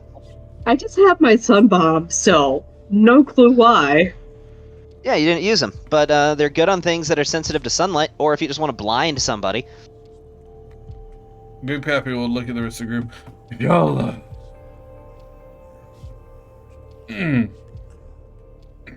Jimmy, I'll just keep on walking if anybody has anything else they want to do.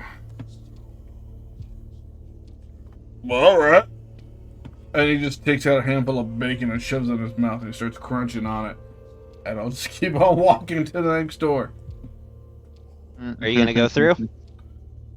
Unless somebody stops him, and then Lucas Nope. gonna be, well, let me take a look. And I'll take a super quick look for traps. As Big Pappy is like, boom, boom. Anybody in the vicinity will hear Big Pappy coming. Okay. Yeah, but there's no traps. We'll take a quick look for traps. As Big Pappy has not stopped to allow anybody to do this, but he'll kick over the next door. No traps activate. So this is what you see. Let me turn off mask mode. In this room... I don't know. I haven't loaded up the game yet, because I got booted. DM. My bad, I'm sorry. If everybody could roll initiative. Big Pappy will roll initiative when he has. Do I still get advantage, or is it only on my first initiative roll, Neston? Wait. It's only for that. I think it's for 8 hours, right? So it's for all of them for the next 8 hours. It's just the one, if I'm not mistaken. I mean, I can pull it up real quick. Twilight Blessing.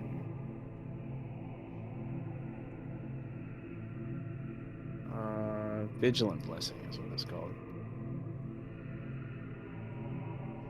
Yeah, it's just for the one initiative.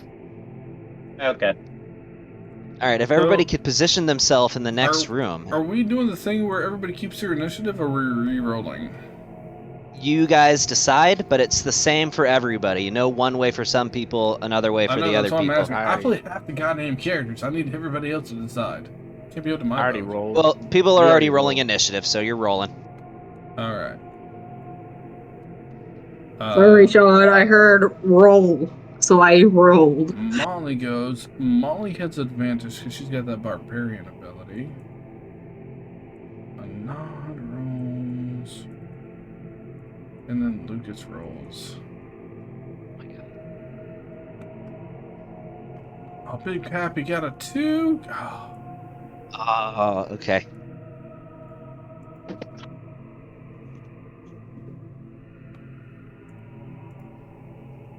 All right, changing the music back. I need you to put on the map again there, Gav man. Yeah, will do. Give me 1 sec. I think that was the most. I got a 13, so I can minimize that as well.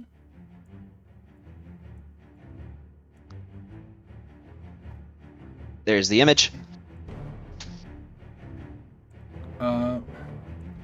Alright, if everybody could position themselves somewhere in the next room, unless that's you don't want to be there, then you can keep yourself where you're at, but I'm assuming everybody could have walked into the next room if they wanted. I'm going right there. Okay. And these doors are open. Seeing as how you said Big Pappy was the one who just walked through the door, he's going to be the only one that's in the room. So I'm going to put Big Pappy right here. Alright, what door? Alright. I see.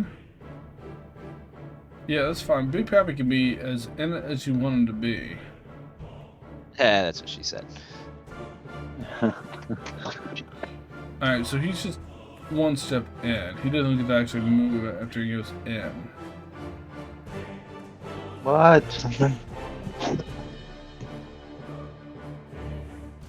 I said Lucas was going to be there to investigate the door as he kicked it in, and a nod has been near Lucas the entire time. Molly definitely would have been somewhat in the nearby vicinity, so I'll say Molly was like...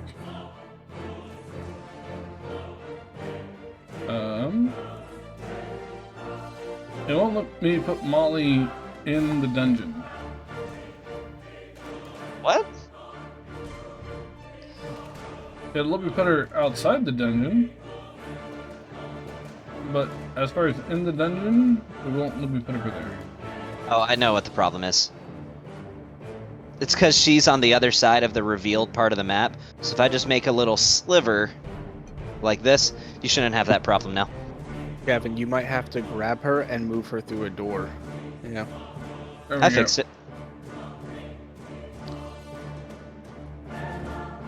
This is so much better having the greens rather than just having nothing. Yeah, I think so too. I'm a fan of the green. It's very matrixy. It's very easy to see. Yeah, that too. Alright. Oh my god, a nod goes first. Jesus Christ. Alright, I'm playing a nod. He's down in the defense position. No, a nod's gonna kick some ass because a nod needs to be a badass. So a nod is gonna be like, oh, is it hot in here? No, it's you. Fucking fireball. Alright. At what?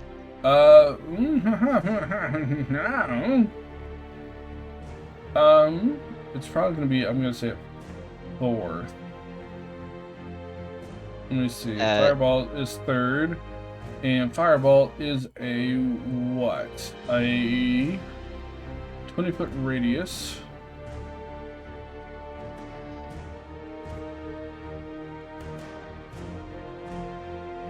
So he can hit everybody right there. Damn. And he's going to do it at 4th level. Because he's just supposed to be like, I didn't ask how big the room was. I said I wanted a fireball. So dexterity saving throws from all of them.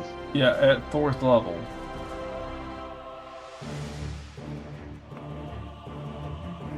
Oh my god.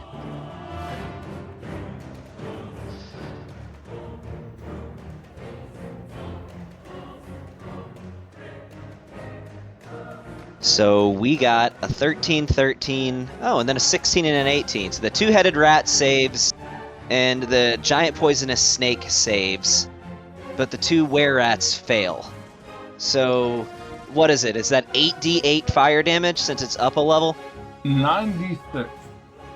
Oh, that's right. It's 8d6, so up to 9d6. Yeah, roll me that. It's a lot of 1s and 2s. 26 points of damage. So that's 26 points of damage to Were-Rat 2, 26 points of damage to Were-Rat 1, 13 points of damage to Two-Headed Rat. And how do you want to do this against Giant Poisonous Snake? Even though it succeeded, it still dies. He's just literally going to be just, that's how big the room was. I said I cast fireball, and like he's just like casts it out with his hand. It's just like turning back, and he's just like gonna reach into his pocket and pull out this pair of shades you didn't even know he had. As he puts on his face and doesn't even look at the explosion, and just starts walking backwards. With the what is that from CSI or something? Yeah, you just hear whoa, and he just puts on the shades as he walks backwards and just struts. Half movement, I don't care, because he's just had to put every ounce into his step. And he does watch as the explosion happens behind him, and he doesn't even look at it. Okay. And he'll walk like 50 feet backwards, and that's the end of his turn. Nestin, what you got?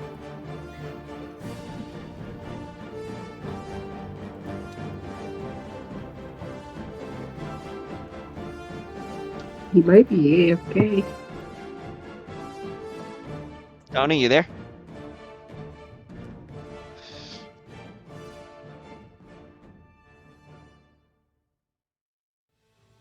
He might be. Well, shouldn't have been AFK, because we'll get back to him as soon as he gets back. But we're trying to keep moving, so we're not just going to wait. Go on, baby. Alright, Were-Rat 2. I'll play Nest's character. I'll play 5. Let's see how high I can go. Do you want to? I mean, my assumption would be that, I'll just take his turn for him since he's not turn, we'll get back to him. If Okay. he gets around to his turn again, we'll use his reaction, use his turn or an action. But I'm not going to try and play 5. So then I'm just going to ready action then. That's what he's going to do. Oh, hey, I'm back. Sorry. Oh, there you are. You want to take your turn? Yeah, I will. I was about to have you just ready action, but since you're here, you can take your turn. Oh, they're not all dead yet? Pretty damn close, but no. Okay, Sacred Flame. On That one. number 2 or number 1? Number 1 or number 2? Let's Number 1 or number 2? Let's do number 2. It's closest. All right, number 2. Dexterity save. Yeah. So that is a 16. Does that succeed? Yes. Okay.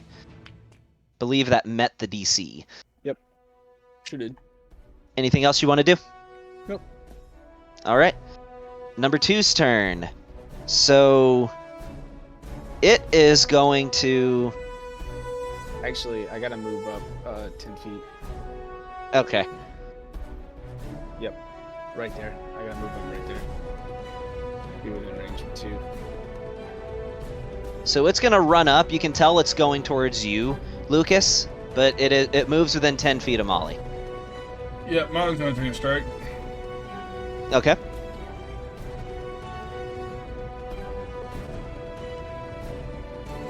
I didn't know I was so high on the initiative tracker. I just rolled and walked away. And her flame tongue glaive is still on. During a reaction, can she choose whether it's with reckless or not? I'll say sure. Anytime she takes an attack, I'll say sure. All right. But if she's gonna do it now, then it goes her turn as well. Yeah, that's fine. So. She's gonna choose to do reckless. I just want to double check on that. Oh yeah. Roll me some damage. Oh, she just cleaves this thing. And she's still just humming along. Oh, kitty, warm kitty. Gotta stretch the muscles out. Little ball of fur. Like, she doesn't even realize she's in a fight yet. She's still just going through warm-ups. So this two-headed rat is coming at you, Lucas, and it's coming at you with a bite attack. I know it does have disadvantage.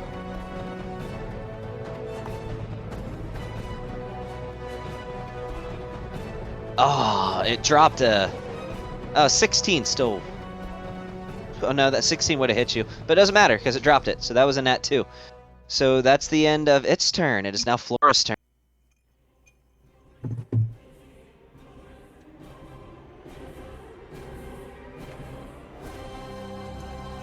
What you got, Flora? I'm not quite sure how many feet that was. I think you could do it. More than enough. Yeah, you don't move that far.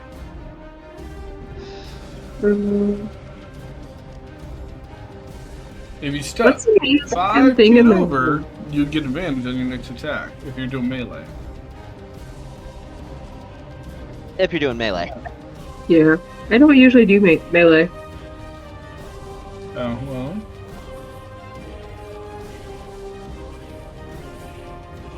So you see there's a giant rat over in the corner. There's the two-headed rat right next to you, and the were-rat that looks severely injured with like third-degree burns all over its body in the middle of the room.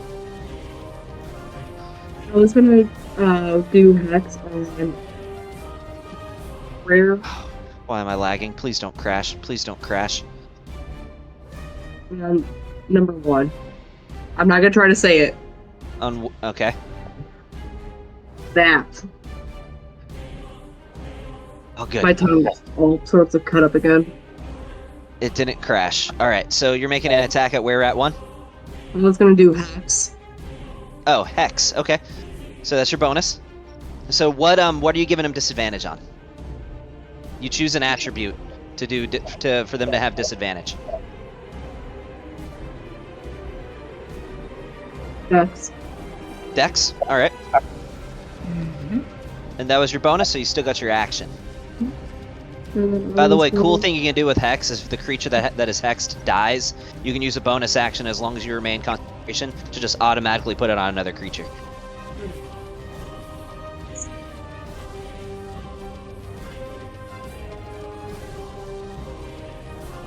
But yeah, that was only your bonus, so you still got more. To decide. Yeah, that's fine. Actually. So you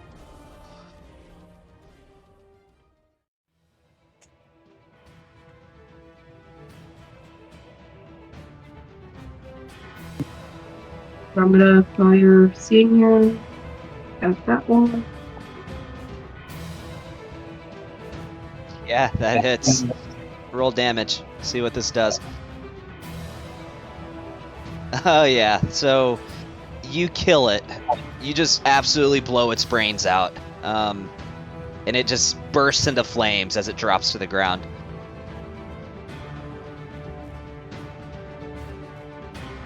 So you have one attack left if you want to attack the diseased giant rat.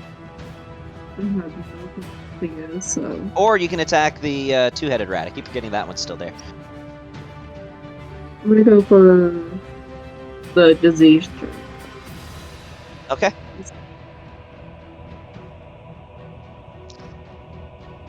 That hits.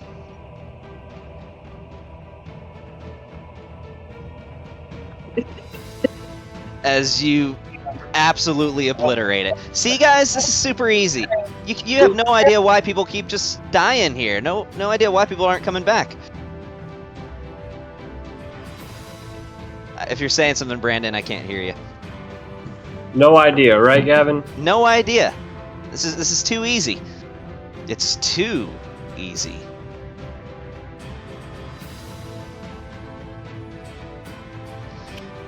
And that's gonna be my turn. All right, Lucas. What you got in store for this two-headed rat that's right next to you? I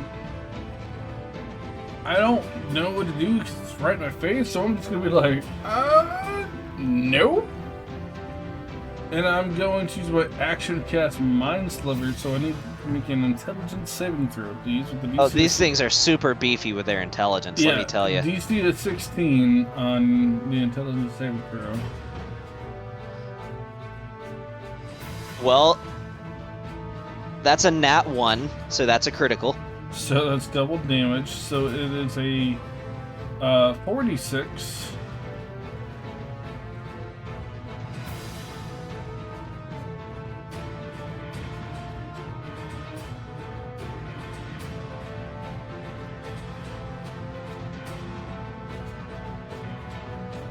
Okay, as this two-headed rat just starts screaming as you see this distortion encompass its head. I will bonus action reach into my pouch and pull out some mint leaves and just start chewing on it a little nervously. Like, can somebody get this thing away from me? Well, let's see if Molly can, because it's her turn. Molly will just kind of push through barely past Big Pappy because they're both very large to Flora, and she will be very polite. Excuse me, Foxy girl, and sit to the side here, and then she will take a couple swings. All right, roll to hit. With her flame tongue on, she has advantage because she's flanking. This is the first time she's realized she's actually in a fight. Just use a big stretch and it just goes. Okay. So she just cleaves the thing in two, leaving a smoking residue on this creature. This is what you were fighting? It's dead. Hey Gavin, can I make an insight check? What you trying to glean? Where rats are still lycanthropes. They still have some semblance to a mind. They might not be intelligent, but like they're still people. Yes. Are these things acting like abnormal? Yeah, give me that insight check. My thought process is we literally walked in and immediately got attacked. Like, these things are like no holds bars. They're not trying to talk to us or anything like that, so I think I get advantage on insight. You do. And I will say Lucas, because this whole lycanthrope thing is apparently an issue, will continue collecting blood to try and find a cure to Lyncopper 3. Were-rat lycanthropy specifically, but yes. Yeah, he'll keep collecting blood to see if he can get a general enough quantity to see if he can have enough to work with to try and make a general cure. If it's just a were-rats, it's just a were-rats, but that's what he's going to keep collecting. So here's what you glean, Neston. What you know about were-rats is were-rats are cowardly. They never get involved in a fight that they don't think they can win. Typically, they only attack when they dramatically outnumber who it is that they're attacking. And while they do definitely crave humanoid flesh, they don't want to die, you know? And it's almost as if their survival instincts here are dulled. Either they're controlled or influenced somehow, or they're acting under duress. But whatever it is, if they're acting under duress, they're more afraid of that than they are of you. Which is the only reason they'd be attacking you like they are. Everyone, I do not like this one bit. These were-rats are acting strange. Normally they run and hide and cower whenever they see a group as large as ours, but these are like animals trapped in a corner. Well, between that and me seeing that there's psionics at hand, what do you suggest we do going forward then?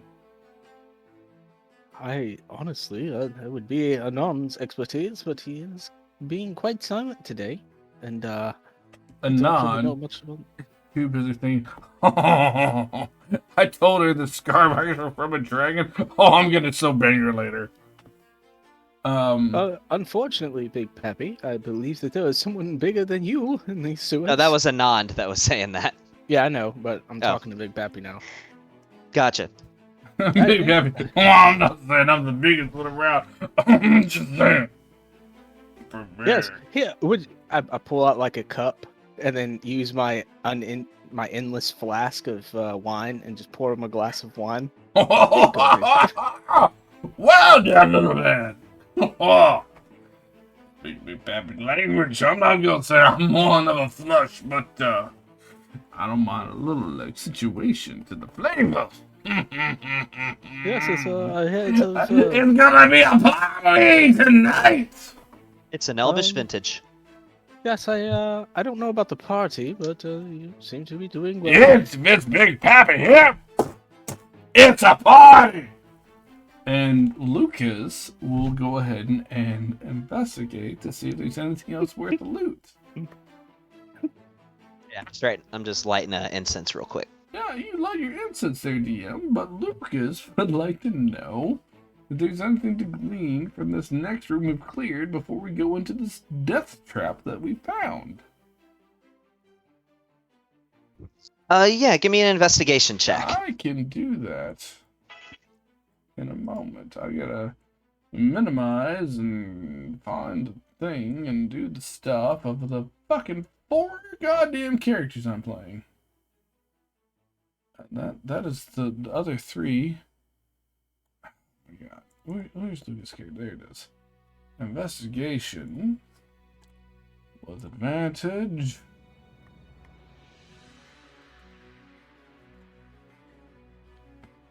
20. Find some more brain matter in here, but honestly, it's nothing you hadn't already figured out from the previous room. Yeah. I'll continue to relay that. Whatever has been in here has used its psionics to make sure that... let me ask you, does it seem fresh or does it seem old? Mixture. Some is Does it seem like Well, it's that would be used- something that Neston would have to figure I will present if with a this medicine Neston check. with the idea, hopefully, give him advantage. I want to know if it's used some of its abilities recently, or if it's for cover to be able to use his abilities freshly. Because I know how that shit works. Yeah, give me a medicine check with advantage, Neston. I will do just that.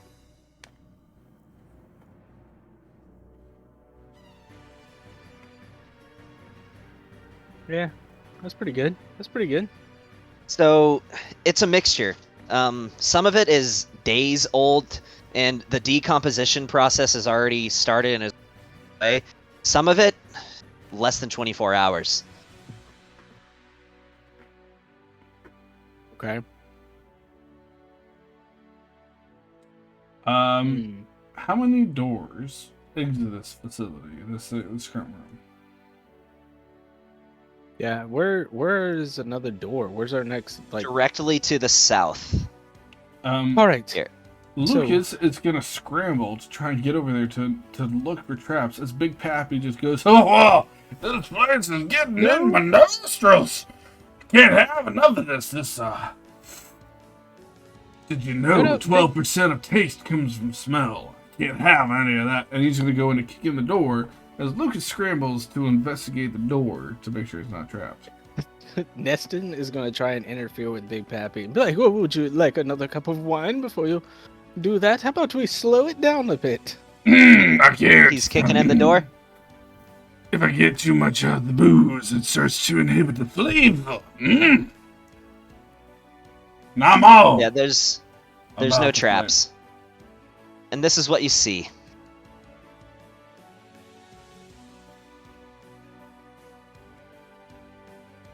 I don't know what it is that we see. You did not read. I need you to redraw the map. Oh, you might actually read all that. Let me see. Press true. That's a lot of bodies. Oh, that's a lot of bodies. That's a lot of bodies. We didn't open the door yet, though, right? He's just like Big Pappy did. What does it smell like? Death. And Neston, you recognize the smell of that mixture of sewage with a rotten egg stench. That just the scent of death that just sticks to anything around it. Like, you know that when there's really the stench of death, and you're around decomposing bodies long enough, it sticks to you, and you start to smell like it, and that's what you get from this room. But Big Pappy, as he kicks open the door and smells this, he just goes in and reaches into his bag and pulls out a honey bun. I can't enjoy this? Huh? And he goes back into giant mode. As long as you have enough uses left, you sure can. He's got 2 more uses for the day. So I will say, the floor is yours. There's nothing in here that you immediately notice that is threatening. Yeah, he's gonna charge, dude. He's gonna full out charge. So I need everybody to move their tokens into the room. So, I want to walk into the room and cast a spell. What are you casting? Detect good and evil. Okay. And I'll be there. What does that spell do again? Allows me to see everything forever. Oh, is that what it does? Here, just let me look it up. That's what it does. Everything forever. Detect evil and good. Let's see here. There's aberration, celestial, elemental, fey, fiend, or undead. There is none of those things that you detect. I mean, Big Pappy is just gonna walk straight on up into the center console of all these things. Something's not right here. Big Pappy and Neston. Something that stands out to you: the body on this center grate. It's a near miser. Are all the bodies near misers? No, but this one is, and it's the only one. What does it look like? The body itself is decently preserved. It's not in a gruesome state like the rest of them are. All you notice on this particular body is blood running down, like dried blood underneath its eyes, like in a stream along its neck coming from the ears. Has like nosebleed, so there's like dried up red blood over its lips down to its chin. Does he look like he's breathing? He's dead. Is he though? By outside observation, if you want to be able to tell exactly, you got to give me a medicine check. Okay. But he appears to be. Lucas and Big Pappy are gonna look to see what killed all these things. Lucas has actually walked up with Big Pappy, who's in his larger form. Big Pappy, his nose goes for miles. So,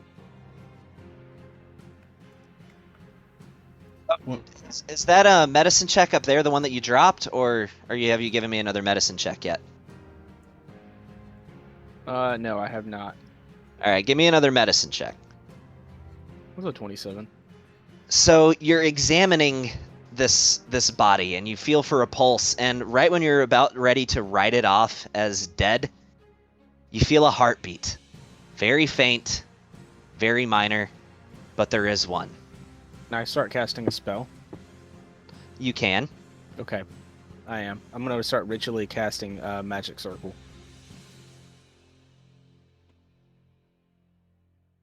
Lucas, if he sees that, is going to go ahead and give this body a potion of pathetic healing. You guys will move yourself where you're going to be. Is where everybody is where they're planning on being? I think so, because we're going to go into combat, so yeah. What is this barrel right here? Is that just a barrel? Molly It's just still a has barrel. her flame tongue blade up. Okay, then that's where I'm gonna start casting the Magic Circle. I need everybody to will tell say me where they want their Molly- token to be. It seems fair enough. Molly, because she has plenty of charges left, will go ahead as soon as we enter the room to rage. Okay. Lucas will give this body, as I said, because I don't know where exactly it is. You put me right next to the body. I'm giving it a potion of pathetic healing, so it gets 1 hit point left. Bond, where did you put yourself?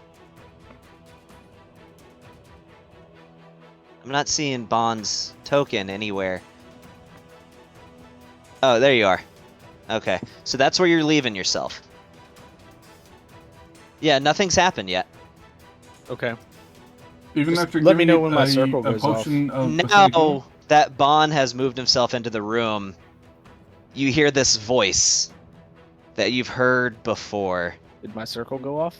It has not gone off. You needed, what, a whole minute for that? Yeah. It wasn't a minute. This voice says, "The insects finally walk into the web." When you see this red lightning strike just completely pierce through the ground, as you see rise up this angelic almost looking creature with pure silver skin and no distinguishable features, with these vibrant red spectral wings extending from its back, as it says, "I caught you." As you recognize this to be Kaleem. I need everybody to roll initiative. As you see these other creatures also warp into the room. Big Pappy will just respond with, which style cut? The premium? I don't understand. What?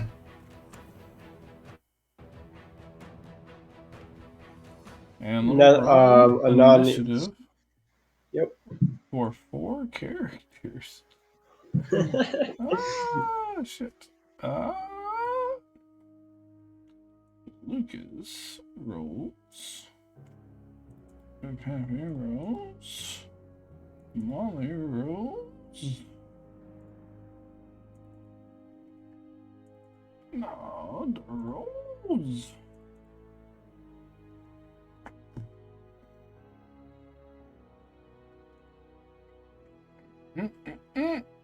I gotta extend the fucking page. Time for me to change this music. Because this does not sound intimidating. Oh, I am hella intimidated. I really gotta change this music quick. Oh, and Gavin, something for you to look over later. I did send you my next character. Oh, and because are you planning on dying? Yep. Dude, you gotta play it like you're gonna survive. It's no, No, fun I'm if you're gonna play it like I'm gonna without changing survive. mind. No, it's just one that's I'm in playing mind. four I'm not. characters, and I fully intend for Lucas to make it to the end game, my man. I thought I'd make it to the end game. Even if a non has to die in the way. And And now Molly. is gonna make it fucking amazing. Where is the? Did he actually show himself? You said. He's right he's there. right beside Pappy and Niston. Oh, Kaleem.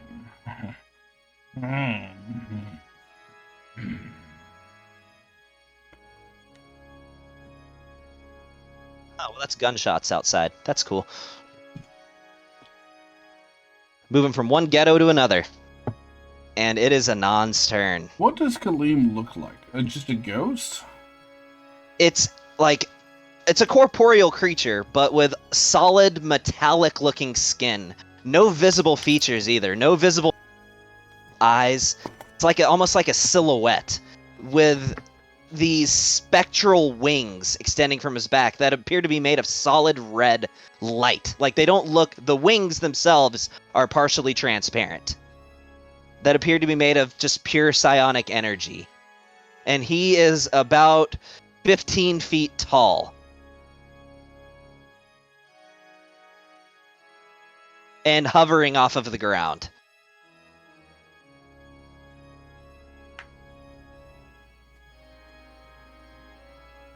All right. It is Anon's turn.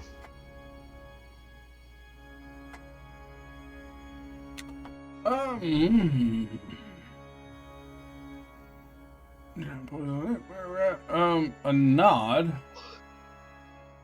Let's see, we got the two-headed rat. My God, and the big man. So we got 4 baddies in general, right? Yes. He's gonna pull out of his bag the flying carpet. That takes a bonus action, interact, whatever. And he is definitely gonna be flying on that ordeal. So It's an interact to pull it out of his bag, so it doesn't cost him any part of his turn. How high up is Kaleem? He's about probably 10 feet off the ground. So he's no taller than Big Pappy at the moment. If he was surface level, he'd still be taller than Big Pappy, but his feet are about 10 feet off the ground. But he is taller than Big Pappy? Yes. Alrighty. You're the same size category, but he's a few feet taller. So he's Big Pappy's just a few feet wider. Yeah, a lot wider, but... So, using his carpet, he's gonna move, like, right over here. And then he's gonna fire a lightning bolt that goes right through here, because Big Pappy is not as tall as him, so he can hit all 3 of these creatures without hitting Big Pappy and hit him. Aim over his head, yes.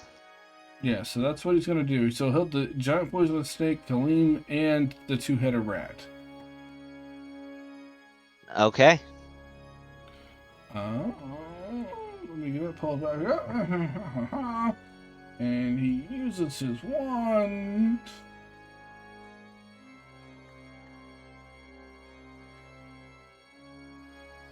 Oh my god, I rolled a nat 20 on Kaleem's deck save.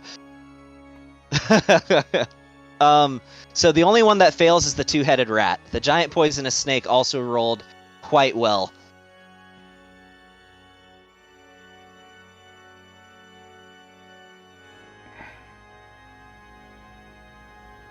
But the two-headed rat fails. That's 2 successes and a failure. Alright, let's see. I don't... let me just go to Lucas, because he doesn't have it on his actions tab.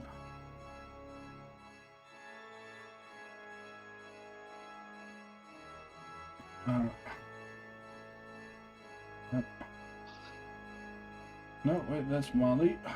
Damn it, I'm sorry. I have so many fucking characters I'm playing as. Actions. Lightning bolt. Rolled in the chat.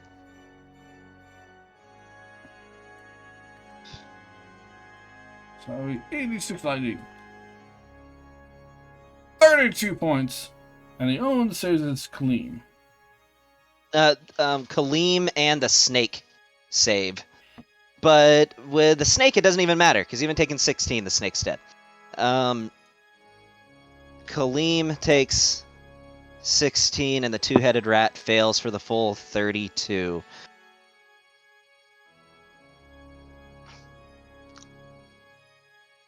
It hits him, but, like, he absorbs the lightning into his body. Not that you feel like he has a resistance thing, but he chuckles as the lightning bolt collides with him. But he does not have resistance to it. You don't imagine he does. It doesn't look like it's dampened, but he just chuckles and says, "Perhaps I overprepared." Alright, what is the giant poisonous snake dead? It is dead. Y'all use its 5 feet his left and pull back another 5 feet. Alright, his turn's over. Alright, once I stop... I don't know why I'm having issues tonight. Once I stop lagging, it'll be Bond's turn.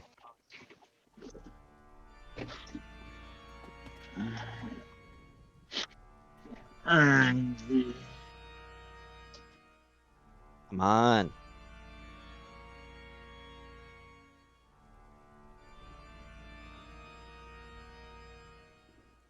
Nope, There we go. I All got right. booted. You got booted? Yep. I have no idea why this is happening. Bond, do you know what you wanted to do? Yeah, I mean, I could get. I load in pretty fast. Okay.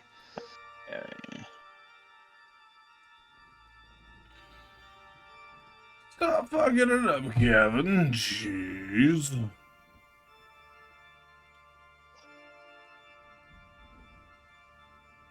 And every time it gives me all those error messages. It's not my internet, it's Fantasy Ground. It has to be. Yes.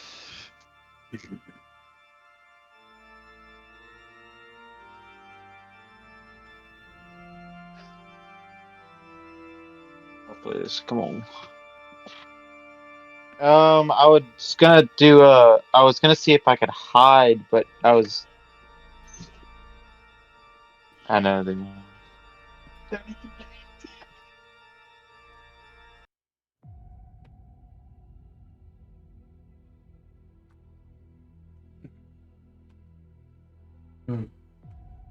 I just realized I haven't had my camera on this whole time.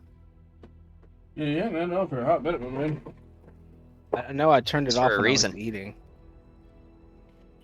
Tyler So- said go. I do have to Tyler know, said- while you Okay. guys are loading in, what's everybody's character thinking right now? Well, my character's thinking, well, fuck! Well, I have 4 characters, so... Non's Just- thinking, oh, I'm okay. so gonna get that piece when I get back. A nod is thinking, ugh, so glad I'm gonna get that Elven Chain's worth out of this fight before I end up having to do a pity bang.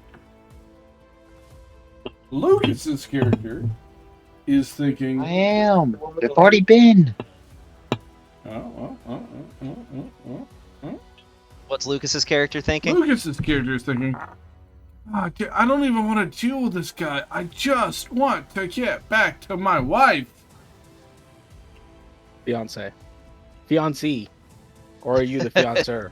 Molly is thinking, ah, kitty, one kitty, little... What? Vollifer? And Big Pappy. What's Neston think? Oh yeah, what's Big Pappy thinking? Big Pappy is thinking,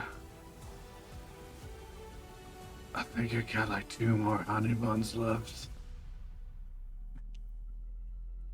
Oh, So come he's on. not afraid.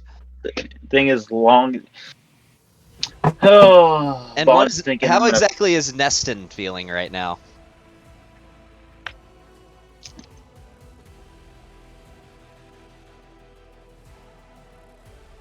Tony, We'll get to that when we get to his turn. what about Bond, since it is your turn? Bond's thinking he's not going to be able to use that mind of his after I put a couple rounds into his skull. Oh, okay. Yeah.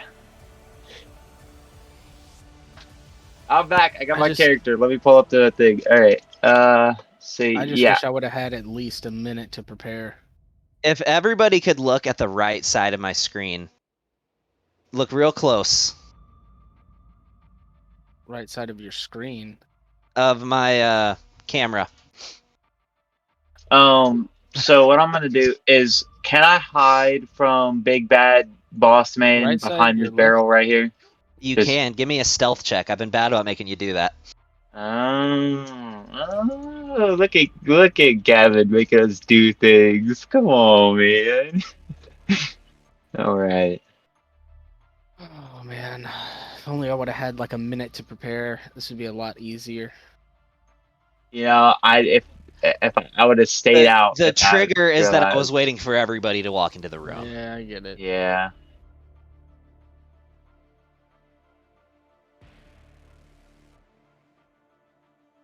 As Kaleem wants no survivors. Still.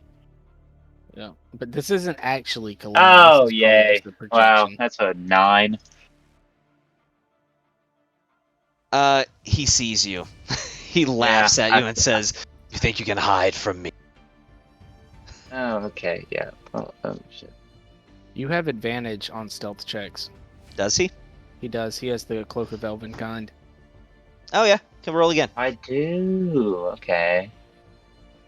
So we're just gonna do that again then. That was a 13. You imagine you don't have advantage on this attack. Okay. Well, yes I do, cause trick shot. Let's do You're gonna do a sharpshooter, sharp. or I mean a deadeye shot. Deadeye shot. Yeah, I get those confused. Yeah. Yeah. I'm not gonna Deadeye drop any shot. suggestions of whether to do sharp anymore because I typically screw you over when I do that. Yeah. Okay. And to see if we get a critical, roll another one. Nope, no crit. Okay. So he's gonna use his reaction, and as the bullet is coming towards him, you see this bubble appear around his body. But go ahead and roll to hit. Or go roll damage, I mean. I meant, yeah, damage. Absorbed. As you see this psionic bubble appears around him, and the bullet strikes it, leaves these visible cracks, and ricochets into the ceiling. It's called inertial armor, is what that is.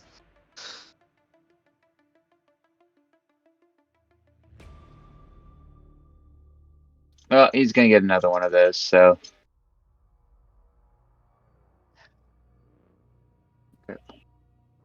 That's a lot. Dang. It's telling me I can't load up any of these spells. Or a 21 to hit. Alright. Every time I What? click on That a spell, misses it says the him. module A is not 21? A 21 misses him. Yeah. What? Okay then. You know what? That's something I forgot to change from the template that I made this guy from before. That just hits.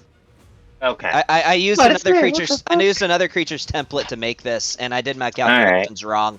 I'm realizing. Like, damn, that's high. Shit. All right. Well. I used an ancient dragon as the template for this creature, and its template was a 22. So, Oh yeah, that's great. but I changed it to what it really is. Well, I rolled damage. Whether or not it's gonna show up is up to it or not. You rolled your damage. I'm not getting lag. Oh, damn it! Now I am. Kevin, can you? What the fuck, dude? Why does it say I have it loaded? So I try to click on these spells. Okay, there it There goes. we go. 17 points absorbed. Okay. And nobody's taken any damage yet, right? Nope. So everybody should have the temporary hit points that they got from eating the meal. No. No? Why not? Some people didn't eat the meal. Because what's his name got hit? Pappy. He got hit in the last fight. Oh So did yeah. Raven. Okay. No, I don't think Raven took any damage. Well, Raven had 15 temporary hit points. I don't think Raven took more than that. It still has 15 Oh. though. Okay, never mind. I don't think Raven's taken any damage.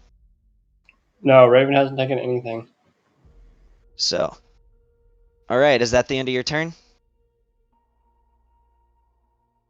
So wait, if Big Pappy gets hit, all of our temporary hit points gone? No, that's not. No. Oh, okay. Yeah, that'll be the end of my turn. All right, so Kaleem is going to use one of his legendary actions before his turn starts, and he's going to make a grasp attack. Seeing as how, let's see, 5, 10, 15, 20, 25, 30, 35, 40. All right, you're 45 feet away, Bond. Since you were the last one, I need you to make a strength saving throw. Oh, yay, because strength's my best. Can't see the screen, but I'm gonna assume Molly intervenes.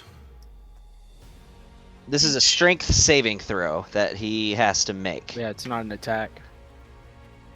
But does he enter Molly's range? I can't see the map yet. No. No. Then never mind. He's not moving.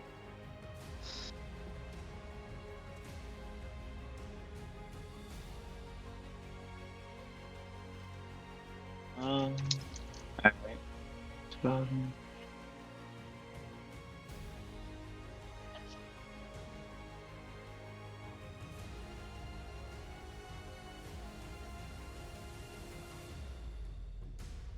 Strength saving throw. Yeah, I'm looking for On the right side of your main page. Oh, saves. Okay, that's right. It's a 3. As you feel yourself lift up off of the ground, as this bubble of cyanic energy encompasses glowing red, you are jolted off of the ground 30 feet in the air as he's just holding you there. Great. And it is now his turn.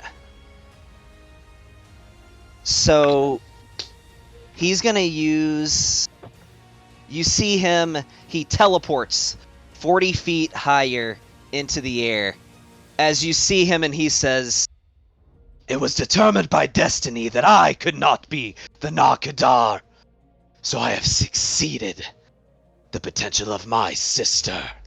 As you see him hold up his hands as this red energy envelops him, and this psionic energy transforms into flames. As he teleports over to here.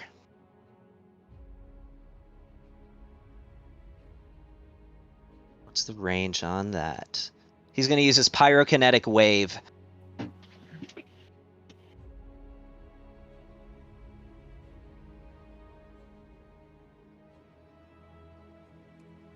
Can you redraw the map there, Gavin, so I can see?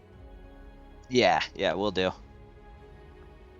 So I need everybody in this area to make a dexterity saving. Even me in the orb? Yeah, even you. And since, well, there's nothing that says you have disadvantage when you're grappled, so there's that. You gotta drop the map where I can even Dexterity remember beforehand. saves. Yeah, we'll do. There you go.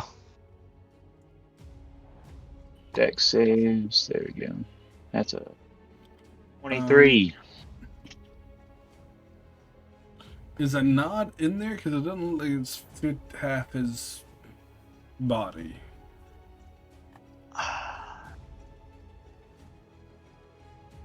That's a tough one. I'll be nice and say no. Okay, so it's just Lucas and Big Pappy. No, it's Bon, Raven. The characters that I play, it's Characters. Lucas. Oh, yeah, He's yeah, not yeah, worried about anybody else's. Alright, well, Big Pappy is in giant form, so he has advantage. You have advantage on deck saves when you're huge. Well, he also has Shield Master, so yeah. Okay. Cool. Well, Shield Master doesn't give you advantage, but Nat 20, so he takes no Oh. damage. if you use your reaction. No, he has Shield Master, so he takes no damage. With Shield Master, it takes your reaction to reduce the damage to Negative. 0. Yeah. I'm positive. When you succeed, you can use your reaction to take no damage. It basically gives you the evasion perk.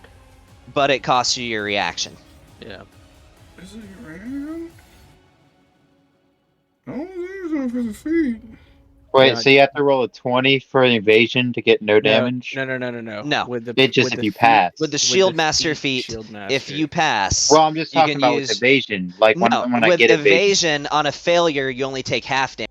And on a success, you save. automatically take no damage. See, that's what. Okay. Yeah. You can use your That's at reaction to level take no 8? damage. Yep, you are right. Yeah, Dorian used to use it all the time. Never mind. So he takes no damage, but uses reaction. And then Lucas... oh my god, Lucas has nothing on this. So he'll use his dex save to get a 18. Are you going to use luck or anything, or no? I mean, I assume 18 is good enough, but if it's not, then so be it. That doesn't work. So, if you rolled an 18 or lower, you take... DC 32 was 19? The DC was 19. Oh, god damn, dude. You take a total of 32 points of damage. Fucking hell. Fire damage. Alright, so If that's you rolled a 29. 19 or higher, you take 16 points of fire damage. So, temporary hit points is eaten up, but that is, you said 29. 32? 16 points of fire damage? 29. Yes, you take 16 points because you passed. So that eats up your temporary hit points. It only does 13 damage to you. 13, okay. But delete your temporary hit points. I will. So, it'll do 29 to me. Yeah. Because it took 32 and I had 3 temporary hit points. That's... Brandon, you got Flora too? Yeah. Yeah, I only took 4 wounds from that. He's talking about playing Flora. What Yeah, kind I'm of playing damage both. is it? Okay. Alright, has everybody applied the damage? Yep. Okay. Mm-hmm. Now it is Molly's turn. He's 40 feet in the air, right? Yes.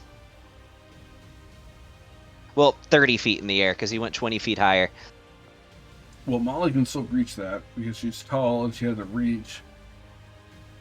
Well, she has to get. Molly to him. is 7 feet tall, and her weapon, since it's about twice her height, is about 14 feet.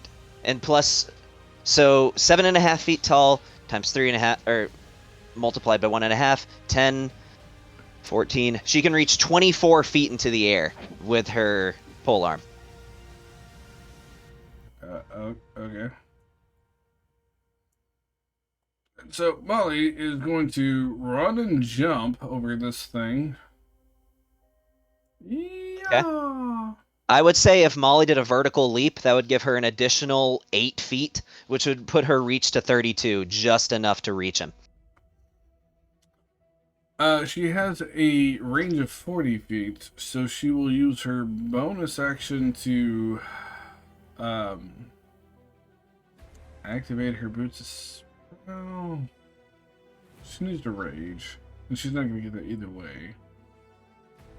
So she'll rage as she runs up to him, but she can't reach him.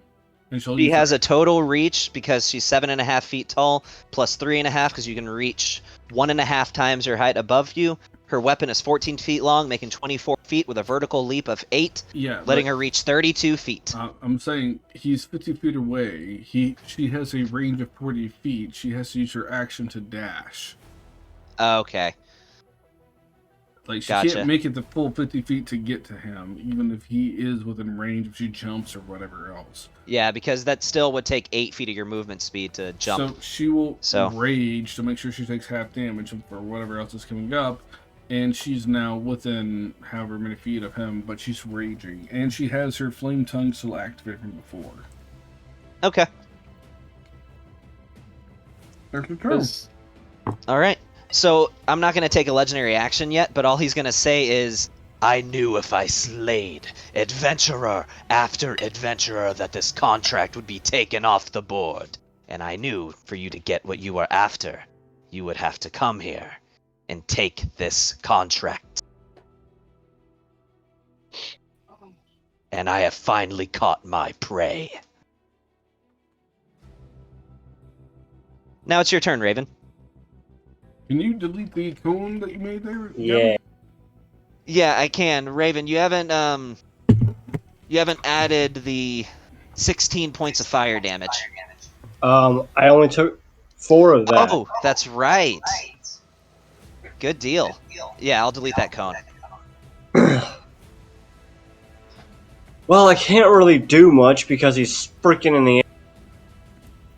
Could always pull out a gun. You need a Hexblade Warlock. Yeah.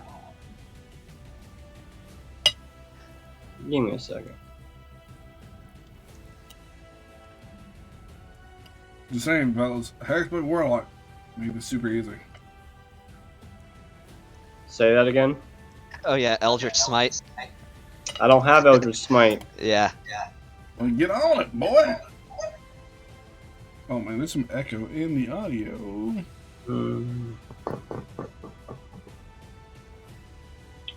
Alright, I'm gonna cast Crown of Madness. Okay. Where are you casting it? Wisdom saving throw on Kaleem. Wisdom saving throw? Yep.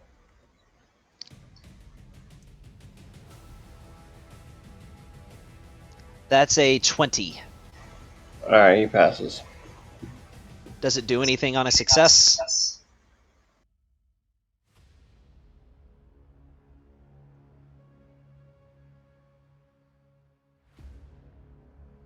Nope. Okay. Alright, you got anything else? No, nothing. You want to use any movement?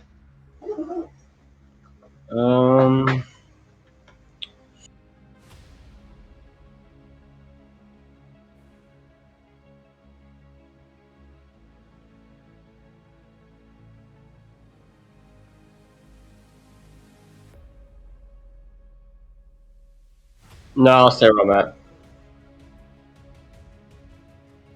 Not digging this music. Let's skip to another one. Hey, where's the combat tracker? What is that under? It's up in the top right. The Yeah, Alexis. I'm not seeing it. I just have settings. I've had to reopen after Gavin kicked me. Oh, there. Alright. Never mind. I'm sorry. I had to move it to make it so. Disregard. I'm drunk. Like this more.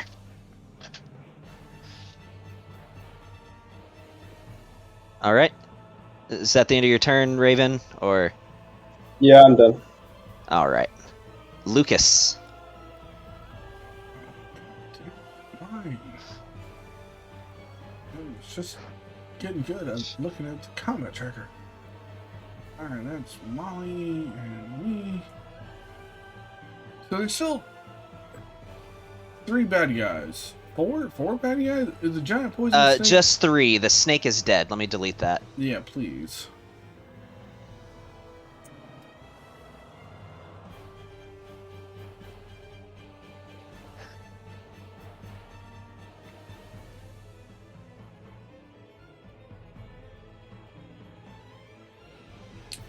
Alright, I know the group doesn't need distractions, so I'm going to hop on my broom, scoot shaboot the full 50 feet right here. And Lucas is kind of hurt, but it is what it is. Now I'm going to quicken the spell, and I'm going to cast Lightning Bolt from my wand as I do my... And summon my wand out to my wrist. Flew up to his level? Because he's 30 feet off the ground. Yeah, I'm going to angle it so I can hit all of these people right here. From right there you could do it. Sure. Did you guys get kicked again or no? Nah. No, not yet. I just got a bunch of error messages. Okay. But first things first, I'm going to use my Wand of Paralysis on Kaleem for my action. Okay. So what kind of save is that? I think it's a con of 15, if I remember right. That is an 18. Yeah, it definitely saves. But my Quicken will be a dex save of 16 to all 3 of them. Okay.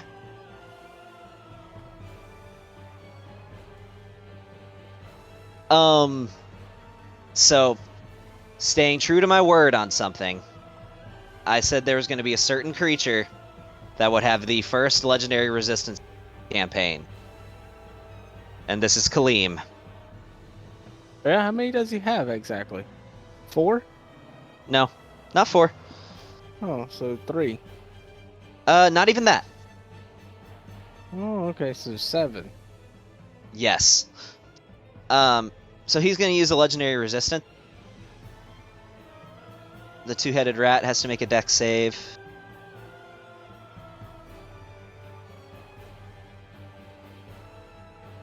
So the were-rat, it's the two-headed rat, I rolled really well. So it got that. But the were-rat fails. So that is 31 points of damage to the were-rat, as it looks like it's really fucked up. The two-headed rat takes 15 points of damage, but it's also going to go ahead and die. And Kaleem is going to use his reaction for an inertial armor to give himself 10 temporary hit points. Of course, it's going to break through that and do an additional 5 points of damage.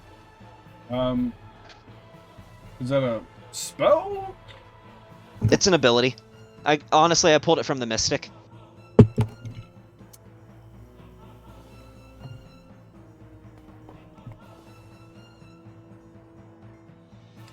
Does it do But the two-headed does it do damage rat when is I'm dead. not even within melee range? What do you mean? He said he doesn't. He does the same. It also does damage. It does 5 points of damage. No, it doesn't do damage. Inertial armor is purely defensive. It's a shield. He basically cast shield, but it only had 10 points to its life. So, you got anything else? No, The were-rat looks like it is very hurt. That is all Lucas is got in his bag of tricks at the moment. All right. Before Big Pappy takes his turn, Kaleem's going to use one of his legendary acts. Bon, as you are suspended 30 feet off the ground, you feel this psionic energy start to compress into your body until your bones are screaming at you. I need you to make a strength saving throw with disadvantage.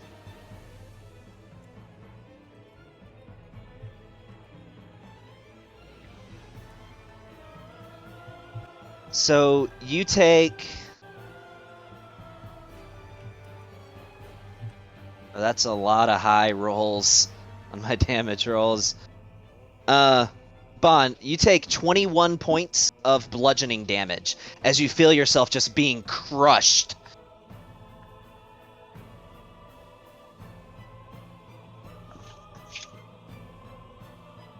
And How much? now Okay. I updated it. Now Big Pappy can take his turn.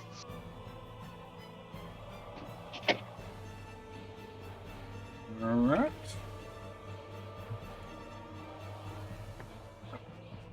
Well, he's got this one were-rat next to him. So his bonus action, you're gonna see him again playing his pan and shield together in this just rhythmic roll as he does it repeatedly, and it just sounds like a storm rolling in. As you almost think you're just hearing the clouds rolling, you just see his eyes glaze over and electricity almost go through his eyes. Somebody just rubbed honey buns all over his eyes. That too.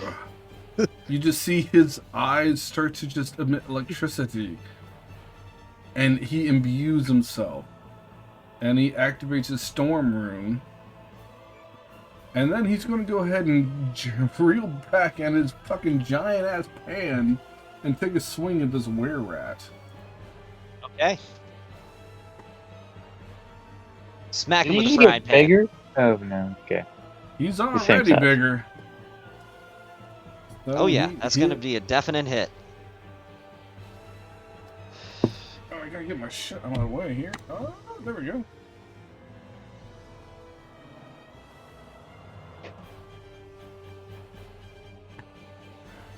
Yeah, it had 2 hit points left. As you just golf ball smack this thing. Again, just a big... And I knock it up against the wall. And there's a very satisfying whenever he smacks the thing up against the wall. And it again slides down. You know, Gavin, when you make some of your voices, we can't hear it. I'm okay with that. It's a certain pitch, I guess. Yeah. So that's one attack. His second attack, he doesn't have anything else around, and he's got Kaleem. So he'll take a step right here and see Neston in his way. He can't step over Neston, so he's gonna push him out of the way. Yeah, Neston slides out of his way. So Neston goes here, and he's just gonna keep walking over. Making all this burnt bacon smell, because oh, I got indigestion just smelling you. Not who I'm after, stand aside or die.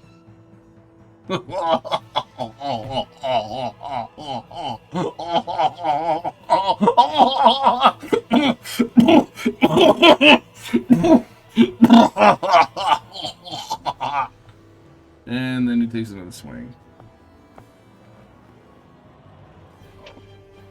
Damn. And misses with a nat 3. Big Pappy don't miss. Action surge. Okay. There you go.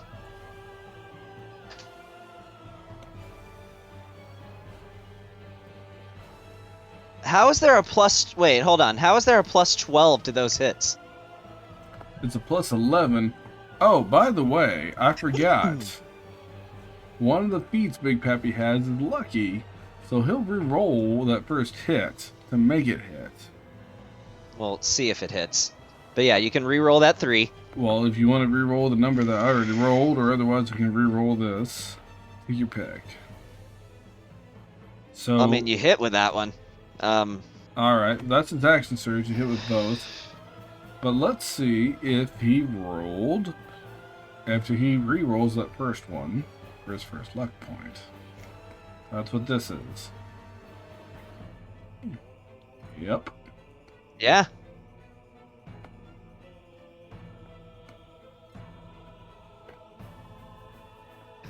Big Pappy gonna look at him. I know what you don't have. You these boys here, but Big Pappy don't like it. Hey, Gavin. Did I fall after being crushed, or did you still have me suspended up in the air?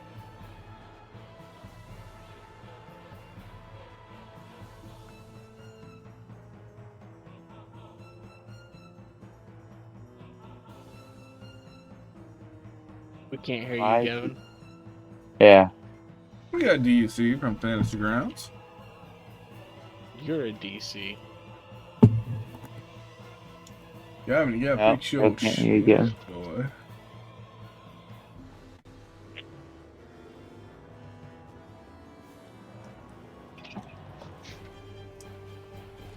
Did you really get DC'd? We all got DC'd, I'd imagine. I know I got DC'd. No, I'm still pulling up spells and stuff. Well, Big Yeah, Pappy finished his no. turn. If you would It let was me only have 2 that. of you that got DC'd. There we go. That's 4 players. I know. Yeah. And now it's Flora's turn. Yeah. Okay. Now got it says DC'd. lost connection to cloud service. Big Pappy finished his turn, so whoever goes after him can go. It's Flora. Jimmy said I'm working on it. Okay. While we're figuring that out, can we make a general unset check of what Kaleem thinks of Big Pappy? Sure. I can't roll because I'm not loading, but you know. Do you have any physical Okay. dice next to you? I'll roll. I do. I rolled a 5.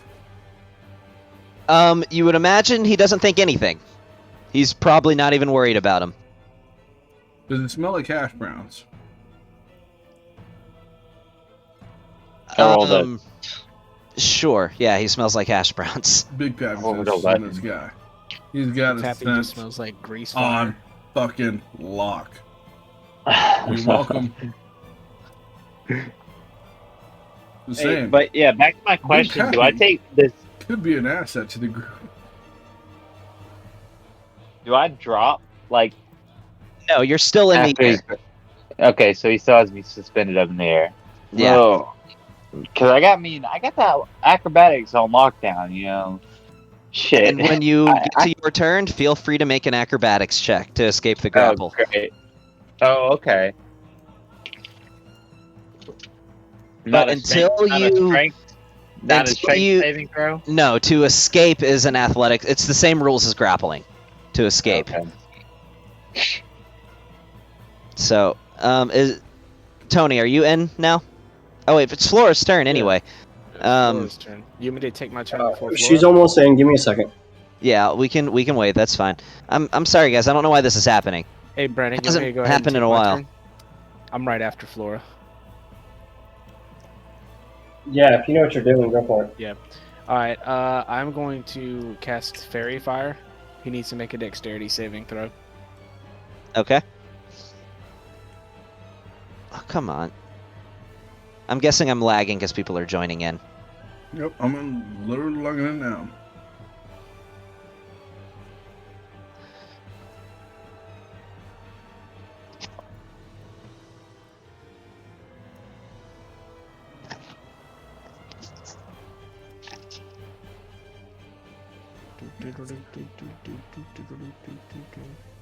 Yeah. Can't make a dexterity saving throw right now. There we go. Yeah, what up? So that's a failure. I didn't hear you. What, Sean?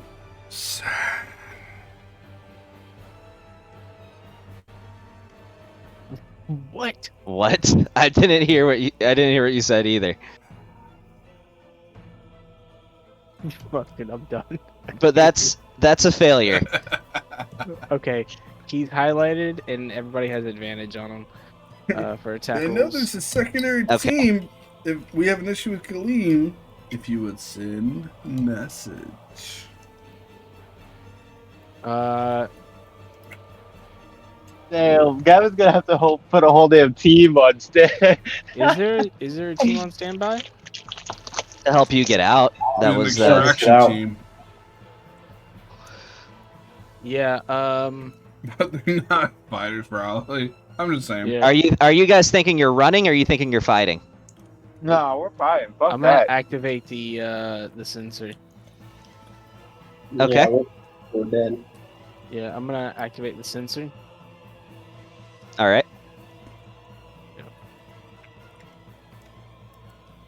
I thought about that, but fairy fire is really gonna help out. So, and he's still like 20 feet in the air, right? Yes. Yeah, he's in his own little cube of fairy fire, and he is glowing. Let us know. Come on. Where's he going? He is gonna glow. What color is he now? Like a teal? Silver. Blue? He's silver. Nah, Yeah. he's not silver anymore. Even neon He's, pink. Come on. he's light red. Okay. Yeah, he's light red. He Like ain't a pink. He's soup. light red. Yeah. Ugh. Sean, you look like Big Pappy right now. You got shit falling out your mouth. Yeah. All right. I just imagine like every time you look over at Big Pappy, he's like eating Okay. something and like shit's just like stuck in his beard. Yeah, and that shit. is literally the character designed in Big Pappy. So yeah, that's very accurate. So I guess Flora's gonna use. Well, Mash- it is first. Let's see. Is that the end of your turn, Neston? Yeah, I activated the sensor. So Flora regains what 1D? What was it? 1D4? It's just 1d4. Yeah. What Everybody is- within what is it? 5 feet, 10 feet. So I'll just do this, and then that's 1. Well, that's better than nothing, I guess. Okay. 10 feet. Okay. Hey, Yeah, I need so you that's- to redrop the map there, Kevin. If you could, please. There you go. Laura and Neston and Thank Big you. Pappy all regain 1, but Big Pappy isn't hurt. So All Okay. right. Big Pappy is hurt. No, actually, he no, did not no, take he's not. damage. Never mind. Yeah, so they. Yeah, Oh, he and that's didn't that's eat the his own end. food. Oh, Big Pappy. All right. Is that the end of your turn, Neston? Yeah, that's the end of my turn. He's going to use one of his legendary actions, Neston, as he looks at you and says, He can't see me. "What do you mean he can't see you?" Look at it. I'm behind a giant creature, a large creature. I'm He'd tiny. be able to see you through I'm his a tiny legs. I'm a tiny little elf. Make a strength saving throw. I mean, to be honest, you make this judgment call as you need to.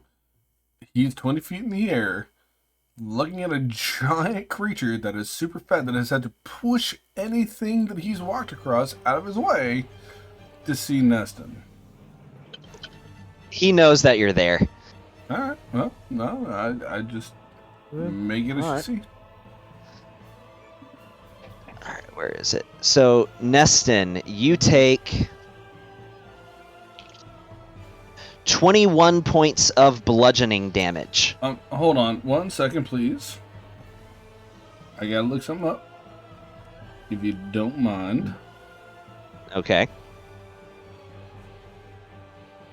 Forgive me, I'm playing 4 classes at one time, so bear with me. I'm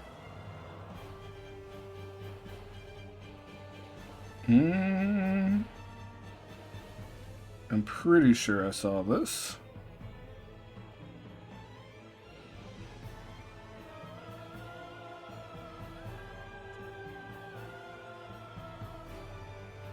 Okay. I'm sorry, I'm so sorry. Does he have something to be able to shield an ally? Yeah, hold on. Are you looking for protection under your armor stats or your fighting style? Yep, there it is. Since I activated the storm rune, you see Big Pappy see Neston make this for save, and he bangs his shield and hand together. And Neston, you have advantage on this saving throw. My strength save is 0, so. Thought you had a -1 for strength. My strength Oh. is 10. Yeah, that still doesn't succeed. Yeah. All right. And that's the end of that. So Flora is up. Wait, hold up. What happened? Like, what did he hit me with? He crushed you with his mind, is what he did. You Oh, felt so the it's psionic energy compress into you. You didn't have disadvantage because you're not grappled by him. People who So are it's- grappled by him have disadvantage. So it's like a gravity rather than psionic, No, it's psionic. It is using his mind to crush you. but it's Think- bludgeoning damage. Yes. Okay. Think Darth Vader, but instead of your throat, it's everywhere.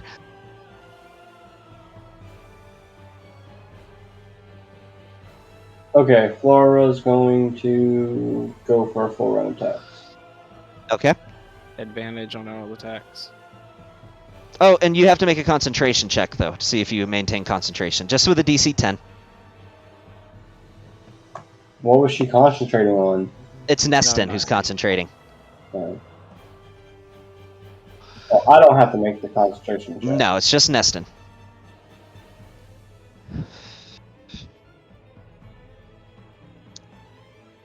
You have advantage on those? Oh, no, never mind. That's something different. Yeah, you're good on your concentration. Yeah, that doesn't hit. But she has 2 attacks. I would assume that she would have reloaded. Okay, there you go. Yeah, that hits. Roll damage.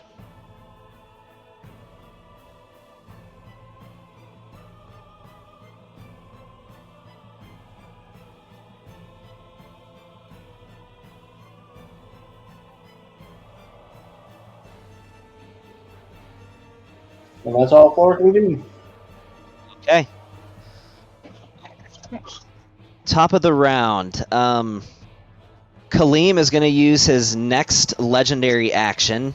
His last legendary action. Bond, give me a strength saving throw with disadvantage. Oh my gosh. You gotta be fucking kidding me. Well, dude, at least you're ranged. I can't even hit the fucker. That's a fucking 12. Yeah, but Bond's about to go down. So you take... Yeah. I think after this, I'm dead.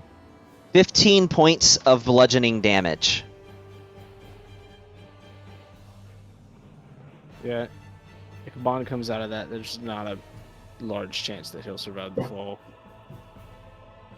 You're at 49 points, 49 wounds with 56. Mm-hmm. All right.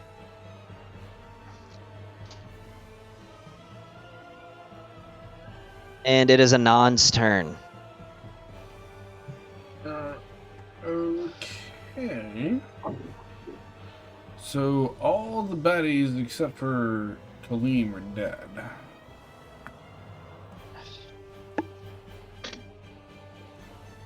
Yes. So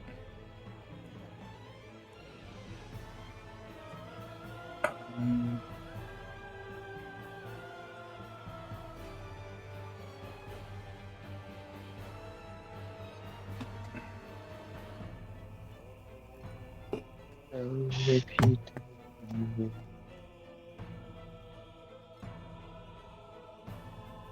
so he's going to bring him down.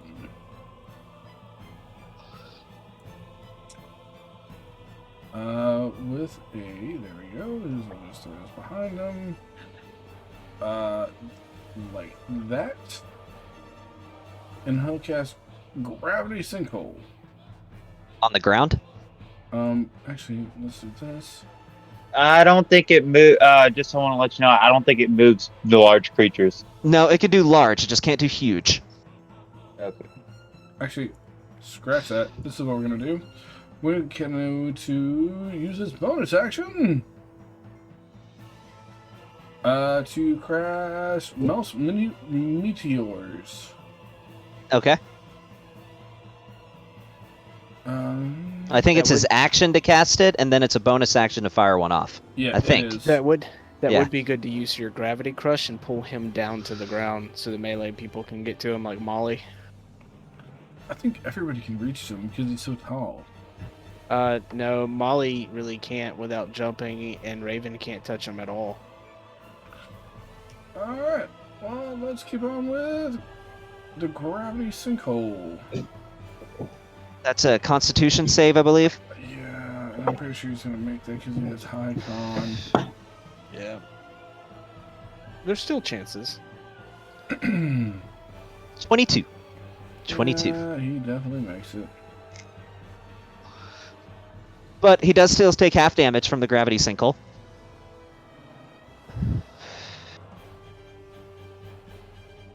He's not pulled, yeah, and it's 5d10 force damage, so he takes half this. So 16 points of force damage. As it attempts to just pull him down to the ground, but he just is not moved. And that's all a 9 can do, but he has a flying carpet. Where's Bond right now? He's Up in 30 the air, feet 30 off the feet. ground. Grappled. He's gonna come right in his Bond to be able to catch Bond when it falls. Okay. Alright. Is that the end of Anon's turn? That is it. Alright, Bond. So you got two options. You can either use your action to make an acrobatics check to try to get out of this, or you can shoot at him. Or you can Misty Step. I don't think he Or has that. He can fall on the carpet that's right underneath him. Yeah, that would take my action to do that back. But All you right. have action Wait. surge. So, yeah, true. What does it take to drink a potion? Bonus action. Bonus action. Damn it! You can bonus action drink a potion, action try to get out. If you don't get out, action surge, try to get out. You need to get out of that. It'll kill you next time he uses it. Well, I don't think I have any healing potions. I think I might have one. Neston's got a bunch of healing stuff. Yeah. Well, I have I have healing potions. I'm gonna use my bonus or use my action to get out of this because I really do need to get acrobatics. Dude, what? Out of what? You can just attack Oh him. fuck! No. He's still being held by the gravity crush. Yeah, but if I and I get disadvantage on all strength saves. So throws. that was painful. You almost made it, but that's what he rolled. What the? You fall on the flying carpet underneath you. You take no damage. Yeah, but to That's what fall, he's I trying have to get out of his grapple. Yeah, he's being He has me grappled grappled right in now, the air. He has literally me held up with his psionic powers in the air, and every time he does his gravity crush thing or whatever the hell he does, I have to roll disadvantage on strength ability. Well, if that's the case, can I do a thing as Lucas? I know you already rolled, so I shouldn't be able to, but can I? What's the thing? Important. Depends. I would snap my fingers. Oh, no. So if he already rolled, you can't use Portent. You can use it on as an X roll if you want. Well, if he decides to action surge. I didn't know because I've been drinking. Yeah, I'll do action surge, and I'll try to get out of this bitch again. Are you going to use if you want. Portent this time? Well, yeah, that was the whole point. All right. What's he rolling when you snap your fingers? He rolls a natural 14. A natural 14. That's also +7. Plus 7 is 21. So let me do this intelligence check. Oh my god, dude. I'm so sorry. No, you've got to be fucking kidding me. He has less bonuses than you do, man. Like, all right. A bonus action, drink. Is he concentrating on this? Yeah. He has to be. There's but no you're fucking right. way I he's not. should have. I took damage twice. You took damage multiple times. You took damage 3 different times when... No, you took more than that when Big Pappy hit him every time. That's like 5 times Big Pappy hit him. So I'll tell you this. I'm gonna do 5 of these rolls. If I fail on any one of them, well, you know what I'm gonna do. But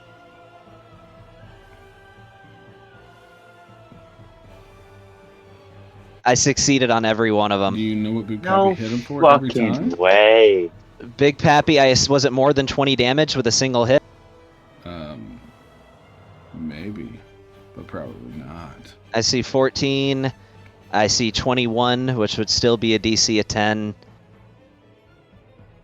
Nobody. The save would just be 10 each time. So for my bonus action, I can either do second wind or drink a frost giant's potion. Well, you only have 7 hit points left, so if he does it gravity crush, you're just gonna die again. So it's just best to save it. Fall to the ground. I'll pick you back up if I can get over there, unless he takes me out too. Or Flora can healing word when it's her turn. So Yeah, Save I'll make sure I the get second you. wind No, or save just, the potion. just just save it. save everything. Don't do anything else. Just end your turn. Hope Use your everybody's bonus- not about to get disconnected again. Use your bonus action and throw a grenade.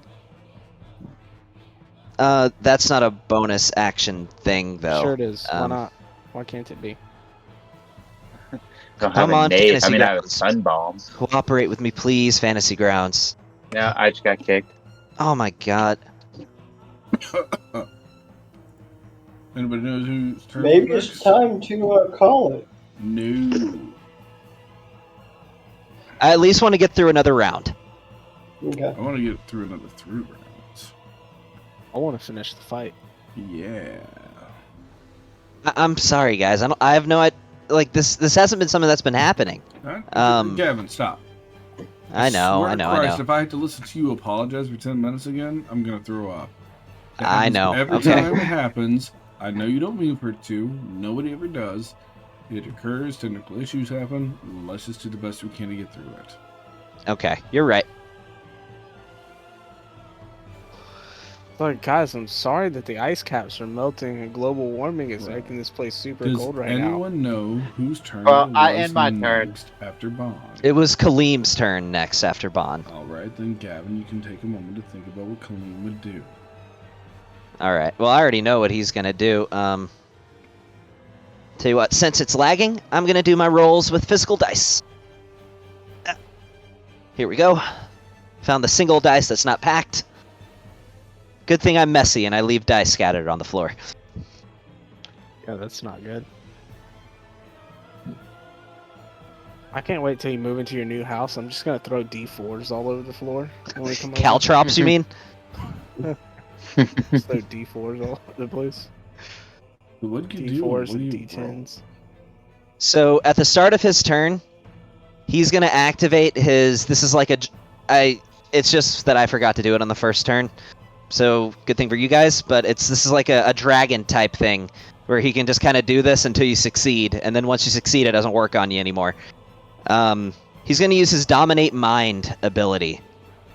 So I need everybody within 60 feet of me to make an intelligence saving throw. I'm pretty sure that would be everyone. Pretty sure nobody's logged in yet. I mean, I'm logged in, but I can't select my character. What kind of save is this? Is it charmed? Is it... This does count as charmed. So anybody who would have advantage on charmed would have advantage on this saving throw. I think Big Pappy has the... Oh, well then that's good. Because it's only gonna last for a minute. Well, a couple seconds. So the only people that don't have to make this save is Anand and Bon. Well, he's 40 feet in the air, so from his position on the ground, it's 20 feet out from there. Hi. Yeah, Hey, but Gavin, you keep forgetting that I qualify under the elf shit. that's right. So which means if you have Fey ancestry, What type You- of is it intelligence saving throw? an intelligence saving throw. Yeah, okay. That's a 4. Well, damn.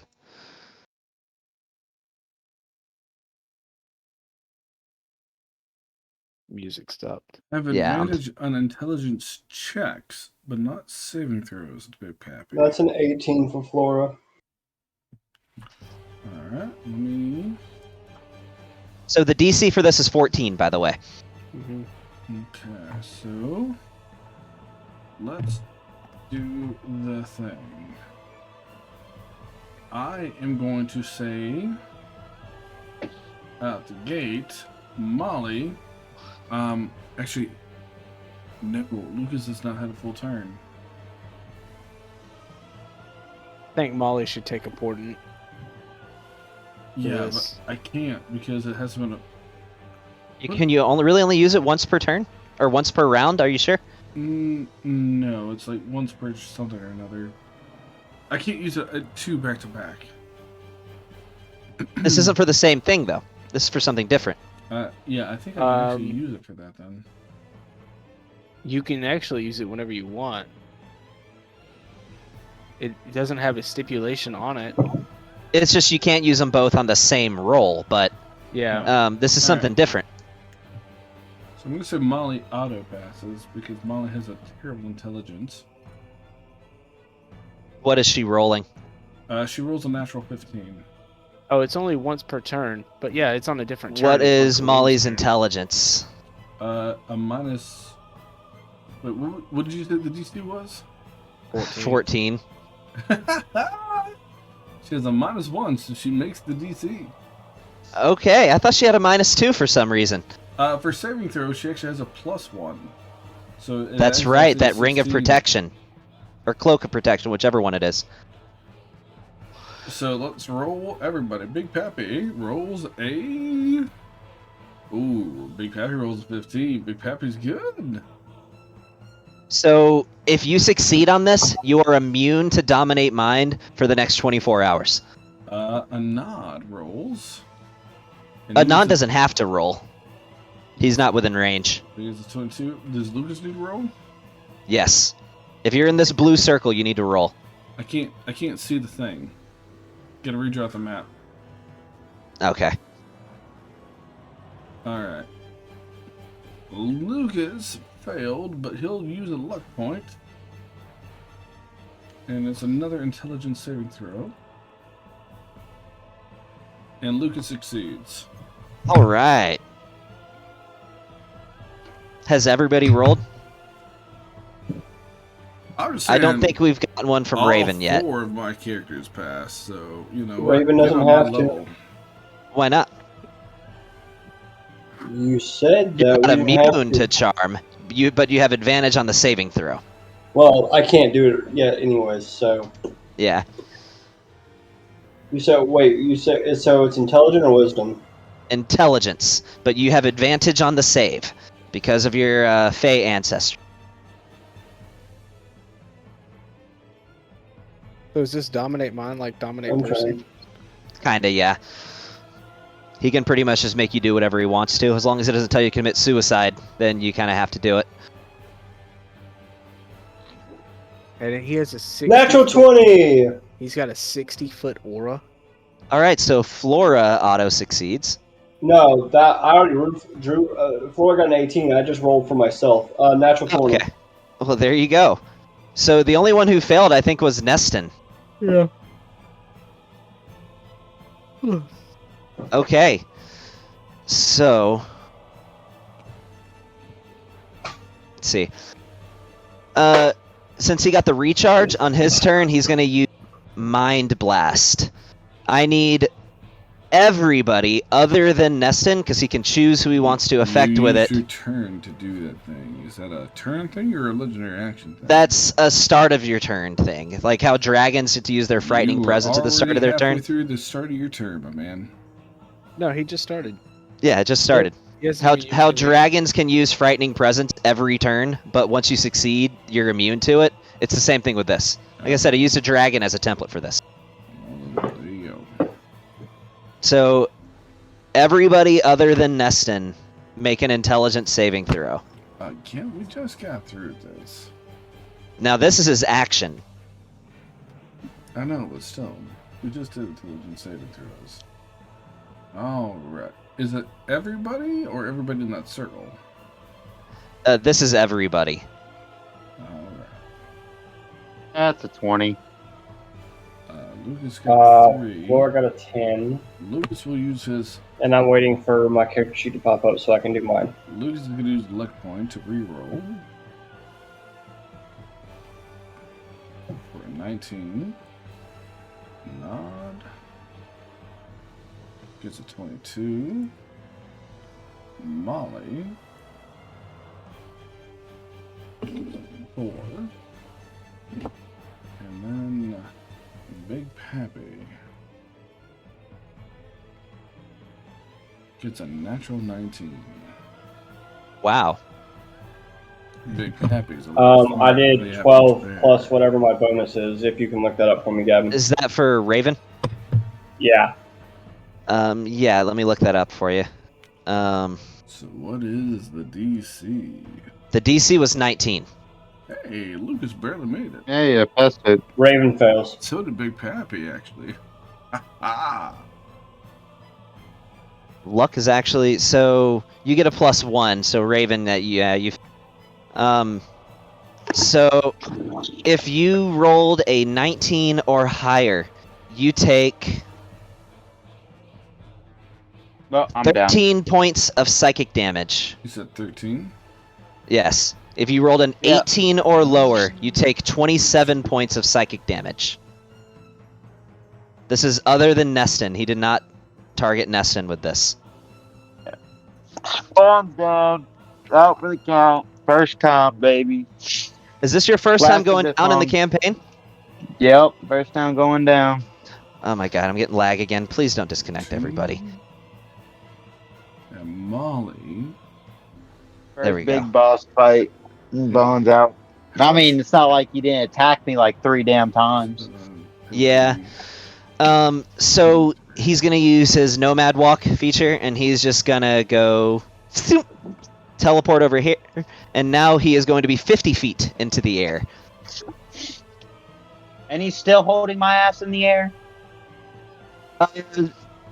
He's just gonna drop concentration now as you land on a bit. God damn, little fucker. Tell me, did anybody roll less than a 14 on their save? Molly did. I did. That's right, you rolled a 13. If you rolled a 14 or lower, you are stunned. So Raven and Flora both are stunned. Dude, an aura dominate and a aura stun? What is this, a fucking CR37? No. Yeah, okay. Flora You guys got a are 10. giving him a good dent. Yeah, okay. If you have to fail the saving throw by 5 or more, is the way it works. Where's the hold in a cage and the freaking But you mean force dark cage? hole? Force cage and dark hole when you need it. God. I can't do singularity anymore, damn it. I'm not Aaron Black.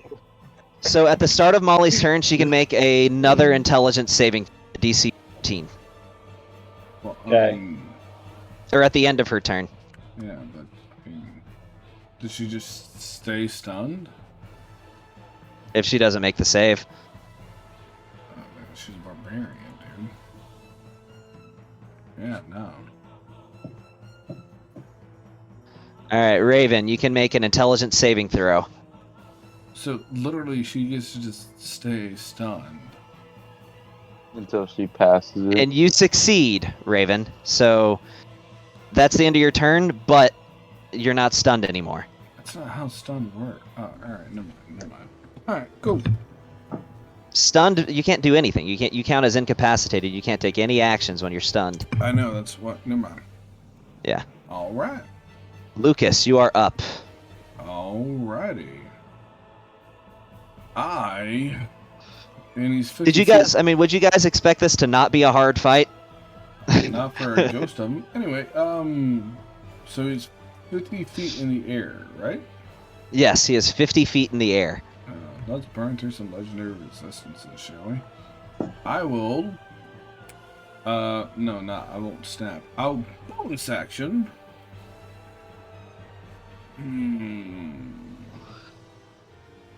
Actually, I'm gonna rethink this. Yeah, let's burn through some legendary resistances. I will, above his face, as it comes crashing down onto his fucking face hole, I will summon a catastrophe. All right. Let me give you one of those.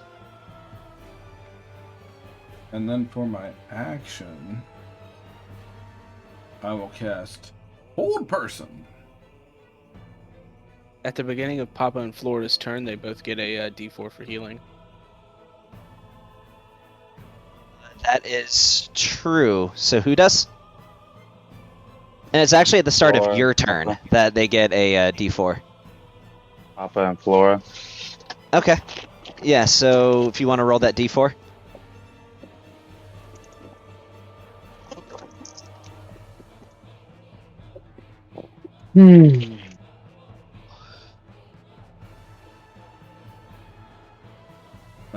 Well, that's one, but he has to roll with disadvantage.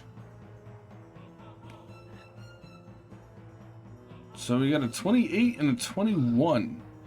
He gets a 20. He can get a 28 on wisdom saves. I rolled really high. Yeah, I'm sure. Anyway.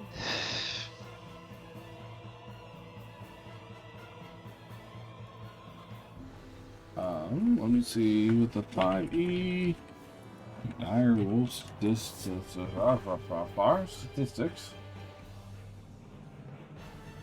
And I called it the Cat of Cataclysm, but I'll change it to Catastrophe. No, there we go. Do that. It's a 13. Actually, because we dropped one. Let's roll it again. Yeah, that'd be a +5, so a 14 to hit. A 14 does not hit. Alright. So he's got a catastrophe on him, but it missed on his attack. Okay. So it's going to try to hold on to him? I mean, it's literally, it appeared on top of his head, so he's wearing it as a hat. Yeah, for now we'll just say it's there, but it's going to have to try to hold on its, on his next turn. Alright. Alright. And then for my movement, I'm on my broom. Fuck out this nonsensical nonsense. I'll just pop on over here. That's the end of my turn. Alright. It is Big Pappy's turn. Oh, Big Pappy. Big Pappy can reach 50 feet in the air. Can he? Oh, he's a large creature. He is 12 feet tall. He can reach 18 with his full reach of his weapon, plus the length of his weapon. So we'll say his weapon's another, say, 6 feet. So he can reach 18 feet in the air by raising his arm straight up. Yeah, baby. 24, actually. So he can get right that's 30 feet of movement. And then he's just gonna, I guess, hold his action because he can't actually get to this little bitch ass, and he's just gonna be like, This is a creature with high intelligence, so I'm playing him how I would play them. I'd get out of reach where the melee people can't hit me. If I was somebody who was smart. High intelligence. Obviously. I'm talking about just like, Kaleem. get down here, you little Well, I'm bitch. not Let me talking about eat you like Kaleem. lunch. I'm talking about Pappy because I'm playing Pappy. I know. Big Pappy's like, get down here, beat, so I can eat you for dinner. Hey. Boy. Yeah. You It want to really fight? sucks. Or you want to put on a show? Because I don't see any. And them fancy fans they wave around and the bikinis they wear. Dance So, for hey. me. I said. Yeah, he doesn't dance. And that's his turn. Alright, he's going to use one of his legendary actions. Lucas, make a strength saving throw as he attempts to grasp you. Why? I'm not even near him. He's not worried about the person that's near him because the person that's near him can't reach him. I'm 40 feet away. He has a range of 40 feet? 60 with his grasp. Jesus Christ. I can just tell you right now I'm going to fail. Is it a strength saving throw? Saving throw, yes. Oh, wow. Yeah, I'm about done with it, motherfucker. That makes all This is the difference first time very I'm much. actually gonna have to roll this death 12. saves. So you are considered grappled. Yeah, we're gonna let that happen. Don't feel bad, Nick. I can try to get over to you. Just give me a second. Good God, man. I'm just saying.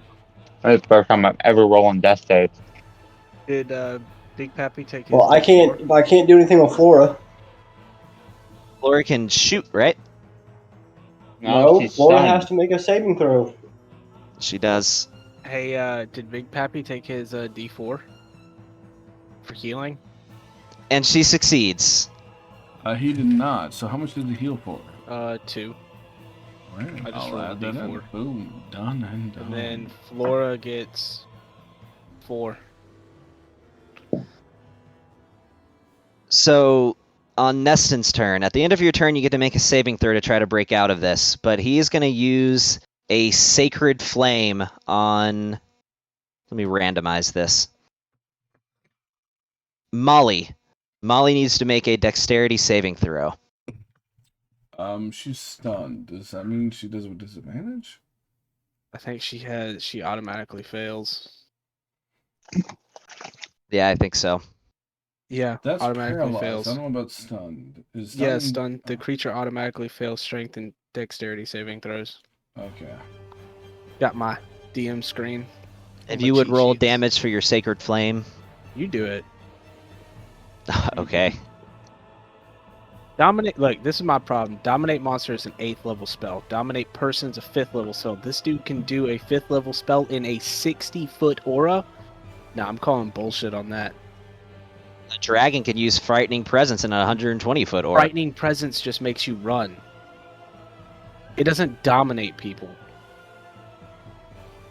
Once you succeed, you're immune to it. Yeah. So well, and also the fact that literally only two, no, this guy's using maybe 11th 3 of level us can spells. actually hit him. Yeah. Well, it's all right. We'll kill him by throwing pickaxes and throwing hammers at him. So Molly takes 6 Just points of saying. radiant damage because it's halved. Only 3 of us can actually do anything to him. And one of those 3 people are down. Anon and Lucas. Anon, Lucas. Okay, 4 of us. Anon, Lucas, Flora, and I Bond, didn't but realize Bond's he had dead. Such a fucking high Or down. Yeah. I'm not ability dead on yet, wisdom fucker. saves. God. It is Anon's turn. Is Non gonna... A nod. Let me see what he has available. I'm on your carpet, by the way. I fell on the carpet. Yeah, I'm trying to see if he has a healing potion in his... He has 1 potion of healing. So he will give that to the body that just fell on his carpet to bring him back to consciousness. It's as he flies over and it just... He's just like, oh, you're getting blood on my carpet. Here. To be fair, I'm not bleeding. I'm just crushed. He says what he says because he's a nod. Okay. I mean, his And carpet's okay. already red, so... I'll give you a potion of healing so that you're not unconscious anymore. There we go. All How right. much does that heal me for, or is that just not making It's me a regular unconscious? potion of healing, so how very much that does. 2d4... I believe it's 2d4 plus 2.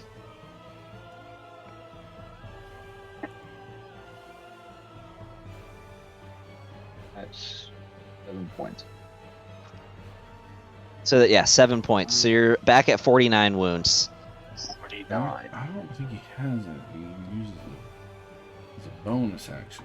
I wanted to, and then Nessa was like, no, you gotta use Sinkhole. I was like, yeah. So that is all he has Oh, yeah, at the let's moment. go. He could move to the ground, potentially. No, because the ground is not our friend at the moment. But sure, I will move to the ground right here. +5, because that gives me an extra 60. I'm out of the range of his 60 feet, whatever the fuck. Actually, that's from him, so. Yeah, there we go. Alright. You awake on his flying carpet, Bon, and your bones are just aching. But you struggle and stand up. There we go. You are now conscious, but prone. And after I drop him off, a nod will shoot back up into the air by about 20 feet. Okay. That's it. That's his turn, because he has to use an action to deliver a potion. Alright, Bon, what you got? Put the hurt on him. Fuck's sake, use a grip point or hide to get advantage on your attacks. I swear Oh to yeah, God, no, I'm going to. if you But injure your first- rifle, I will disown you. First, I'm using second wind to get 5 points plus a D10 of health back. I think it's more than that. No, I think that's it. You've got 5 levels in fighter. Second wind is... Oh yeah, 1d10 plus your fighter level. Okay, yeah. Oh. I was thinking it was So 5d10s, but... 9. So you're now at That'd be just 9. 40 wounds. 40 wounds. I'll take it. And now I'm gonna go right over here. And can I hide? So there Am I, was a like- wall there, but you can get around the wall with enough movement. 5, 10, 15, 20, 25, 30. Wall With there. your full movement, this is the furthest you can get. Yeah, there's a wall right there. But you could Okay, get can I? that far. Is there a way I can hide behind that wall? Yeah, you feel like you could. Give me a stealth check. I swear.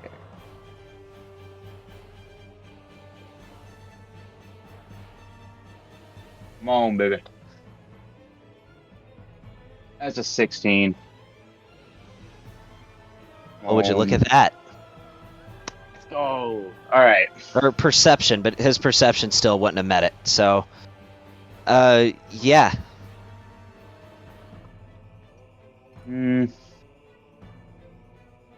Fuck it.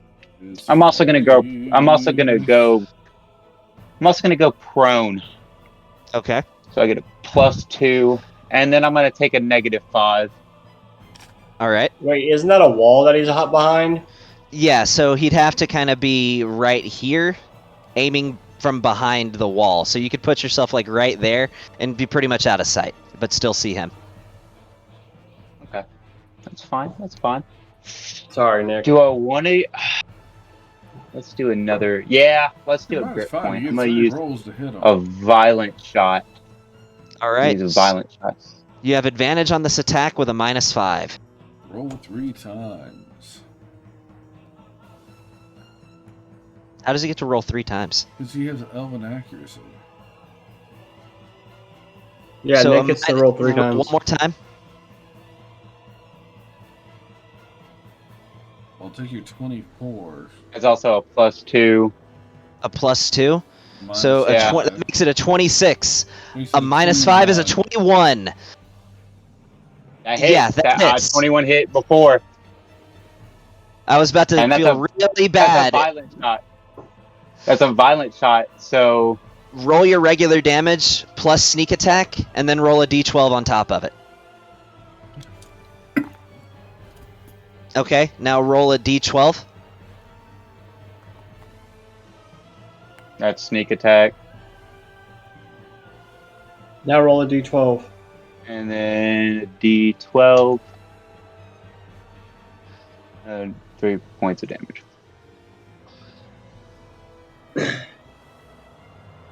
Okay. That actually And hurt, then- as when these strikes collide with his form, you actually see them pierce his body. Cool. And then yeah, we're gonna go use another grit point. Let's get a dead shot accuracy. Okay. Get advantage on that again.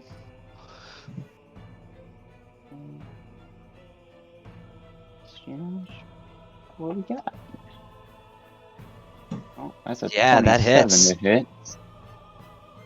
No, you don't get to add sneak attack because you've already added it this turn. No, but you Oh my god. roll a third time because you have an advantage and you have elemental accuracy to see if you crit. Yes, see if you crit. Let's see if I can crit. I'm really yeah. hoping that you do. No, I don't. But I'm going to use Action Surge. Didn't you already use your action surge? I did He not. did already use. Yes, you did. Oh, that's right, I did. Shit, to get out of his fucking. Oh, roll why a can I third just? time to see if you crit, dude. Yeah, I did. roll that 21 more. Yeah, you already did. I don't see I it. don't see it. Roll it again, Nick. I see your All damage right. roll. That's a 7. Nope. Okay.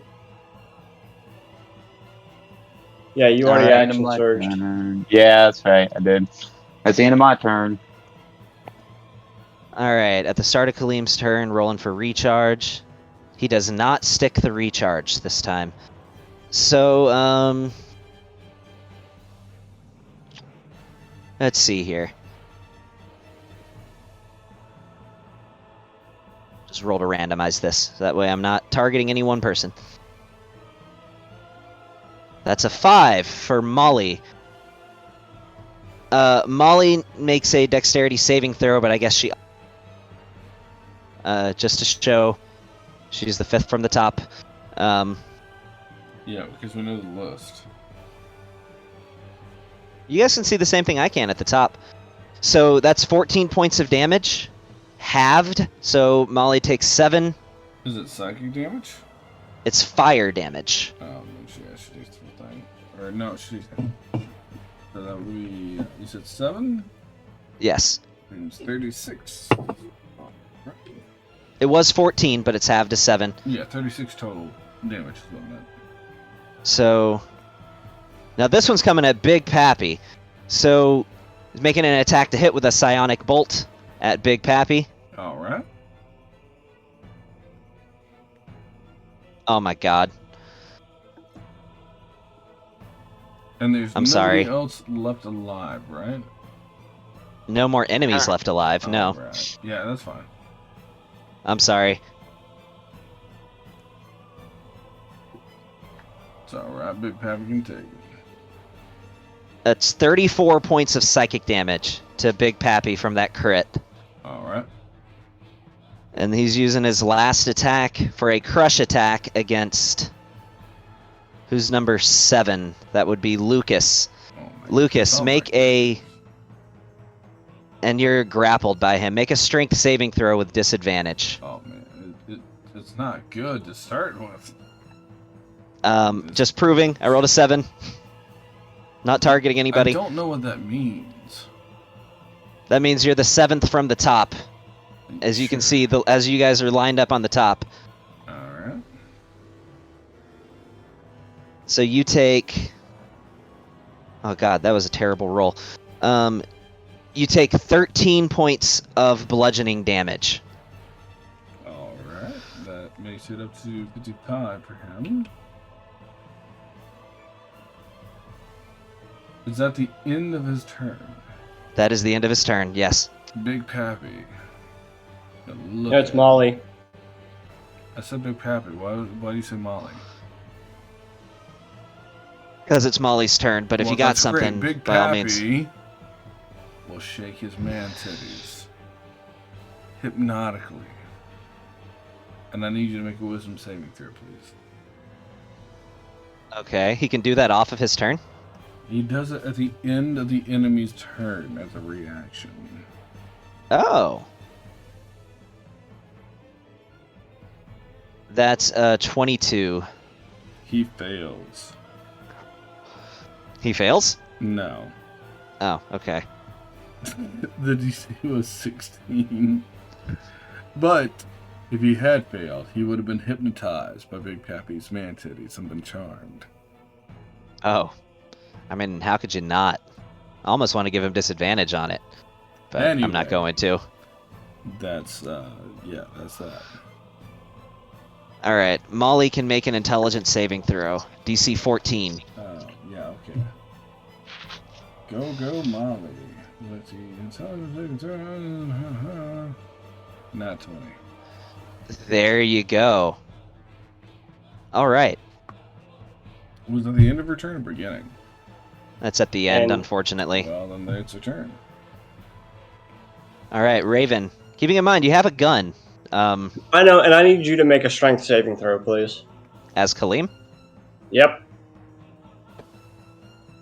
No, as the DM. What are you using on him? Curse of the Binding. Amplified. And what does Curse of Binding do? Oh. It binds. You become bound. Like, is it paralyzed? Is it As grappled? a bonus action, you can attempt to bind an enemy. It just says bind. All right, I'll look at it Which real means quick. your movement speed goes to 0.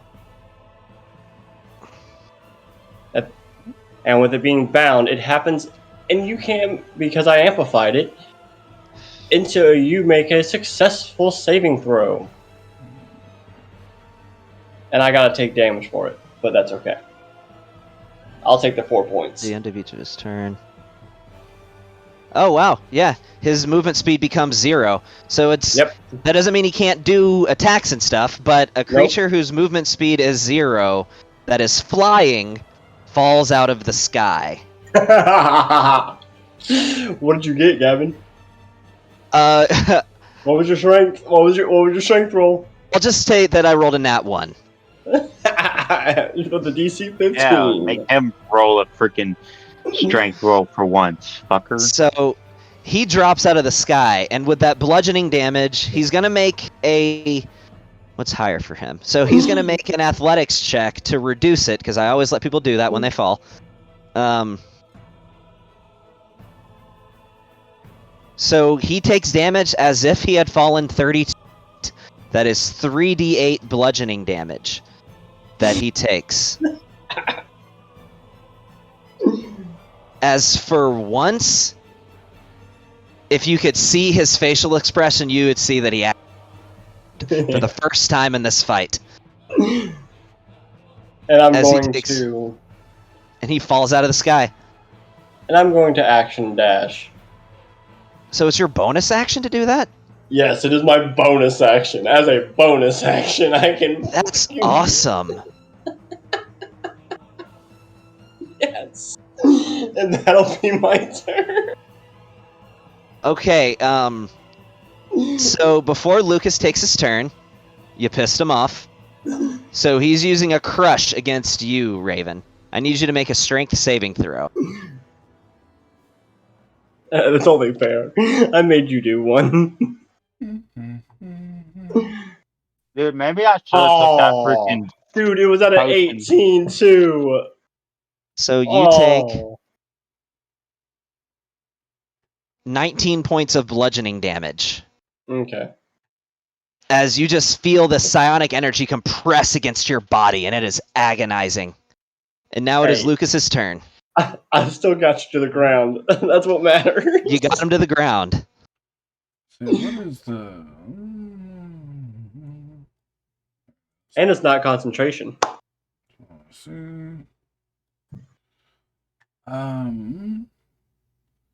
Well, let's see. Big Pappy's next, and the music stopped. Yeah, let me get that going again. I don't know why it stopped. Please and thank you.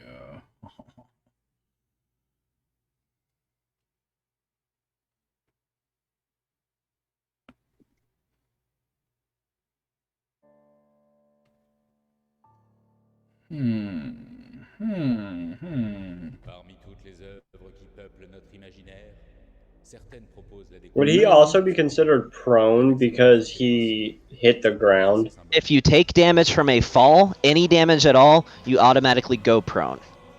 So, which if he has 0 movement speed, which means he's just laying on the ground now. Yeah, He he is can't prone. move. Let's see here. How do I want Advantage.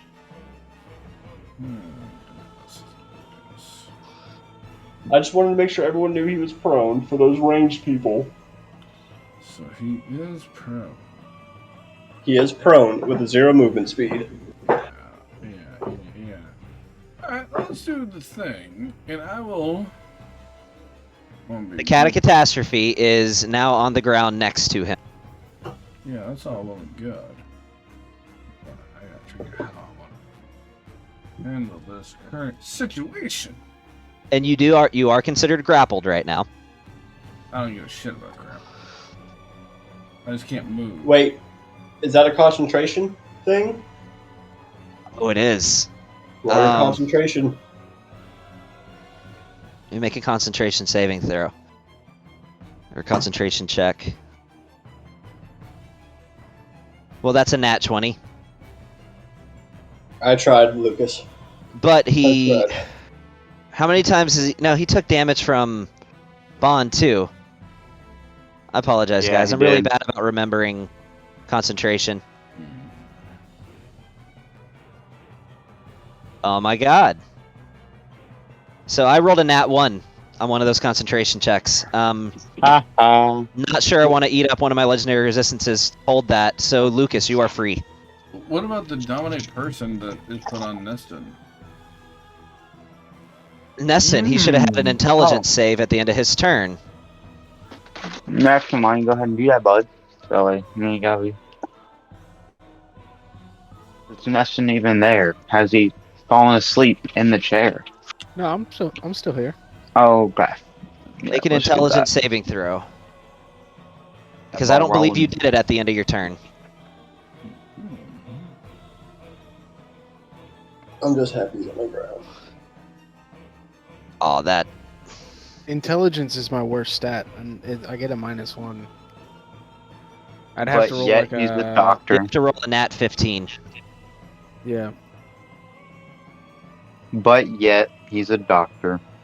wisdom. Hey, you know use what, though? wisdom for medicine checks in this game. You don't use intelligence. Yeah, it's how much you know, not what you know. No, yeah, Sure. What you got, Something like Lucas? that. yeah, it sounds good. Alright. Well, you know what? Let's just do bullshit to do bullshit. I'm going to twin cast haste on Raven. Yes. Actually, no, Raven already went. Oh, Raven's you almost suck. dead. Yeah, but I got a potion. I can deal with that. Come on. Maybe. Twin cast haste on Big Pappy. No, fine. Fuck it. Make it worth my while. Raven. There you go. All right. I'm at Remember, now 6. you have advantage on dexterity saving throws, and you also have a +2 to your AC, and your movement is- speed is doubled. All my goddamn meta magic points all in one shot because I fucking did a thing for you bitches. Ah! And I will sacrifice a level 3 meta magic point to get 3 spells or 3 points back. You mean a level 1 spell slot to get 3 points back? No, a level 3 spell slot to get 3 points back. Oh, gotcha. Yeah, okay. And I will pull back because you motherfuckers are all up in my fucking face hole. So there we go. 45 point. There's a wall right there. I'm flying. I don't care. I'm getting over it. There's a wall that covers up the entirety. You still have to go through the... Whatever. I'm back as far as I can get, at least be out of 60 feet reach of this motherfucker. So where were you before? 45 I believe feet. you were right here.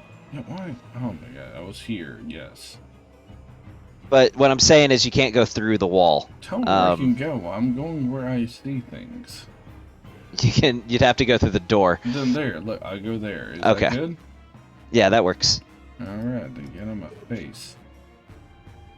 And the Catastrophe gets an attack, too, Yes. with advantage since he's prone. He does.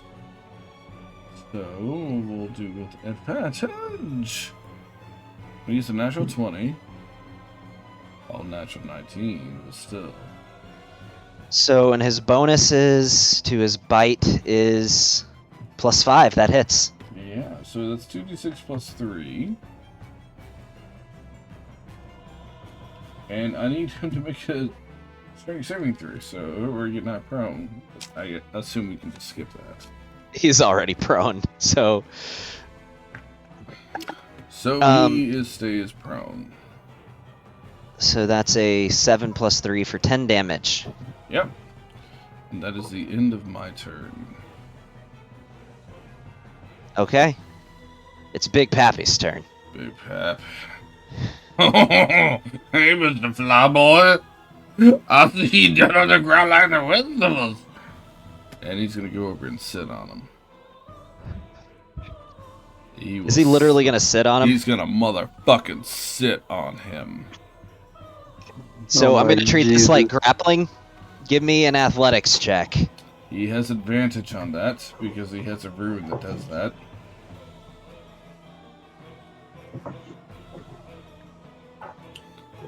Yeah, baby. Why is it saying unidentified? There we go. So I'm going to move him just a second, only so I can click the token and then put him back. He's a luck point.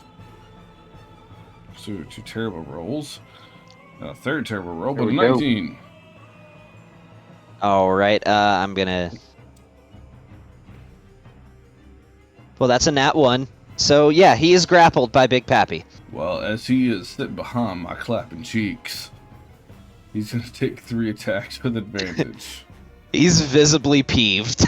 As at this point, Big Pappy can feel him thrashing around on the ground, trying to buck him off. No, I had a big breakfast. You just farted on him. Hell yeah, he does. That's what happens.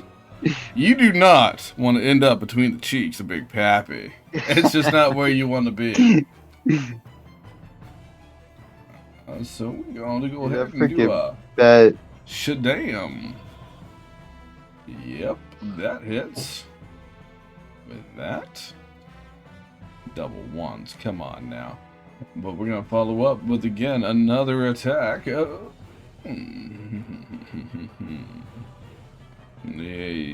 We're going to use a luck point. That's his last luck point that he has. To make sure we hit. Oh yeah, with another 19. Definitely hits. And then again, he's going to go ahead for his hasted action. Attack a third time. I can just imagine this big fat guy hasted. Oh, with a 20, he misses. He has already used his action surge and his luck point. But Big Pappy, as he just keeps whacking this dude in the forehead, he's just like, well, you don't understand. I'm the next step in evolution. He just keeps whacking him in the face. Sometimes he's like, hey, anybody got some extra fries? Is that the end of his turn? That is all the 3 goes that Big Pappy has. So he's going to use one of his legendary actions. Actually, hold on. I actually have a bonus action. I forgot. I thought you already used that. How do you have a bonus? Oh, you have your hasted attack. Or your hasted action. My hasted action was to attack the third time. I haven't used my bonus action yet. I might have something I can activate. I don't think I do. I think I might be just being greedy here in my action economy. I don't think I actually have something I can do. You have Shield Master? I do. You can make a bonus. You can make a bash with your shield as a bonus action attack. I will bash with my shield. I don't know what my roll would be for that. It's just a normal D20 plus your strength and proficiency, and the damage dice for a shield is D4. Okay, so his strength is 20, so I'll roll a D20 plus 5 and 3, so that'd be plus 8. Okay. So with advantage. Okay, so that's a... Goddamn, I keep rolling super low. A lot of low rolls here. So that's a 15, I guess. Doesn't hit. Man, I rolled so many low rolls with him on his turn. But there you go. Alright. Is that the end of his turn? That is the end of his turn. So you hear him, and this time sounding audibly angry, he just shouts, "Get! I need you to make a strength saving throw." You don't hear it very often because you just hear over him. I make strength saving throws with advantage because of my rune. Big Pappy. Big Pappy got 19 on that. That would be the DC. You feel the psionic energy circle around you, and you feel yourself lift off about 2 feet, but then he just drops you, like you're just too heavy, and you proceed to just land right back on his chest again. Oh, easy now. I'm gonna have to get a little paper to wrap that up. How far was he off the ground? He was 50 feet. He rolled an 18 on his athletics, so it was rolled as if he fell from 32 feet. No, so he took 3d8. No. How far was Big Pappy off the ground? Just like a couple feet. Oh, okay. I was about to say, because if it was like 20 feet, that was just a flavor thing. That's all. Okay. Like he tried to lift him up and just couldn't. Yeah, I got you. All right. All right, Flora. I gotta clean out the nooks and crannies later. Okay. Well, Flora's gonna do that, and then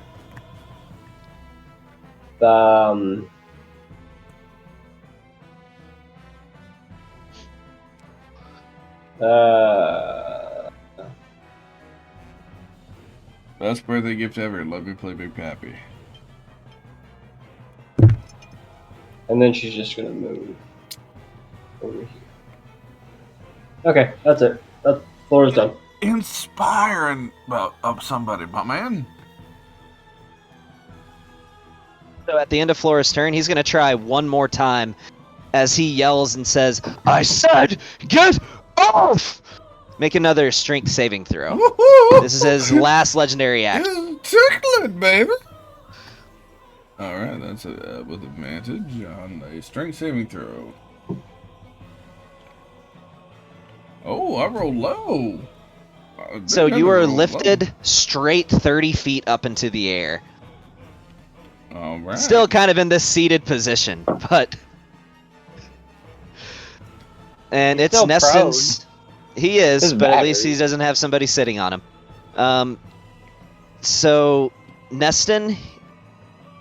You hear Neston just say, "I'm sorry," as he's going to use another Sacred Flame. Does he get to roll before or after you attack? At the end of the turn. Okay.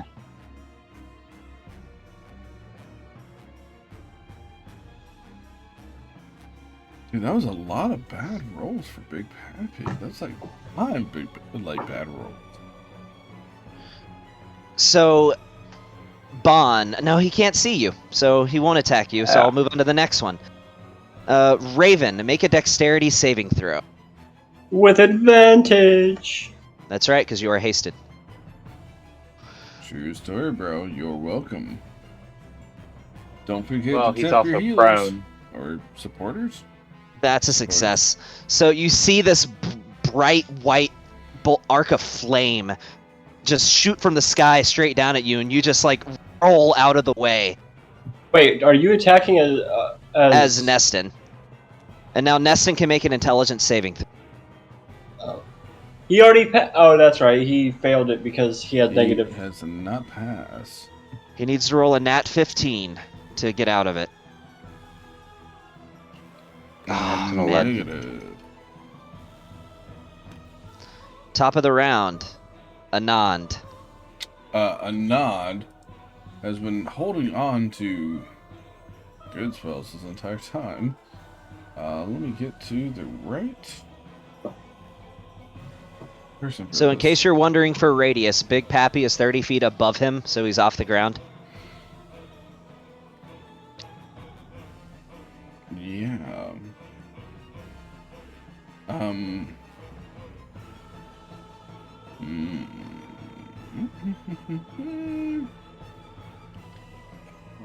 He doesn't have any big hitter spells that are level 3 and up except from Fireball.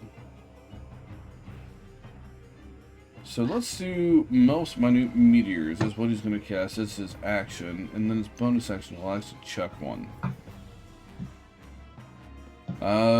So each creature within 5 feet makes a dex saving throw or takes 2d6 fire damage. So let's just keep up with that. 6 of them concentration. He automatically fails his dex because his movement speed is 0. Is that how that works? I don't think so. I don't know if that's how that works. He's prone right now, right? Well, he's prone and he's bound and he has 0 movement speed. Yes. I would give him disadvantage because he's prone because it's kind of my own homebrew rule. But prone doesn't even give disadvantage. It's a cabin homebrew thing. So, deck save with disadvantage, DC of 15 for him.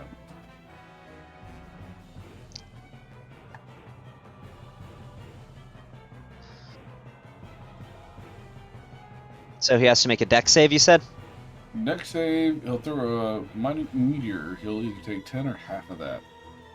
And he has disadvantage because he's prone. Mm-hmm.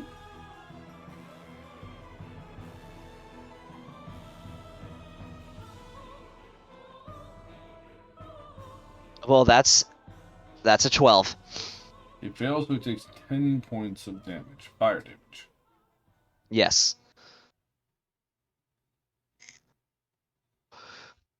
Anything in cabin with that? What'd you say?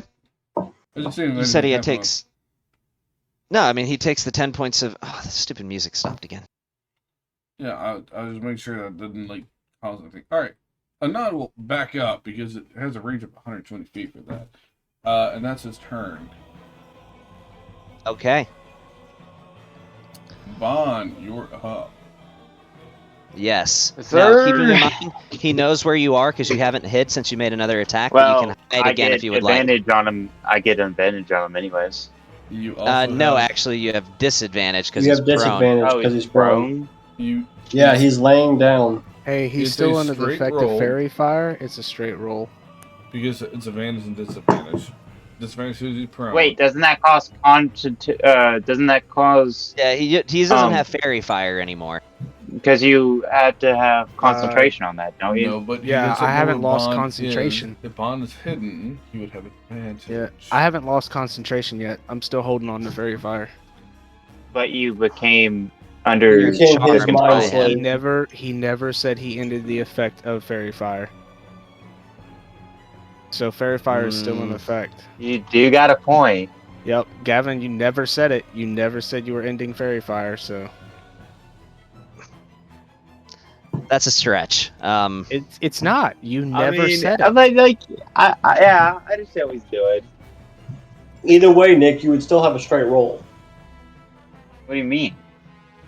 He's at disadvantage because he's on the ground prone. Advantage because of fairy fire means it makes it a straight roll. You will only have a straight roll. Disadvantage because he is prone. Advantage because of fairy fire, which means it is a straight roll for you. Well, Gavin never even said that that he was going to accept that, but okay. Hey, let me throw this out there. Nat That's a 20. that's a nat 20. You That's a nat 20. You still get sneak attack because he is within within range 5 feet of an ally. And even though Big Pappy's 30 feet in the air, my Cat of Catastrophe is right next to him. So you still get sneak attack. And I'm also going to need you to roll for that con save for Big Pappy. Yeah, well, after you roll damage, that'll determine the DC. What's happening to Big Pappy?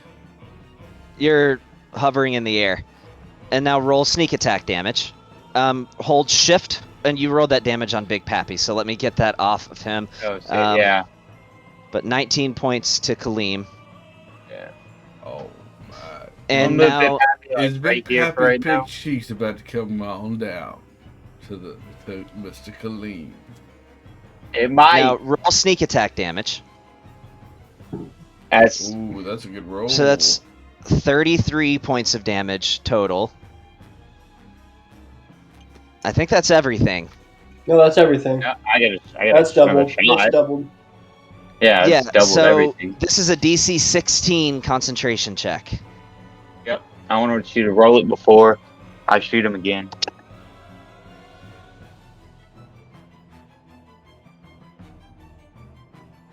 Unfortunately, he succeeded.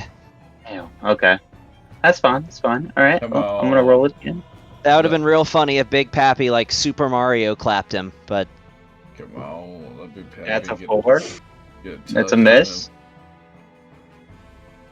And that's the end of my actually, should I? It's about the end of the match. No. Yeah, actually, I'm gonna drink that Frost Giant strength because I do not trust him No! because he's about to. That Wow. is nothing but strength, dude. You don't benefit from You don't strength. need when he strength. does.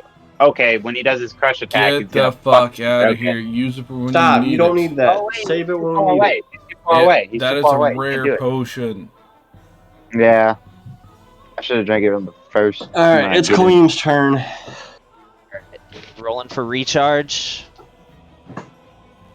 And he does not stick the recharge. So, he's going to use a crush attack on Big Pappy. Big Pappy, give me a strength saving throw with disadvantage. That would be a straight roll because he gets advantage.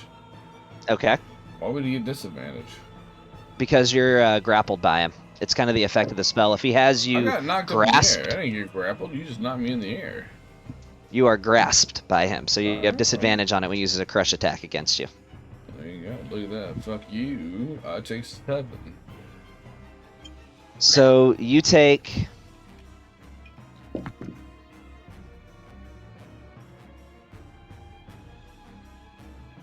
17 points of bludgeoning damage as you feel the psionic energy compress against your body. Yeah, he's just gonna look down at him like, if you want to hug me tight, baby, I'm coming down to you. You just gotta wait. Yeah, he's gonna light a fire on your ass. So make a dexterity saving, Big Pappy. I think I get advantage, but I don't. Like I said, I don't think I do. Oh no, with the Shield Master, I can. You don't have advantage. You just have. No, with if Shield... it's something, if you succeed, you can use your reaction to take no damage. Yeah, that's how the Shield Mastery works. But Big Pappy's hasted, so he has advantage. Yes, because of the haste he does. Which is weird that he's floating in the air and yet with advantage on it, but that's the rules, so.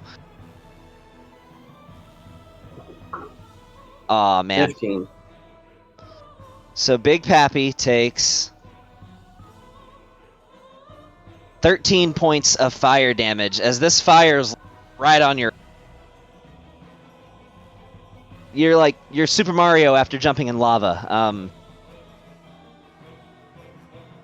Dude, I can't wait until he comes tumbling down on him because he's just gonna have a butt ass like a flame in his face. So seeing you, he's just gonna look down. You boys smell that smoked meat because it smells good to me. Really, he's not screaming in pain.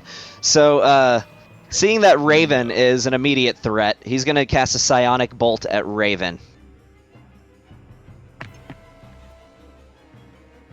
You get a +2. What's your AC normally? Oh, it would only 17. be 19. That still hits. So you take. No. Big Pappy is going to bang his shield and pan together and say, I'm having too much fun to let this end right now. Re-roll that, please. Okay.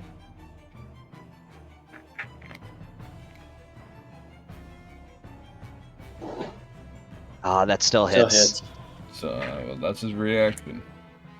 So you take 23 points of psychic damage as I'm this still in the fight. purple bolt just collides straight with your forehead, and you feel just a migraine doesn't begin to describe it, but you push through it. I mean, Big Pappy's trying to do what he can to save everybody, but And that's the end of his turn. It is now Molly's turn. Molly, who is no longer under the influence of this fucking mind, whatever nonsense. Stun. Yeah. And this dude is on the ground and still prone because you never said he stood up. Oh, he has to make a strength saving throw for me, Gavin. Yeah, he does. Well, his movement speed is 0 anyway, so he couldn't stand up if he... Yeah, but he still has to make a strength saving throw. And then next turn he can get up. If he passes. What'd you get? Nah, you fail. He is still at 0 hit points. Or 0 movement speed. Oh, I love Curse of the Binding. Yep, he's still down. So what you got, Molly? Well, because she hasn't been able to attack or take damage, she has to re-rage. So she will bonus action rage. 40 feet of movement gets her just within range. She can't flank, but she will do reckless attacks. Okay.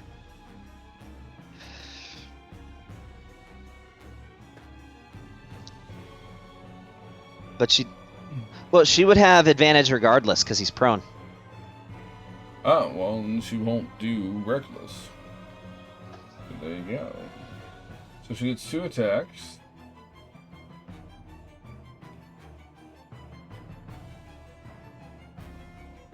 Yeah. I think I rolled that on myself. You rolled it to Bon. So let me... What was Bon's hit points before? I think it was at 4. Just add 16. Yeah. It was 40. Yeah. So that's 16 points of damage to Kaleem.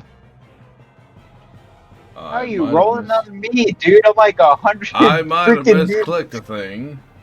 I'm very, ladies and gentlemen. Dude, you're a fuck. Yeah. I apologize. I'm playing 4 characters. While half of my It's okay. on my system, so I feel I'm doing pretty good considering the situation. Anyway, Flame Tongue on against Kaleem with advantage.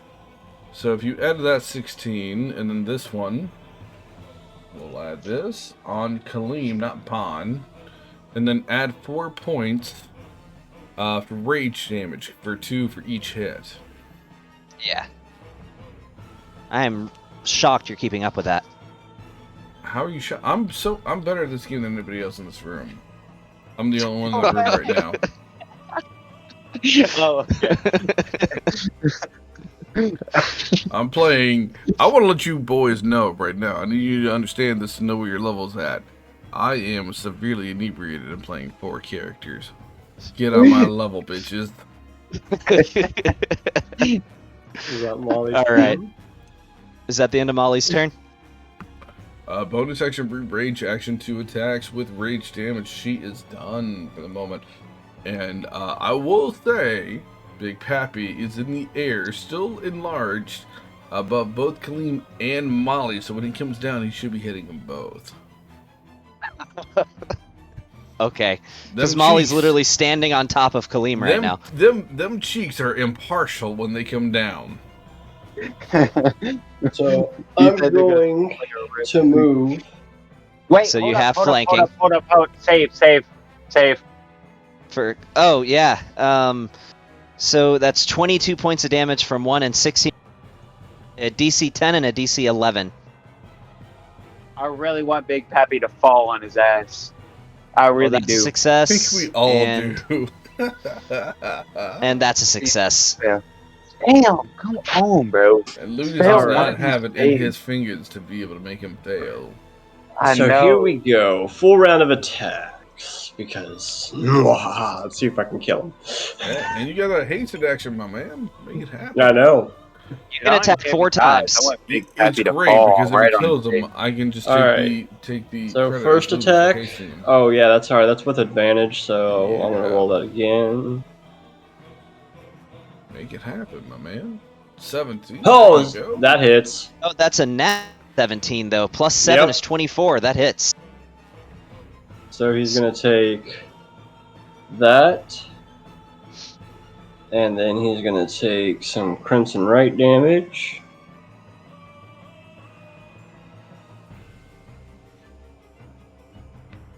Dude, That's how's alright. that motherfucker dead? I literally hit him with a fucking critical. Advantage.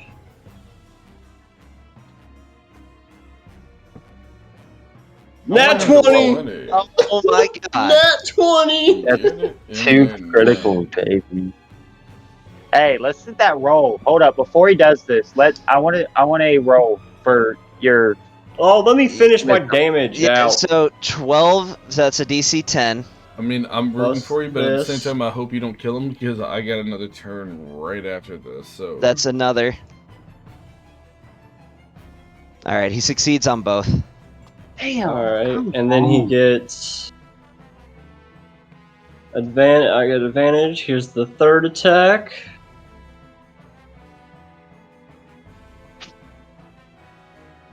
oh man, He's going to use his inertial armor to reduce that by 10.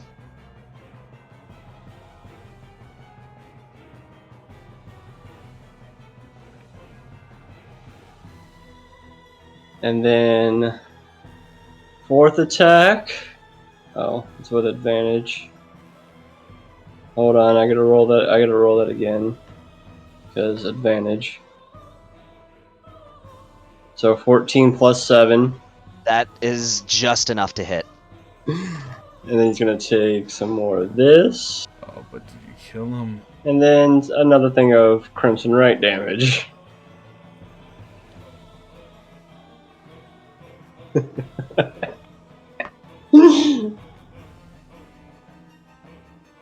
And then I'm gonna use my last bit of movement speed to go.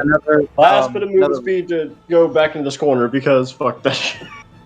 Okay. Is that the end of your Another turn? roll for another Yeah, another yeah, roll that- for his concentration. 2 more. Please fail. Those are successes, unfortunately. God damn. Alright, is that the end of your turn? Yes, that is the end of my turn. So before Lucas takes his turn, Kaleem is going to take one of his legendary actions, and he looks at you and says, "Thank you." He looks at you, Raven, and says, "Thank you for your generous donation back in the vampire ruins. Now, you are no longer necessary." As you feel this psionic energy begin to compress against you, Raven, I need you to make a strength saving throw. Strength saving throw? Yep. With advantage. I don't need it. think you Natural would have 20. advantage. Oh my god.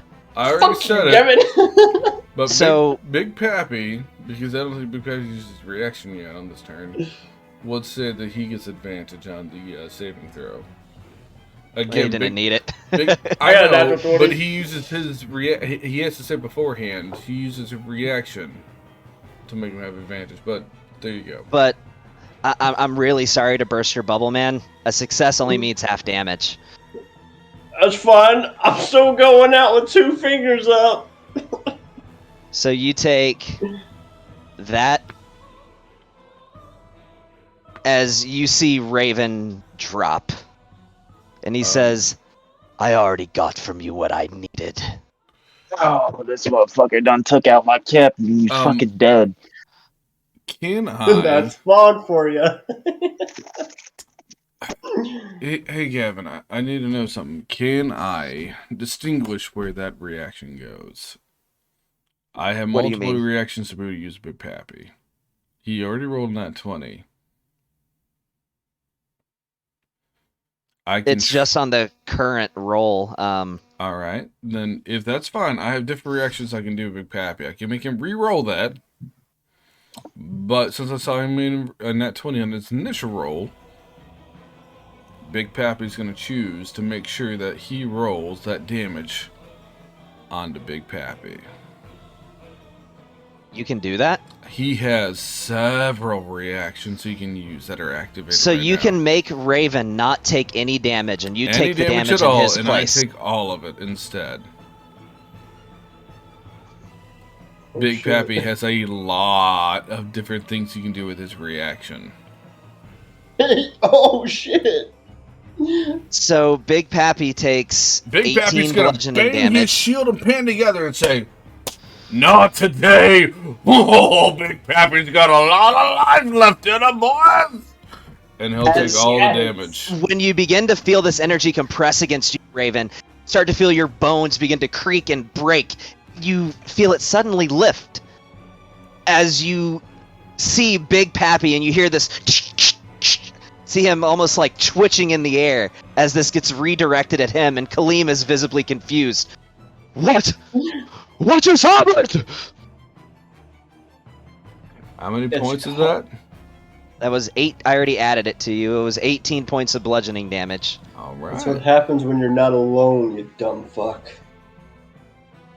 And Big Pappy is just gonna look at you, Raven, and just give a big old drooly wink. He just saved you.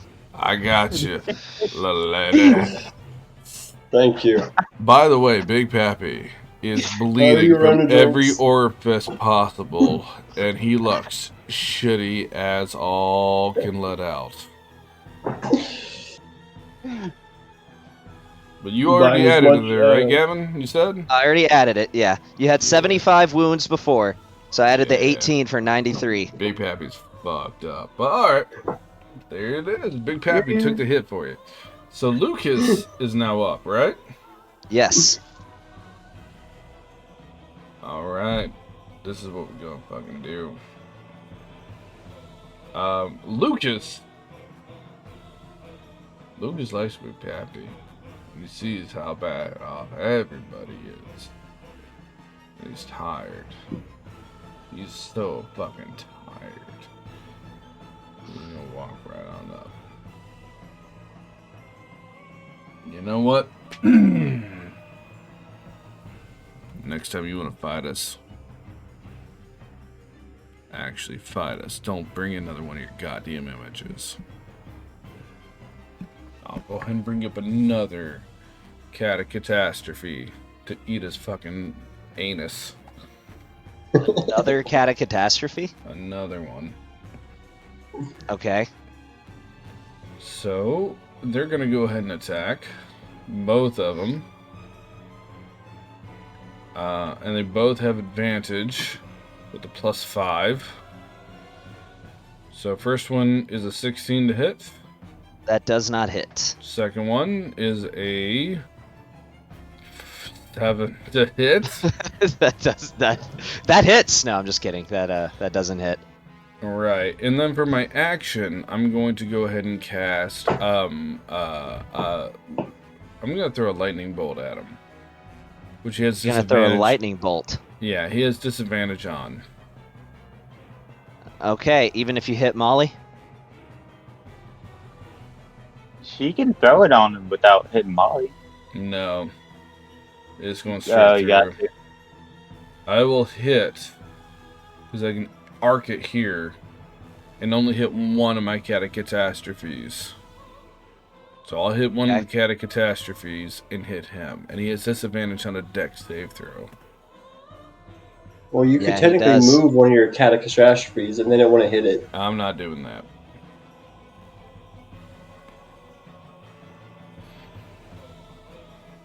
$16. That is the DC. Wow. So this was with disadvantage. I rolled an 18 and a 16. And he does not get great bonuses for dex, so that's not like I had huge bonuses there. That was just really lucky. DC 16, so we'll take half of this. I'm getting lag. I hope you guys aren't about to get DC'd. Oh, there we go. 28, so 14. 14 points of damage. How you want to do this? Yes! Oh, shit. Let's go. Luke is trying to figure out a good catchphrase for himself, but just done with the situation. Is just tired of seeing everybody around him getting hurt and saying, I don't have time for you. I don't have time for this. I don't have time for your fucking drama. You're not the only one with things to do. Zap! And as soon as I threw out that lightning bolt, I like to imagine he's just stunned, like shaking, doing that muscle like spasm thing, as a giant 350-pound man just falls down and collapses on him No, and becomes 700 pounds right now because his Just- just doubled. fucking pancakes him under the ass of this giant fat warrior known as Big Pappy. And I'm gonna cast as Big Pappy's falling. I'm gonna cast Misty Step on him. Why? Wait, you're putting yourself on top of him? No, I'm gonna. Can I not cast on somebody else? No, it's only you. No, Damn. Big Pappy is slapping down on this dude and crushing him as he's just like shocked and just like muscle spasming as this giant fat man collapses onto him and Make an crushes athletics him. check, Big Pappy, With a fiery ass. to see if you can reduce this fall damage. He gets advantage on athletics, I think, I believe, but let me double check and we'll do the thing. And 23. Wow. So you reduce the damage calculation by 23. It was 30. The damage is calculated as if you had fallen 7 feet, taking no damage. That's a good thing. You only had 10 hit points left. And Big Pappy will land on this guy, crush him, and look at everybody else and say, well, anybody else ready for a victory breakfast? And Big Pappy and Raven are going to get 15 points of healing.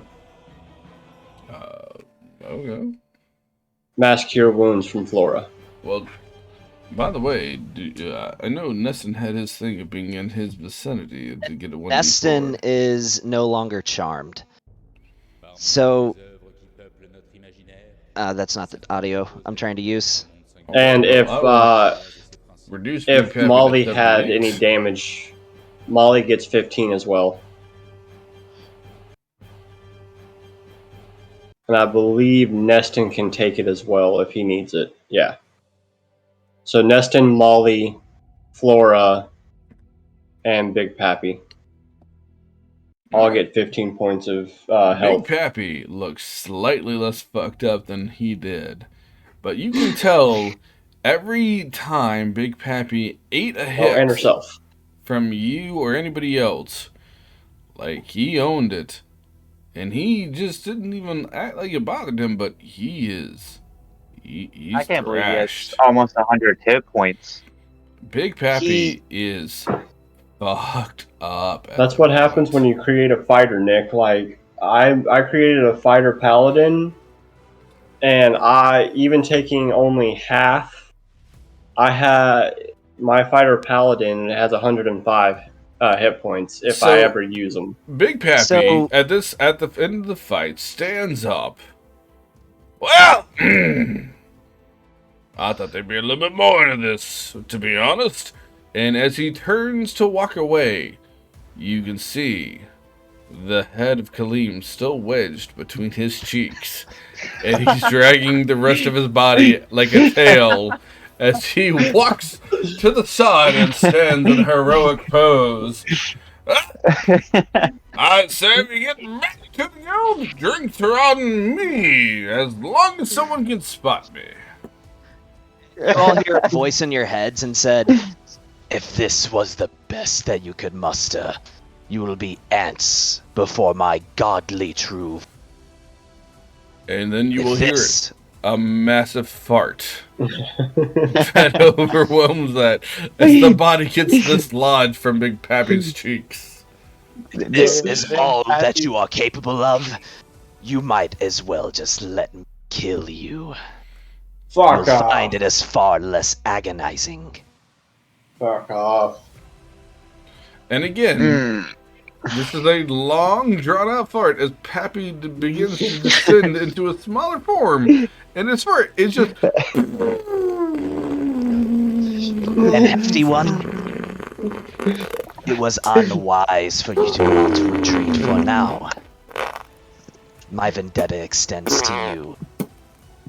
There is nowhere you can go that I can't find you. There is nowhere you can run that will be far enough to escape my wrath.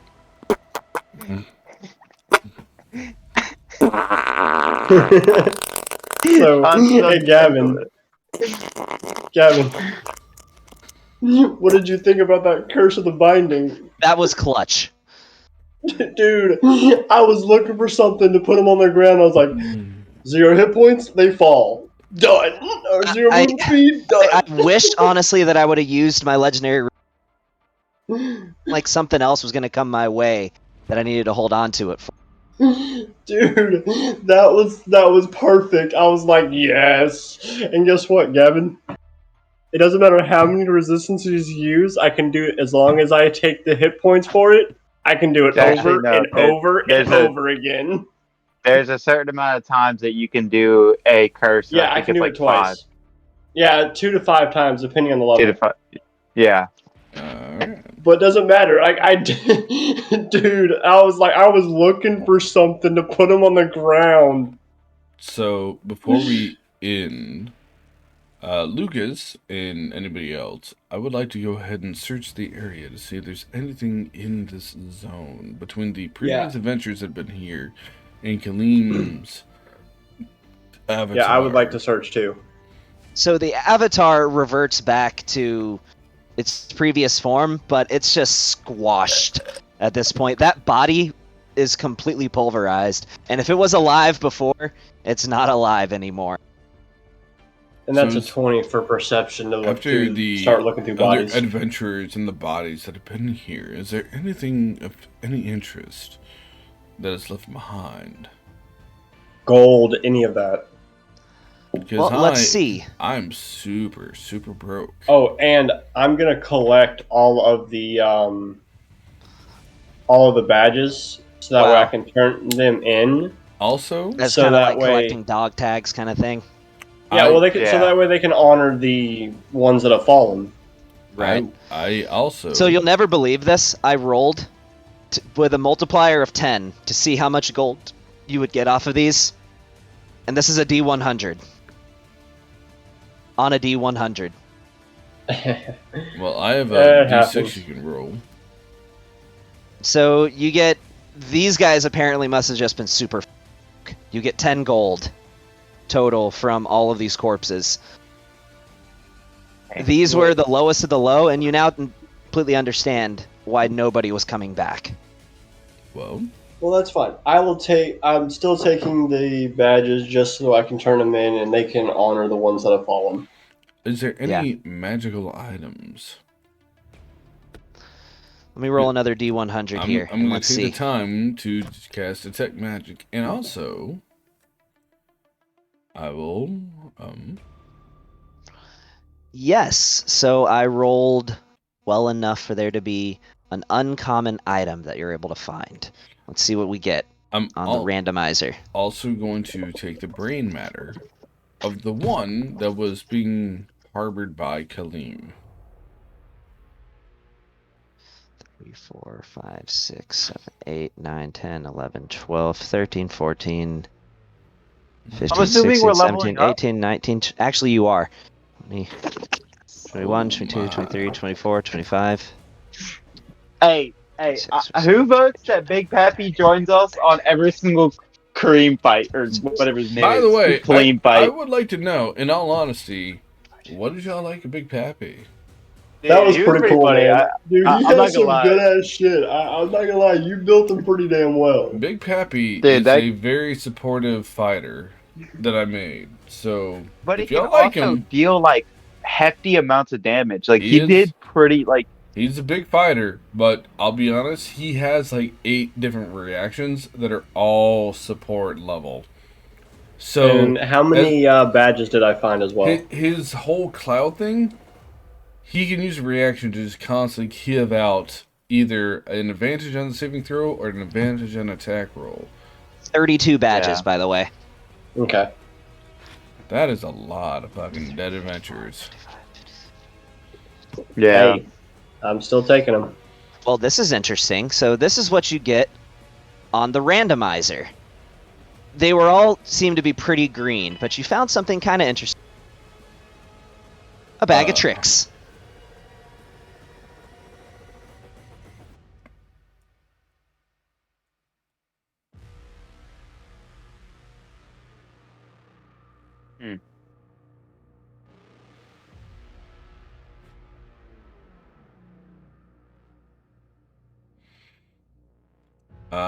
I'm gonna say Big Pappy takes that one.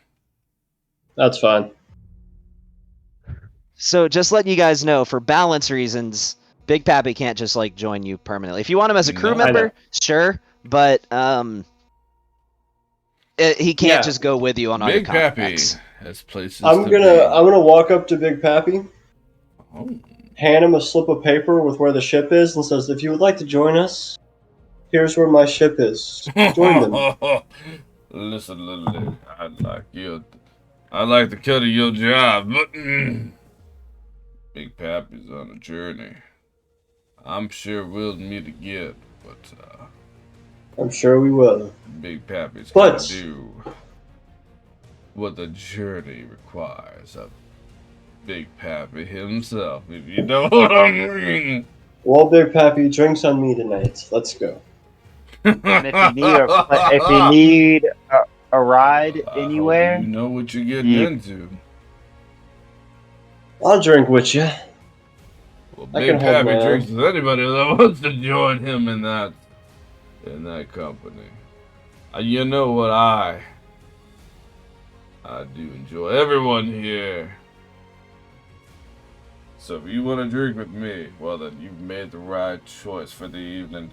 Let's go back to the guild hall. Let's celebrate tonight. We saved everyone else that was gonna come down here, and we killed a couple of them nasty tasting rats. So you know what? I think that is cause for celebration. It is. Big Pappy, you're pretty sure your shoulder is dislocated. Big Pappy is also in need of medical attention. Nothing like another couple different shots couldn't solve, right? The fact that we finished like this entire dungeon in one night. We had to go 3 hours past to do it, but we did. Yeah. So I say we should pick up with us finger, going... but you know what? I've never used it that much before. We should probably pick up with us going back into town so that way everyone can be here. Yeah, I agree. We can go ahead and call it for the night. Well, let's get it done, boys. Dude, Gavin, man, I clutched. I did not know what else to do. I was like, I don't know. I knew when I built this it was going to be a hard fight, so I apologize for that. But the idea was to give you some kind of intro encounter, because the real Kaleem will be harder. Here's but the thing, you though. know what to expect. You also got to think, though. That you'll be 2 levels higher when you fight him again? 2 levels higher, and I had to find something to put somebody that people like me and Molly that we can't touch them on the ground. But Molly can still throw that hammer, and you still have a gun, which you can also do a blood curse on, or a crimson right on. Yes, I can, but at the same time, it's easier just to put them on my level. So I will say this, Gaffman. Big Pappy will buy the Dagger of Blind Sight with the money he's made. I thought Nick already had that. Yeah, Nick already has that. Did you get it? Yeah, Nick got it. Never mind. Big Pappy will buy the second Dagger of Blind Sight because it was fun, guys. I will talk to y'all later. He's all right, crazy man. Sexy. Did you stop the stream? Did you stop recording? I can. And I will level up next time.